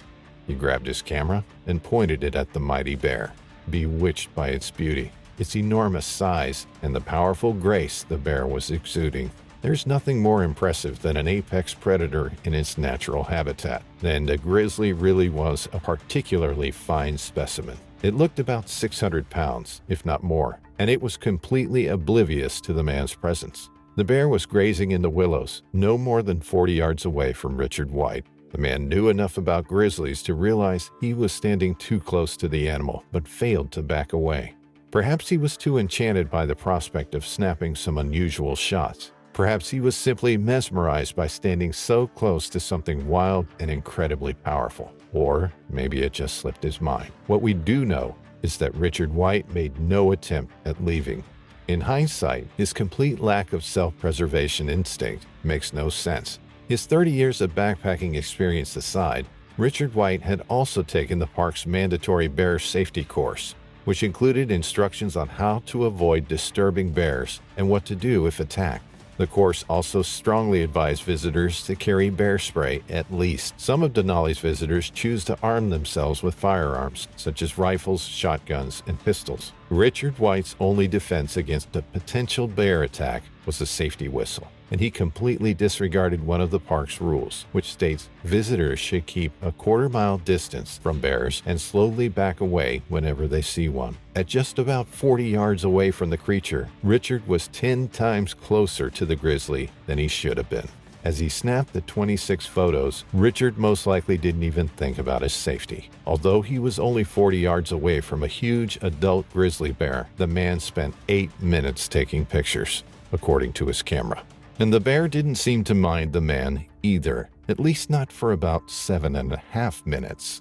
The first photo was taken at 12:58 p.m. Alaska time. For the most part, they were just regular snapshots of a bear foraging. However, the last of them was different and foreboding. It shows the bear staring directly at the photographer. Its stare definite and focused. The bear looked decidedly agitated. It got closer to the man. There are no witnesses who can say exactly what happened next, but it's pretty easy to piece it together nonetheless. The 600-pound grizzly charged at Richard White and struck him down almost immediately. In a split second, the experienced explorer turned into prey, and then he was dead, killed by the angry bear. A few hours after the attack, 3 hikers on a day trip found something that frightened them. Signs of a struggle, as well as a backpack, torn clothing, and blood. So much blood. They didn't dare go further. Instead, the 3 returned to the Toklet River rest area, about 3 miles south from the gory scene. Park rangers were alerted at about 5:30 p.m. By 8:30 p.m., rangers had boarded a helicopter. During their flight, they spotted a large grizzly bear sitting on what looked like human remains. In fact, the beast had dragged what was left of Richard White in the underbrush, about 150 yards from the initial spot of the attack. It was most likely storing its prey away. The bear ran into the brush, frightened by the sound of the hovering helicopter. However, as rangers tried to reach the remains, the bear started circling them, and darkness was closing in. 2 shots were fired at the animal, but they missed. To avoid any further potential danger, the rangers decided to leave and return the next day. It was a good, sound decision. After all, the bear was guarding its food cache, and it wasn't only a bear anymore, it was a man-eater. On Saturday, August 25, 2012, the rangers returned and finally managed to recover Richard White's body. They were joined by wildlife troopers who shot and killed the grizzly from the helicopter. At 600 pounds, the bear was big for Denali. It was at least 5 years old, and a necropsy revealed it was indeed the specimen responsible for Richard White's death. The area of the Denali backcountry where the attack occurred has been closed, prohibiting all hiking and camping in that area until further notice, and rangers actively work to prevent other park visitors from entering the area. Richard White's death was the first known fatal bear attack on a human in Denali National Park and Preserve's 90-year history, and it remains so even now, 10 years after the gruesome incident. While bears usually attack if they're taken by surprise or if they feel like humans are threatening their food or cubs, it's better to be cautious under any circumstances, no matter whether you're an experienced explorer or not. Doing everything the way you're supposed to can't always save you. Sometimes the opposite is true. This is the story of Renee Laval, a woman that had to forget everything she knew about black bears in order to save herself from a potentially fatal attack. While black bears may not be as large or aggressive as some other species of bear, they can still cause serious injury or death if they feel threatened or provoked. Not even familiarity with an area can guarantee safety, so it's always better to be aware of your surroundings and not let your guard down. This story takes us to Frederick County in northern Maryland. It was a normal September day in 2020 when 53-year-old Renee Laval decided to take her 2 dogs for a walk. Renee's home was located on a 3-mile gravel road, a part of Gambrel State Park, a public recreation area located on the ridge of Catoctin Mountain. The state park has popular trails for hiking and mountain biking. Besides the trails, Gambrel State Park also has some astonishing views of the surrounding area. These views can be enjoyed from stone overlooks located on the 1,600-foot summit of High Knob. Gambrel State Park is a cozy little area with beautiful views and spectacular nature. There are some incredible wildlife viewing opportunities too. There are eagles and vultures, snakes and turtles, raccoons, beavers, and many other mammals. And of course, there are black bears. Renee Laval knew about the black bears in the area when she set out for a walk with her 2 dogs, Kylie and Bones, but she wasn't worried.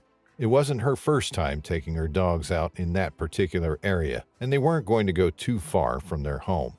Even more, Renee was familiar with the usual tactics of deterring a black bear when encountering one. She'd heard the same thing her entire life. If a black bear decides to attack, you have to fight back with everything you have and make yourself bigger, scarier. Even more, she had her 2 German shepherds with her.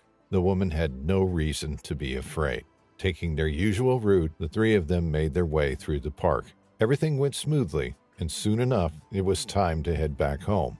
Kylie, the woman's female German shepherd, was leading the way, happy to be out and about and explore the various smells and sounds of nature. But then something caught her attention. Renee Laval was about 100 feet behind her dog when she realized Kylie had noticed something. All at once, Renee knew something was wrong. Real danger was lurking. Kylie was barking and jumping up, and those weren't signs of happiness. Instead, it looked like the dog was alarmed and perhaps even scared by what she had noticed. And then Renee saw the reason for Kylie's alarmed behavior. A black bear emerged from the woods. The bear wasn't necessarily very large. It seemed to be around 5'9" and 200 pounds. Still, seeing a wild animal approaching her didn't leave Renee indifferent. On the contrary, the woman started weighing her options. She knew she couldn't run, not if she wanted to escape unscathed. Looking at the bear, the most powerful thought racing through Renee's mind was quite simple, and very accurate at that. I'm screwed, the woman thought.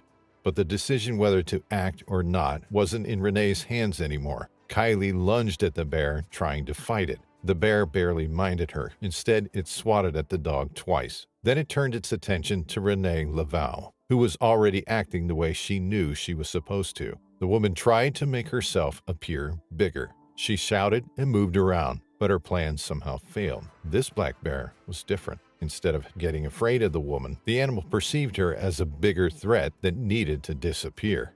It took just a few very short moments for the bear to appear in front of Renee's face. The woman could see everything: the bear's frightening teeth, its threatening claws. Renee hadn't even had the chance to think. The bear was so close to the woman's face, she could have touched its nose. For a second, the animal and human alike stood their ground, carefully observing each other. Then the bear swatted at Renee's chest, leaving a deep wound. It pushed her to the ground and then proceeded to bite her leg, not once, but twice, just above the knee. The pain should have been unbearable, but Renee's levels of adrenaline were simply too high for her to feel anything in that regard. It ultimately proved to be a good thing because the bear's attack was relentless. Grunting and snarling, it tossed the woman in a completely different direction, as if she was a rag doll. Then the bear leapt and opened its massive jaws, biting the left side of Renee's face and head. The sound of Renee's skull cracking under the sheer force of the beast's bite was blood-curdling. A new wave of fear and nausea took hold of the woman, but there was no way for her to deter the next attack. The bear snapped its jaws again, biting the right side of Renee's face. There wasn't much time to think about anything, but the woman knew she didn't want to be bitten anymore. She was terrified, helpless, all alone. She was desperate, thinking this would be her end. She didn't want to hear the crunch of her bones again. The mere sound of it was enough to add another layer of terror, if that was even possible. Renee Laval didn't know what to do, so she went against everything she'd heard about black bears. Trying to fend the bear off hadn't worked. The woman got the feeling that it was now or never. The bear was either going to kill her or leave her alone. The 53-year-old home care provider knew she had nothing to lose. Protecting her head with her arms, Renee rolled over on her stomach to the ground, closing her eyes. By then, blood was already pouring all over her face and body. The bear cautiously approached her, grumbling. It sniffed the woman's right ear, and then miraculously, everything went silent. There was no sound. It seemed like the animal had simply left, falling for Renee's deceiving move. But the woman was too scared to move or open her eyes. What if it came back? What if it hadn't left, and instead it was simply waiting for her turn again? After 10 long minutes, the woman gathered her courage and strength and opened her eyes. It was true. The angry bear was gone, and her dogs were at her side. Renee slowly reached down her body with her hands and got her phone out of her pocket and called 911. It took first responders only a few minutes to arrive at the scene of the attack. The chief of the local fire department lived only 5 minutes away from Renee's house, which helped him arrive very quickly. By the time the man got there, Renee was already sitting up, but she had no idea about the extent of her injuries. The man's reaction upon seeing her clued her in, but the woman was just happy to find out her dogs were unharmed. She was taken to Meritus Medical Center in Hagerstown, where doctors assessed her injuries. The woman had a deep gash across her chest, where the bear had initially struck her. Her leg was very swollen due to the deep bite marks left by the animal. It needed stitches. The left side of her face, part of her ear, and her scalp also needed stitches. On the right side of her forehead, things looked even worse. All the nerves across Renee's eyebrows were severed, and there were bite marks all over her hairline and scalp. After multiple tests, doctors at Meritus Hospital decided to have her flown to another, larger hospital. Renee was then airlifted to Johns Hopkins Hospital in Baltimore, where she underwent deep tissue surgery. Her orbital fracture was fixed, and so were her severed nerves and the many open wounds all over her body. The surgery took 4 hours. 2 years later, in 2022, Renee Laval opened up about her terrifying encounter with the bear. It took her 2 years to recover and for feeling in parts of her face and scalp to return, but the sensations aren't entirely how they used to be before the attack. Renee now suffers from PTSD after the attack, but she tries to overcome her fear by taking her dogs out on walks. It took months of therapy to get enough nerve to do it, but the woman doesn't want the incident to define her. She carries Bearspray on any outing. Renee Laval advises anyone who plans on taking a stroll outdoors to carry some kind of protection and always be alert and aware of their surroundings.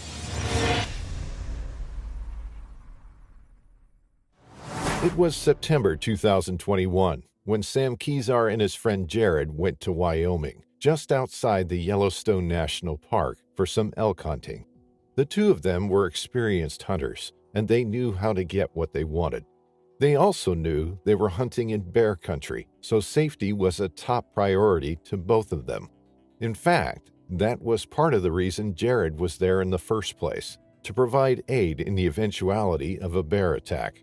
This doesn't mean Kezar wasn't very well prepared on his own. As it turned out, the opposite was quite true, but no one should ever refuse any additional safety measure.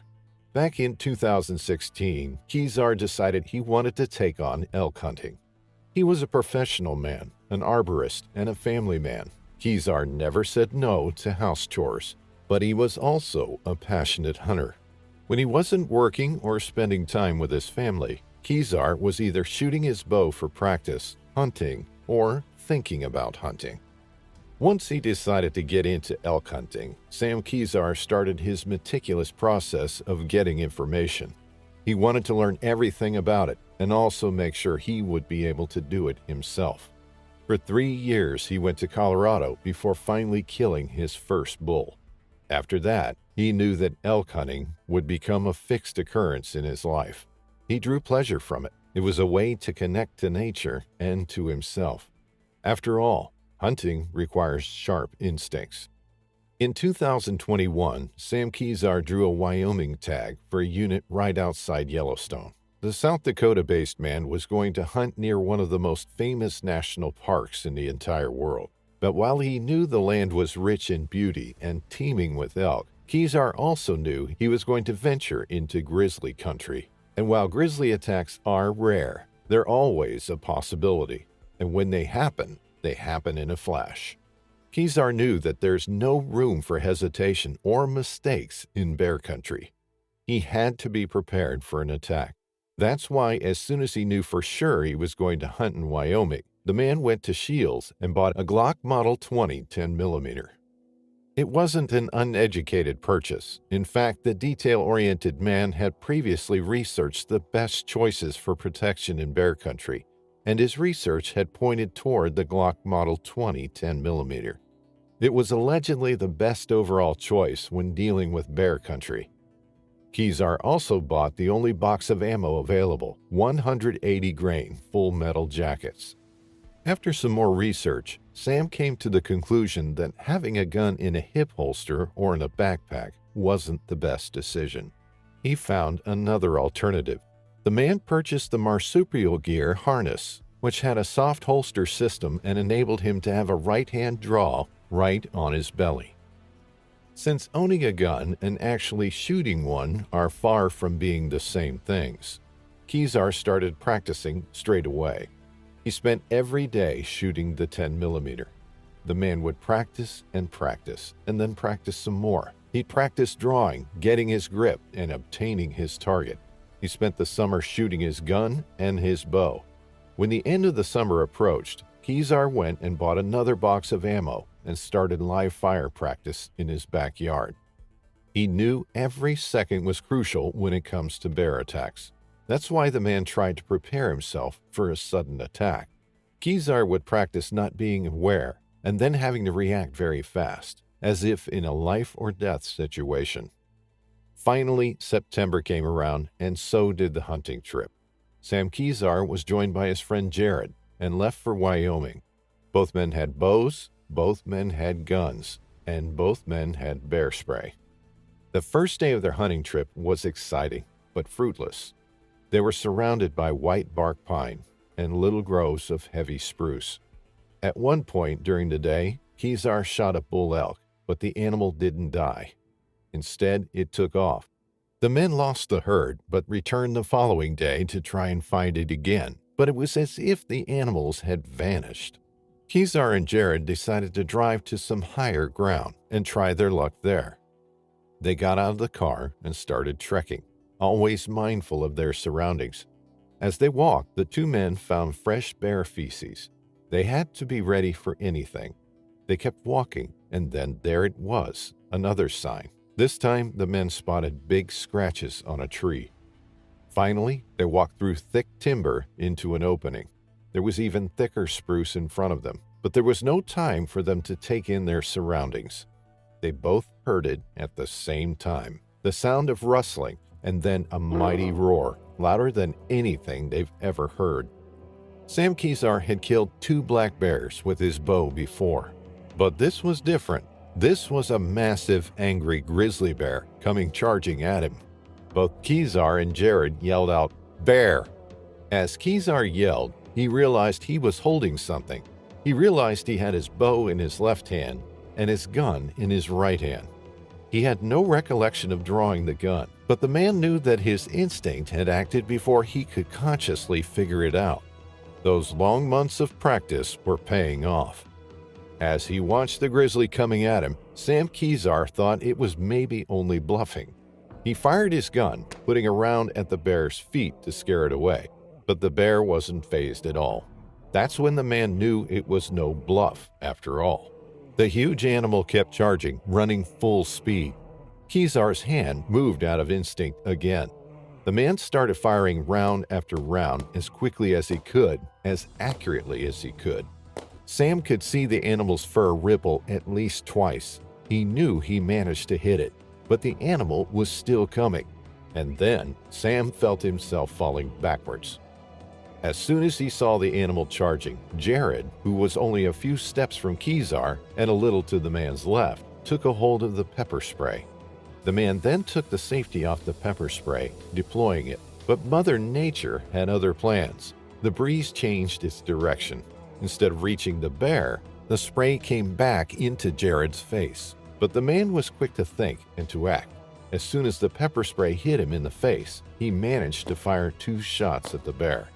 The bear stopped. Jared's bullet had just pierced its chest. The animal turned to run away, and Kezar shot it one more time in its hind end. The animal stopped, sitting on its back haunches some 90 yards away from the men. Kezar and Jared started yelling at it to try and make it go away.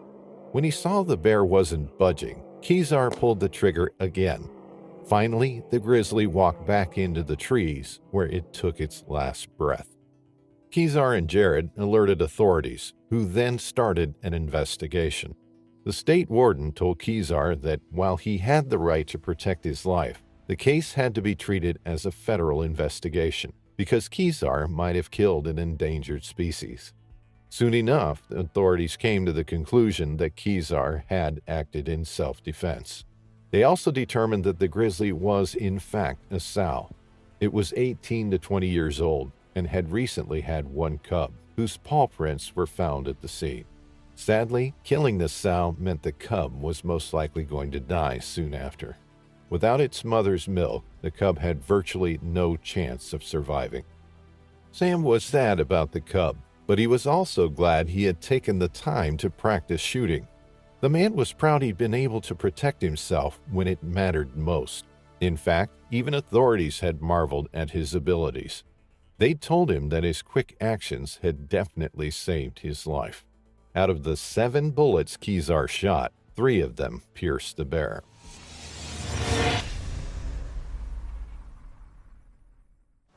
Richard Wesley was a hunter. He had been taught by his father, a successful hunter and trapper in Canada's Ontario region. It was a sport he regularly pursued, and the ultimate hunt was for black bear, using just his bow and arrow. He was skilled and enjoyed the thrill of the hunt, tracking the animal from afar before silently moving in, inching his way closer to make that perfect clean shot. He had never really thought much about the dangers of hunting, about the dangers of being out in the wilderness, actively hunting a dangerous predator. That was down to his father. He had been taught not to be afraid of anything, to stand up, to be a man. But sometimes fear is a good thing. Sometimes fear is what keeps you alive. It was spring 2019 in northern Ontario. Richard was out on the hunt. He had secured a hunting cabin and set out each day to track down a black bear. Ontario has one of the largest populations of black bears in North America, estimated to be between 75,000 and 100,000 individuals. It's a popular province to go hunting in. The majority of hunters set out to take down black bears with high-powered rifles, but shotguns loaded with slugs are also effective over short ranges. What is growing in popularity is bow hunting black bears. There are certain conditions and criteria that bows and bolts must adhere to ensure a clean and deadly shot. This was Richard's weapon of choice. It was silent, it was deadly. There was something more primal about hunting with a bow rather than a gun, a more traditional method of hunting that arguably requires greater skill at a closer range. When Richard left his hunting cabin one morning, he had no idea how his day was going to turn out. He had no idea that he could be walking his final steps. It could be the last time he fired his bow. He set off over ground on foot. He walked through the pine forests, pausing every so often to listen to his surroundings. He was heading to an area he felt sure would have some bears in it. He came to a clearing and an open off-road track. The trees had been felled there. Rotting trunks and branches lay strewn on the ground. The sky was overcast with gray clouds hanging down low. It was a bleak landscape. A cold, damp drizzle filled the air, wetting Richard's face as he scanned the open clearing. He knew there was a bear in the area. He had been tracking it for some time now, and then, as he walked along the track, he spotted something black in the distance. The telltale round figure of a large black bear. Richard had finally caught up with it. He was recording the hunt on his GoPro camera. In the footage, you could see the bear, a beautiful specimen. It was foraging for berries in the open landscape. Its head was down, low to the ground as it sniffed and rooted around. Richard quickly scuttled off the track and crouched down beside some felled tree trunks. He watched in anticipation. His heart thundered in his chest. He was in a vulnerable position. He had very little cover, and if he didn't make a clean shot, then he could enrage the bear, turning it into a lethal killing machine. He watched as the bear ambled along, seemingly unaware of the potential danger it was now in. It walked up the little bank and onto the track, making its way toward Richard. He held his nerve, waiting for the animal to come closer still. He loaded his arrow into his bow, ready to draw the string back at any moment. He steadied his nerves. The spring breeze picked up. He would have to account for the crosswind when he was ready to take his shot. The bear still had its head down, minding its own business, when it looked up. It stood less than 20 feet from Richard when it noticed him. Richard knew this was bad news. He knew the bear had been startled. In an instant, it galloped towards him. He could see its enormous feet pounding on the ground as it covered the distance in no time. He shouted at it, trying to scare it away, but it was now in full-out charge, its huge frame lumbering towards him. He raised his bow, but it was too late. Instead, he retreated, tripping and slipping over the tree trunks and branches as he did so. The enormous bear leapt over the fallen trees in just one leap and was now face to face with Richard. Then it jumped at him. In that split second, when it lunged up and onto Richard, he could see its claws. He could see its teeth. The power of the animal sent Richard crashing to the ground. He had his arrow still in his hand, his only form of defense. He remembered his father telling him that a bear is most sensitive on its nose, so he jabbed it with his arrow. He couldn't get a full swing at the bear because he was pinned to the ground, but he managed to stab it a few times on the snout. As he did so, the bear jumped off of him. He lay there waiting for the attack to continue, holding his breath, but it never came. Mercifully, the bear left Richard and ran off. He lifted his head to see where it had gone. He watched as he saw its lumbering body heading for the tree line, running away from him. The hunter had been incredibly lucky. If the bear had engaged in a full attack, then he would have been lucky to survive. Instead, Richard picked himself up and walked back to the cabin. He had come out of it unscathed. With the exception of a couple of bruises, Richard was completely unharmed. The adrenaline coursed through his body. He felt alive. A tussle with one of Canada's top predators had ended well for him. When he showed his family the video footage, he realized just how lucky he had been. His wife burst into tears, and his father had a worried look on his face. He was almost in shock. Richard had acted nonchalantly about the whole ordeal. He had described the attack to his family casually. But when he replayed the footage and when he saw the reaction of his family, only then did it hit him just how lucky he had been. He now had a new appreciation for life. He hugged those closest to him a little longer now. He no longer took things for granted. But that wasn't the end of it, at least not for Richard. Perhaps the bear should have finished the job. If it had, then it would still be alive today. Richard decided to seek revenge on the bear. Although the bear was merely doing what all bears do and defending its territory and acting out of surprise at having stumbled across the hunter, Richard decided to go back to the same spot and finish what he had initially set out to do. He was still a little shaken by the incident and this time decided to shoot from a tree stand. He recognized the bear from a white scar above its eye. When it came within striking distance, Richard raised his bow and fired the shot. His bear was harvested. Richard's job was done.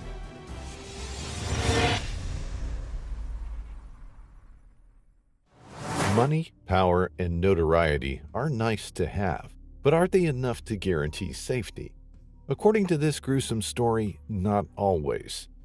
In this video, we'll take a look at what happened to 3 successful young people who set out into the wilderness. They didn't make it. Before they could even set foot on the Kamchatka Peninsula, their destination, everything went wrong. Their helicopter came crashing down. Their bodies were left to the bears. It was July 16, 2022, when Zoya Kegorodova and her partner Sergei Kolesniak set out for their adventure. Zoya was a successful Russian businesswoman, and a well-known one at that. Kolesniak himself was also well acquainted with the world of Russian business. He was a mobile phone company executive at Tele2 Russia. The two of them were on vacation, and an expensive one at that. They were on a 9-day luxury tour of Kamchatka, an impressive peninsula in their homeland, Russia. Evidence suggests that Zoya was the one to plan the trip. The couple had paid over $5,000 for this high-end experience. The Russian rich and super rich were also affected by the war in Ukraine. Sure, not in the way regular people were, but they still saw a change in their lifestyle. If this amounts to anything, judge for yourself. What we do know is that many of them abandoned their usual traveling spots due to sanctions over the war. They had to adapt. Western Europe has always been a major attraction to rich Russians. Countries like France, Italy, and Spain are no stranger to hosting them. But obtaining visas for those places is harder than ever for Russians, no matter how rich they are and regardless of their stance on the war. Other destinations have become popular among the top percentage of Russians. Many of them switched their focus to the Maldives, Turkey, or Dubai. Many others chose to see the new political climate as an opportunity and explore their own country. In July 2022, Zoya Kegorodova and Sergei Kolesniak were among those who chose Russia as a vacation destination. The country is huge, and there's plenty to see, especially when it comes to wilderness. And Zoya and Sergei both seemed interested in discovering nature. Pictures on their social media showed the two enjoying time out and about. One particular photo of Zoya shows the woman in the middle of a forest petting a chained tiger. In another photo, Sergei is seen taking a stroll in what seems to be another green forest. The couple chose the Kamchatka Peninsula as their destination. Kamchatka is old and so wildly varied that it has become known as the land of fire and ice. You could form a pretty good idea of what the place looks like by that title alone. You wouldn't be too far off if you assumed the peninsula looks like something that came straight out of Game of Thrones. Kamchatka is located in far eastern Russia, so it's geographically closer to Alaska than to Moscow. It's bordered by the Sea of Okhotsk to the west and by the Pacific Ocean to the east. The peninsula has a population of about 322,000 people in an area of some 100,000 square miles. Summers there are cold, and winters are endless, harsh, and snowy. Snow covers the land from October to late May. When it comes to scenery, the peninsula is simply breathtaking. There are multiple volcanoes, more than 20 of which are still active. Earthquakes and tsunamis are common in the peninsula, but there are also more enjoyable natural occurrences, such as thermal and mineral springs. Nature enthusiasts love the place, but the impressive scenery isn't the only thing that occupies the land. The wildlife there is abundant and luxurious in its own right. Grasses and flowers are as common as huge forests of alder or pine, and there are plenty of wild, majestic animals. Among these hundreds of species, though, brown bears are kings. Kamchatka is famous for its huge brown bear population. Some sources claim that there are between 10,000 and 14,000 Kamchatka bears in the region. Others claim the number is much higher and that over 27,000 bears have their homes on the peninsula. The point is that regardless of the exact number, there are many, many bears roaming the land, and Kamchatka bears were the ones to make this already chilling story an even more gruesome one. On July 16, 2022, Zoya Kegorodova and Sergei Kolesniak embarked on a helicopter which was meant to take them on a tour of the Kamchatka Peninsula. The helicopter was called Nadezhda, which means hope, and it was a young hope of the Russian sports star piloting the helicopter. Igor Malinovsky was 25 and a 5-time junior world champion in biathlon. Like many other athletes, Igor's career had been stalled by the pandemic and the war. So the man took the opportunity to start focus on another one of his interests, flying. His father was a pilot and the owner of a small air company which focused on showing tourists the natural wonders of Kamchatka. Igor and his family lived on the peninsula. The man started helping his father, essentially working as a pilot. The three of them, the pilot and tourists alike, started their journey up into the air, but the conditions weren't exactly perfect for a flying trip to the peninsula. Instead, the clouds were threatening, and the weather was just plain bad. Still, the helicopter took off, and as it turned out, this decision was fatal. All three people inside were doomed. The Robinson aircraft braved the bad weather, making its way above the peninsula, but then things took a turn for the worse. The helicopter disappeared from radar, and all communication was lost during the flight. Perhaps the three people inside realized the situation was about to turn tragic. Perhaps the 25-year-old pilot tried his best to pilot the helicopter back to safety, but the flying conditions were simply too bad. Soon enough, the helicopter came crashing down, plummeting toward the Kamchatka Peninsula. Upon impact, the helicopter, ironically named Hope, caught fire. None of the people inside the aircraft survived. Zoya Kegorodova, Sergei Kolesniak, and Igor Malinovsky all died on impact. The Kamchatka Peninsula, as you know by now, teems with brown bears. Kamchatka brown bears usually measure 8 to 10 feet tall and weigh over 1,400 pounds. They usually feed on berries and salmon, but famished animals aren't choosing beggars. They eat what they can get. And in this case, as gruesome and horrible as it sounds, they saw an opportunity in the helicopter crash. Soon enough, the site of the crash was discovered by several such hungry Kamchatka brown bears. The animal searched the mangled metal and reached the three already dead bodies. The bears then dragged the bodies away from the wreckage, and then they fed. The helicopter was sent to arrive at the village of Milkovo. A search began as soon as it was obvious something had gone terribly wrong. Rescuers found the helicopter a day later, on July 17, 2022. The ground around the aircraft was scorched, and the passengers were missing. It wasn't hard to put two and two together. 3 hours after the crash scene was discovered, rescuers were able to spot the remains of the three victims from the air. The bodies were partially devoured. They were located about 8 miles from one of the peninsula's many volcanoes. A criminal investigation was started, although there weren't any statements about the reasons that might have led to it. Bad weather was largely blamed for the crash. Some sources claimed it couldn't be determined whether the three victims were already dead when the bears found them and dragged them away from the crash site, but it was ultimately declared that they died on impact. The accident deeply affected those who knew the three victims.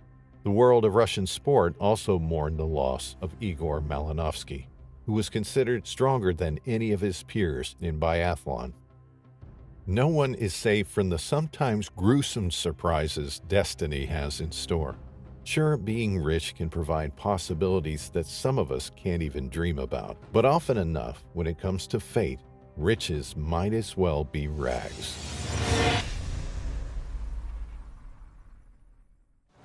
In the center of Arizona lies Yavapai County. There are 19 official wilderness areas within the county, with conifer forests and rocky outcrops, shaded creeks, and breathtaking canyons. Stephen Jackson had been retired for just over a year.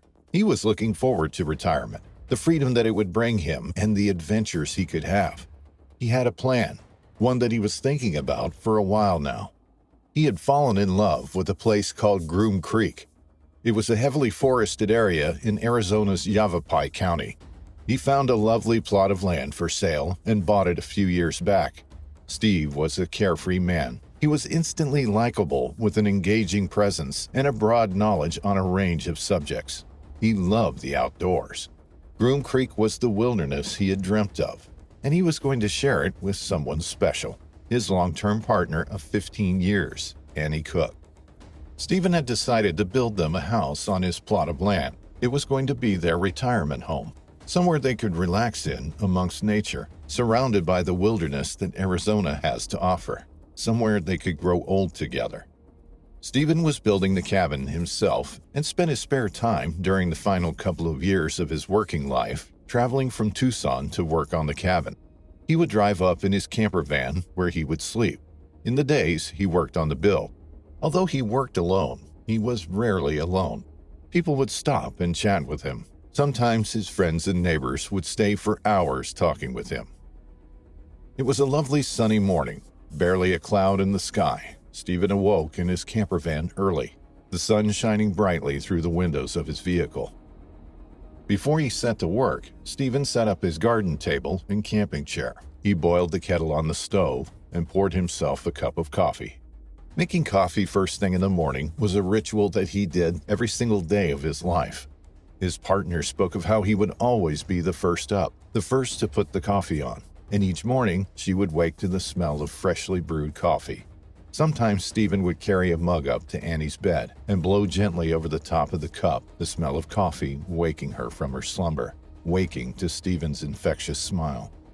On that Friday morning, as Stephen sat down to drink his coffee amongst the pines, something moved in the surrounding trees. Stephen didn't have any food on or near him. He hadn't eaten breakfast. There was no trash left outside his cabin, and there wasn't an open water source nearby. Unbeknownst to Stephen, a predator was on the prowl. It was on the hunt, and it spotted the 66-year-old sitting in the shade, sipping his coffee, alone and vulnerable. When the bear was within meters of Stephen, it launched its attack, running at him from behind. Stephen didn't stand a chance. He would have felt the full force of the impact from behind him as the bear crashed into him. He flew off his chair and onto the ground, obviously uncertain of what had just happened. Then the bear jumped on top of him. It seemed like a desperate and frenzied attack. It was a male black bear, 7 to 10 years old. It wasn't a female protecting her cubs. It wasn't a male defending his territory. It was a male out for a kill. It grabbed Stephen by the head. He could feel the pressure of the jaws clamp down around his skull. He cried out for help. Would anybody hear him? He tried to push the bear away. He tried to get it to release his head from its mouth, but the bear was too strong. It had taken him completely by surprise. He hadn't been prepared for an attack on his own property. His desperate cries were heard by the neighbors. People rushed to his aid. People jumped into their cars and honked their horns. Others ran towards the bear, shouting at it in an effort to distract it. They tried anything to get the bear to release its grip on the man. The distractions did nothing to deter the bear. Instead, it dragged Stephen 75 feet down a bank and jumped on top of him. It mauled him over and over. With no options left, 2 of the witnesses ran to a neighbor's house. They banged on David Montano's door. It was just after 7 o'clock in the morning. David was still in bed. When he heard the relentless pounding on his front door, he knew something was wrong. The people of Groom Creek were a tight-knit community. They all knew each other. He flung back the cover and ran to the front door. Straight away, he was told to grab his gun, that there was a bear attacking Stephen. He ran to the safe, took out his rifle, and ran outside. He looked around for a moment and then spotted the bear. It was on top of Stephen. He could see the man underneath the 365-pound, 165-kilogram bear. He could see the sunlight shimmering off the bear's coat, its powerful front paws and sharp claws, its muzzle wet and red as it thrashed its head from side to side. He ran a little closer, immediately raised his rifle, and pulled the trigger. It was a clean shot. Instantly, the bear rolled off Stephen. In a single shot, the bear was dead. David took another shot, firing straight into the bear once more, just to make sure before running over to help Stephen. But when he got there, it was too late. The attack had been so brutal and so rapid that Stephen had already died from his injuries. There was nothing David could do. The close-knit community, who had each sought out the quiet life in the peaceful countryside of Groom Creek, were shattered. They were heartbroken for their new neighbor. He was so well-liked, and they all knew how much he was looking forward to settling in there, how excited he was to start living the dream with his partner. Some members of the community said that following the attack, some of the peace that came from living amongst nature had been taken away. The locals all look out for each other now.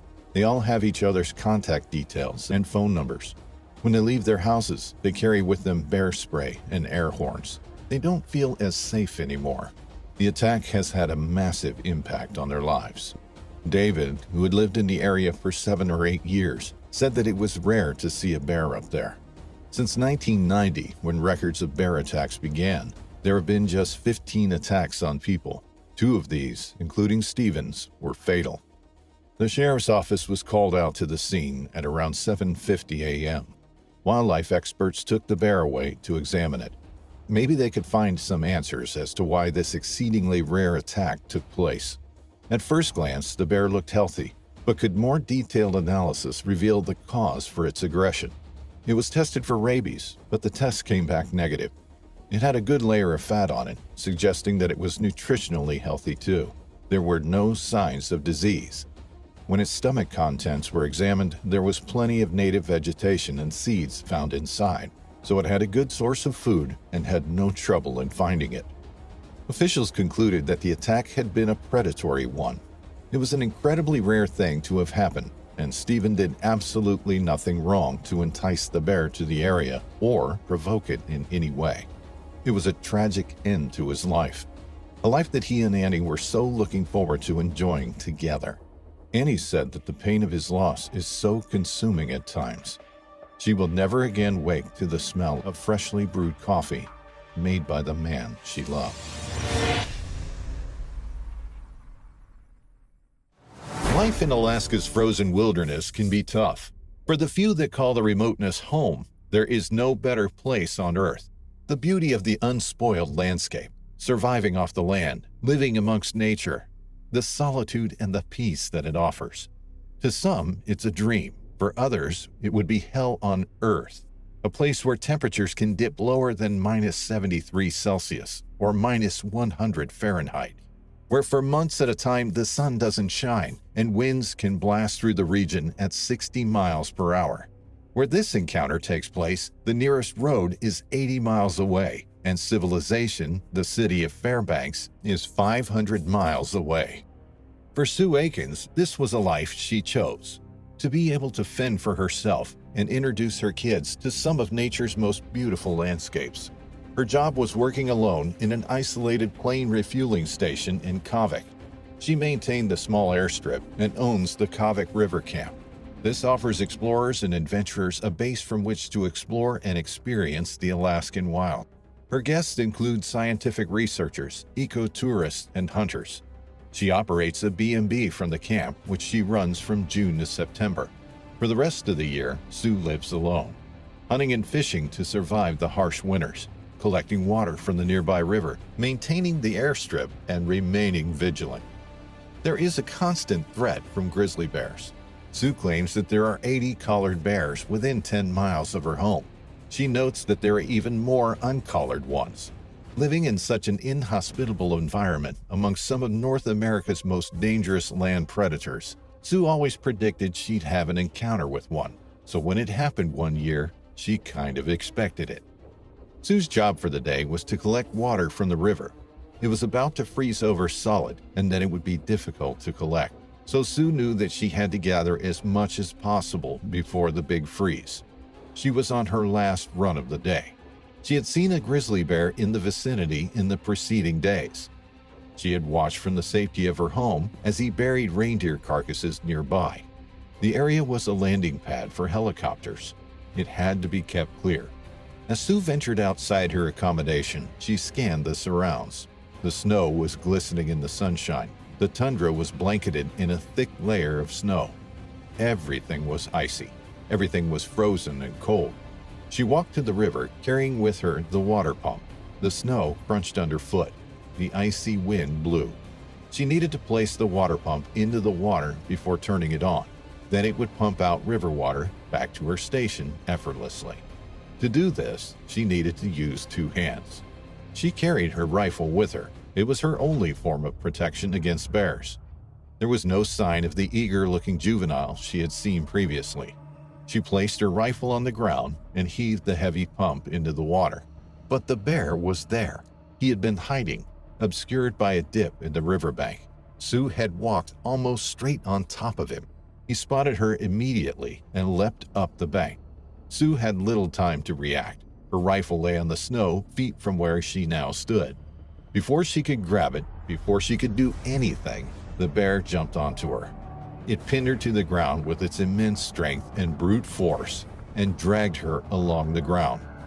Sue had been expecting this. Perhaps not that day, perhaps not that second, but she knew one day a bear would get her.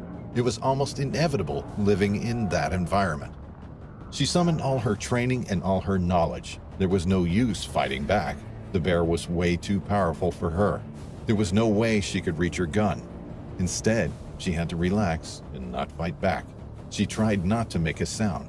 She just braced herself. Sue closed her eyes and waited. She could feel the bear bite down onto her skull. She thought it was going to crack. She thought it was going to give in. Then the bear thrashed her helpless body around from side to side. She was thrown like a rag doll, tossed into the snow where she lay unmoving. When Sue didn't move, when she didn't scream or squeal, the bear retreated into the water. She couldn't see the extent of her injuries. She could just feel an intense pain in her hips and on her head. She needed to remain still for a little while longer, but she also needed to remain conscious. She just hoped she wasn't bleeding out. Although Sue didn't know it at the time, the attack had dislocated both of her hips. Despite this, and against all odds, she managed to get to her feet and grab her rifle. She made it back to the dining hall, the nearest building to her. Once inside, she grabbed the radio and made an urgent call to state troopers. There was no answer. When she called them by phone, it rang and rang until the answering machine clicked on. She left a message to say that she had been attacked by a bear. She later learned that when the troopers heard her message, they assumed the bear had just ransacked the camp. She had sounded so calm that they had no idea she had been attacked. With nobody answering her calls, nobody knew she was in trouble. Nobody knew she was in desperate need of medical attention. But Sue knew the bear still posed a threat. There was no way that he would leave the area. He wouldn't leave her alone. And whilst he remained in the area, he posed a continual threat. It was a case of him or her. By now, Sue could tell her hips were dislocated. The joints were unstable and the pain was incredible. Luckily, Sue was tough, very tough. She cleaned her open wounds and sewed them up herself. She had a first aid kit which she used to patch herself up. She knew that the bears knew she was in there. They would be able to smell the blood, the scent of wounded prey. Sue wouldn't be able to protect herself with her injuries unless she helped herself to heal. She located the bear a little distance away. She raised the gun and fired a shot. The bear dropped down dead. On her way back to her accommodation, her hips gave out. She slumped to the icy ground. With the camp still yards away, Sue had to drag herself through the snow. It was agonizingly slow, but somehow she made it. With no one answering her calls and the troopers failing to show up because they didn't think anything was wrong, Sue was left severely injured and all alone. After a day or two, she heard a plane flying overhead. She thought she had been saved. She knew the pilot. She knew all the pilots, as she was the only refueling station for miles and miles. When he landed, he found Sue inside. She was in a bad way. He helped clean her up and then flew her to a hospital in Fairbanks. She was then transferred to Portland for spinal surgery. Sue went on to make a full recovery, but the attack is something that has stayed with her. She has never left Kodiak River Camp and the Alaskan wilderness. Several years later, National Geographic made a documentary, Life Below Zero, about individuals living in Alaska's frozen north. It details the harsh environment in which these people live, and Sue has one of the starring roles.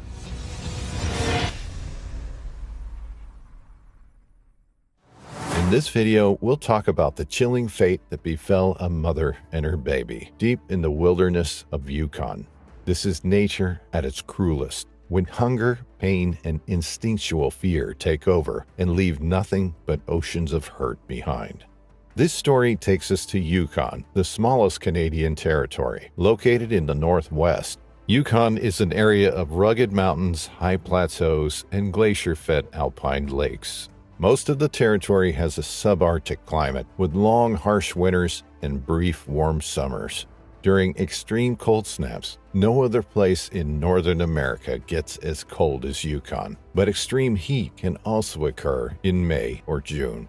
Yukon's old. Some of the earliest evidence of presence of human habitation have been found in this territory. The First Nations people populated the area long before Europeans arrived for the first time. There's a distinct feeling that sets Yukon apart from anywhere else on Earth. It's kind of a place where people can go back to their roots and connect with their most primal instincts and habits. Hunting, fishing, ice climbing, or dog sledding are only a few of the activities that come to mind. The scarcity of the population and the unspoiled vastness of the wilderness, the striking colors of the aurora borealis, the cold and the gold, make Yukon a singular vestige of harsh beauty. It was November 26, 2018, when a happy little family of 3 woke up in their cabin near Anderson Lake, close to the village of Mayo, Yukon. The village is small. Back in 2019, it had a population of about 496 people, and though the family didn't live there, they had some friends in Mayo. They couldn't and wouldn't reject other people, even though their seasonal business took them far off the grid. 3 years prior, before there were 3 of them, Valerie Thierry and her partner Germain Roussault had bought the quaint little cabin near Anderson Lake, about 250 miles northwest of their hometown, Whitehorse. Thierry was from Quebec, but had moved to Yukon a decade before. She was a French immersion teacher at Whitehorse Elementary School with a passion for the arts and nature. Roussault, her partner, was Norwegian, and he was deeply experienced in all matters concerning the wilderness. In fact, he had begun hunting and trapping when he was only 4 years old, along with his father and grandfather. For Thierry and Roussault, there was nothing more beautiful than nature. So in 2015, the couple made the decision to buy the cabin and start laying traps for animals. The 2 of them had started a business in the fur trade. Both of them were experienced backcountry users. They always kept a clean camp and made sure there was nothing on the site to attract predators. On November 26, 2018, the couple had been staying at the cabin for about 3 months. Valerie Thierry was actually on maternity leave. She and Roussault had a baby daughter, 10-month-old Adele. As you can imagine, they were extremely happy. As they ate their breakfast that morning, there was nothing going wrong or setting off alarms in their world. They were happy. They planned to stay at the cabin until the new year, when 37-year-old Valerie Thierry was to return to her beloved teaching job in Whitehorse. But for now, they were still fully immersed in the trapping season. In fact, as soon as they finished breakfast, Germain Roussault said his goodbyes to his family and took his leave. He had to check one of their trap lines. Valerie and baby Adele remained at the cabin. Although it's unclear how they spent their day, we know the new mom liked being creative. Before being a teacher, she had been a graphic designer. She also enjoyed creating clothes for her 10-month-old daughter. What we do know is that sometime during the early afternoon or late morning, Valerie decided it was time for a short walk. Fresh air is always healthy, and especially great for a baby. So she put the baby carrier on her back and loaded Adele in it. They were ready for a mother-baby bonding session in the middle of nature. The 2 of them stepped outside. Nothing seemed to be out of the ordinary, so they started walking. The pair walked on a nearby trail. Since Thierry was a seasoned nature enjoyer, she probably didn't want to stray too far from the cabin. And her daughter was so young, she couldn't risk exposing her too much to the elements. But what happened next couldn't have been prevented or stopped. Not even a mother's love for her infant could have been enough to avoid the horror. As Valerie and little Adele continued their walk, a famished beast lurked only 6 feet away, hidden by the brush and angered by intense pain and hunger. When the pair approached its hiding spot, the grizzly leapt, leaving Valerie no time to react. Miles away, German Roussault, Valerie's partner and Adele's father, was checking one of the family's trap lines. He finished the job around afternoon and started making his way toward the cabin where he was certain he'd find his beloved family. Then he noticed something strange and alarming. There were fresh bear tracks appearing to be heading toward the cabin. The man rushed home. He entered the cabin and checked everywhere, but his partner and their infant daughter were nowhere to be seen. The little building was empty. Roussault walked outside, keeping his loaded rifle at the ready. He probably was more than worried, and then while he was walking toward the nearby sauna, he heard a low growl.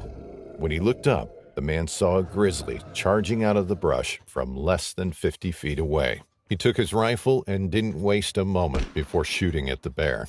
The first shot wasn't enough to kill the creature, so the man fired another shot and another. The fourth shot was finally successful, and the grizzly collapsed on the ground, dead. But the tragedy was far from over. Roussault walked only a short distance away from the dead beast before finding Valerie's body. He then found baby Adele's remains. There are no words to describe how he must have felt, and no attempt at it would bring it any justice. The man covered the bodies and set off an emergency beacon, alerting first responders in the nearby village of Mayo. The entire community was shaken to its core by the tragedy. The Royal Canadian Mounted Police and the Yukon Department of Environment started an investigation, trying to make sense of it all. In March 2019, the investigation concluded and answers were finally provided to the grief-stricken family and friends. Evidence showed that the bear had found the trapline near the cabin and hid behind the trees before attacking the young mother and daughter. According to the investigation, the attack was completely unprovoked, which is more than strange due to the fact that bears don't usually consider humans prey. Instead, this particular attack appeared sudden, with all evidence suggesting that Valerie had no time to protect herself and her baby. She didn't even have time to react. The bear's behavior was predatory, meaning it didn't attack because it felt it was in danger. The real reasons behind the tragedy were found once the coroner released a report which found that the 18-year-old was incredibly emaciated. The beast weighed only around 302 pounds and lacked the critical fat stores needed for hibernation, meaning it was famished and desperate to eat before the long winter ahead. Even more, the bear was injured, which probably added to its anger and desperation. Prior to the attack, it had started to turn to uncommon food sources. The grizzly had previously consumed a porcupine, another highly unusual behavior. The necropsy found that porcupine spines had pierced the bear's stomach, which probably caused immense pain to the creature and hindered its efforts to hunt before hibernation. According to investigators, the attack was a mere case of being in the wrong place at the wrong time, which perhaps made the tragedy even harder to overcome. Chief Coroner Heather Jones later said, "By acknowledging the last moments of Valerie and Adele, we provide dignity and respect to their passing by not seeing their deaths as statistics. They were daughters, a grandchild, a life partner, a mother, a teacher, good friends, very good friends, and members of our own community. And I'm sure so much more."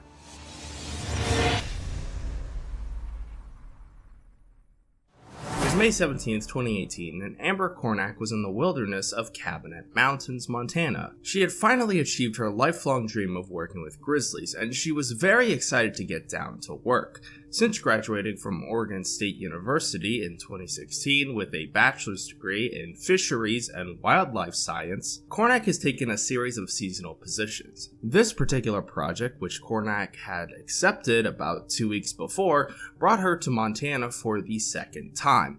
But, more important, it brought her closer than ever to grizzly bears. As a U.S. Fish and Wildlife Service seasonal field assistant working on this particular project, Amber Cornack had to collect grizzly bear hair samples from trees, strands of barbed wire attached to trees, or old signposts for genetic analysis. The project's point was to get a way to identify different grizzly individuals and help keep a viable estimate of how many bears live in the Cabinet area. Part of the Rocky Mountains, the Cabinet Mountains are located in northwest Montana and the Idaho Panhandle. These mountains are widely regarded as being the wildest mountains left in the US, with snow-capped rocky peaks and groves of huge cedars, ridges, cold streams, and clear lakes. The Cabinet Mountains are rich in minerals and wildlife alike. There are deer, elk, moose, sheep, wolves, grizzlies, and black bears, all making these mountains a natural habitat. May 17th was Amber's third day in the field, working on the project in the Cabinet Mountains. Amber Cornack was excited, and she was a hard worker, always following protocol. Especially when she was alone right in the middle of nature, where anything could happen. Amber made sure to make as much noise as possible as she worked. She had a can of Bearspray on her and a satellite communication device to be used in case she needed help. It was late morning, around 11 a.m., when Amber finished collecting some hair samples from a tree and decided to go down a trail to get some more samples from some more strands of barbed wire. She stepped out into an opening and started walking down the trail. As she walked, Amber blew a whistle, clapped her hands, and stomped her feet. By doing so, she made sure any nearby animal would be alerted of her presence. There were no other sounds, except maybe for the sounds of a nearby creek. But suddenly, Amber Cornack heard something. She turned to her left in a flash, but what she saw made her stop right in her tracks. There it was, a grizzly bear, only 11 or 12 feet away from her. The animal had been completely silent. Amber had no idea how it got so close without alerting her. She took the animal in for a second. She could see it in all its mightiness, the huge body, the massive head fitted with sharp teeth, the thick fur. It was a terrifying sight, one that no one wants to encounter while alone in the middle of nowhere. The 28-year-old woman acted quickly. She turned to her right, dropped down on the ground, and crawled in a bush, hoping the animal would leave her alone. No such luck. The animal was already at her back. It lifted a paw and smacked Amber's back. Then, the bear clawed at her arm. Amber knew her only chance was to take out the Bearspray and somehow manage to deploy it. The Bearspray was on her belt. Amber pulled it off, got the top off, but she didn't get to deploy the spray. That's when the bear bit her. She had hoped the bear would be more interested in her backpack than anything else, but unfortunately, that wasn't the case. The animal's powerful jaws closed around the back of Amber's skull. She heard the bone crush, but Amber couldn't let herself die. She reached over with her left arm and sprayed the bear right in the face. It didn't matter that some of the spray got in her face, too. It was certainly preferable to be mauled to death by a grizzly. The animal vanished almost as quickly as it appeared, but Amber Cornack wasn't quite out of the woods yet. She was seriously injured and still alone and exposed. This was still bear country. She had to leave and get help. The woman used her satellite device to signal an emergency. She was in pain, but she knew she had to keep her cool. Amber grabbed a bottle of water, rinsed the spray out of her eyes, and then took a moment to think the course of her actions through. She figured she had to keep moving and get out of the moments, so that's what she did. As soon as she got up, Amber made sure to check if the bear was waiting for her. Fortunately, the trail was clear. Amber started walking the 2-mile journey to her work vehicle, an unpleasant ringing in her left ear. She only realized the extent of her injuries when her hand brushed against the back of her skull. Amber felt the area was swollen. She felt a wave of panic washing over her, but she couldn't give in to the panic. She pushed forward and kept walking, while also making a lot of noise. No need to run into another bear, she thought. She walked for 45 minutes. She walked fast, as if her life depended on it, because it did. Then, Amber reached her truck. She had to do one more thing before driving away to get help. So, the woman wrapped her sweatshirt around her head to stop any bleeding. As she drove, she made sure not to look in the mirror. She didn't want to feel afraid. Amber Cornack drove for about 3 miles before she saw another vehicle. She honked her horn and started waving at the driver. The man stopped the car and agreed to drive Amber to the hospital. Luckily, they soon came upon the very ambulance that was sent once Amber had hit the emergency button on her device. After a short ride in the ambulance, Amber was life-flown to Kalispell Regional Medical Center. She had to undergo a 4-hour surgery to remove bone fragments and clean wounds to her brain. With metal screws and plates placed on her skull, Amber started her journey to recovery. She had a lot of muscle damage and she lost about 95% of her hearing in her left ear, but she was alive with no severed nerves. She strongly believed the attack was just an accident and that she and the bear had just spooked each other. He was just acting as bears do, just wondering what I am. If anything, this just helped me become a better bear manager. It's just built up my knowledge in how to teach people to be bear safe. She further stated, "A lot of people call it a tragic incident and I don't see it that way," Amber Cornack said. "It was just an accident. I don't have any regrets." A DNA analysis later revealed that the bear that bit her was a 24-year-old male grizzly, a native to the Cabinet area. The whole incident sparked a small wave of controversy regarding the practice of sending workers alone in the wild. But, according to Amber Cornack herself, the practice is not unusual and workers do train before going out to the field.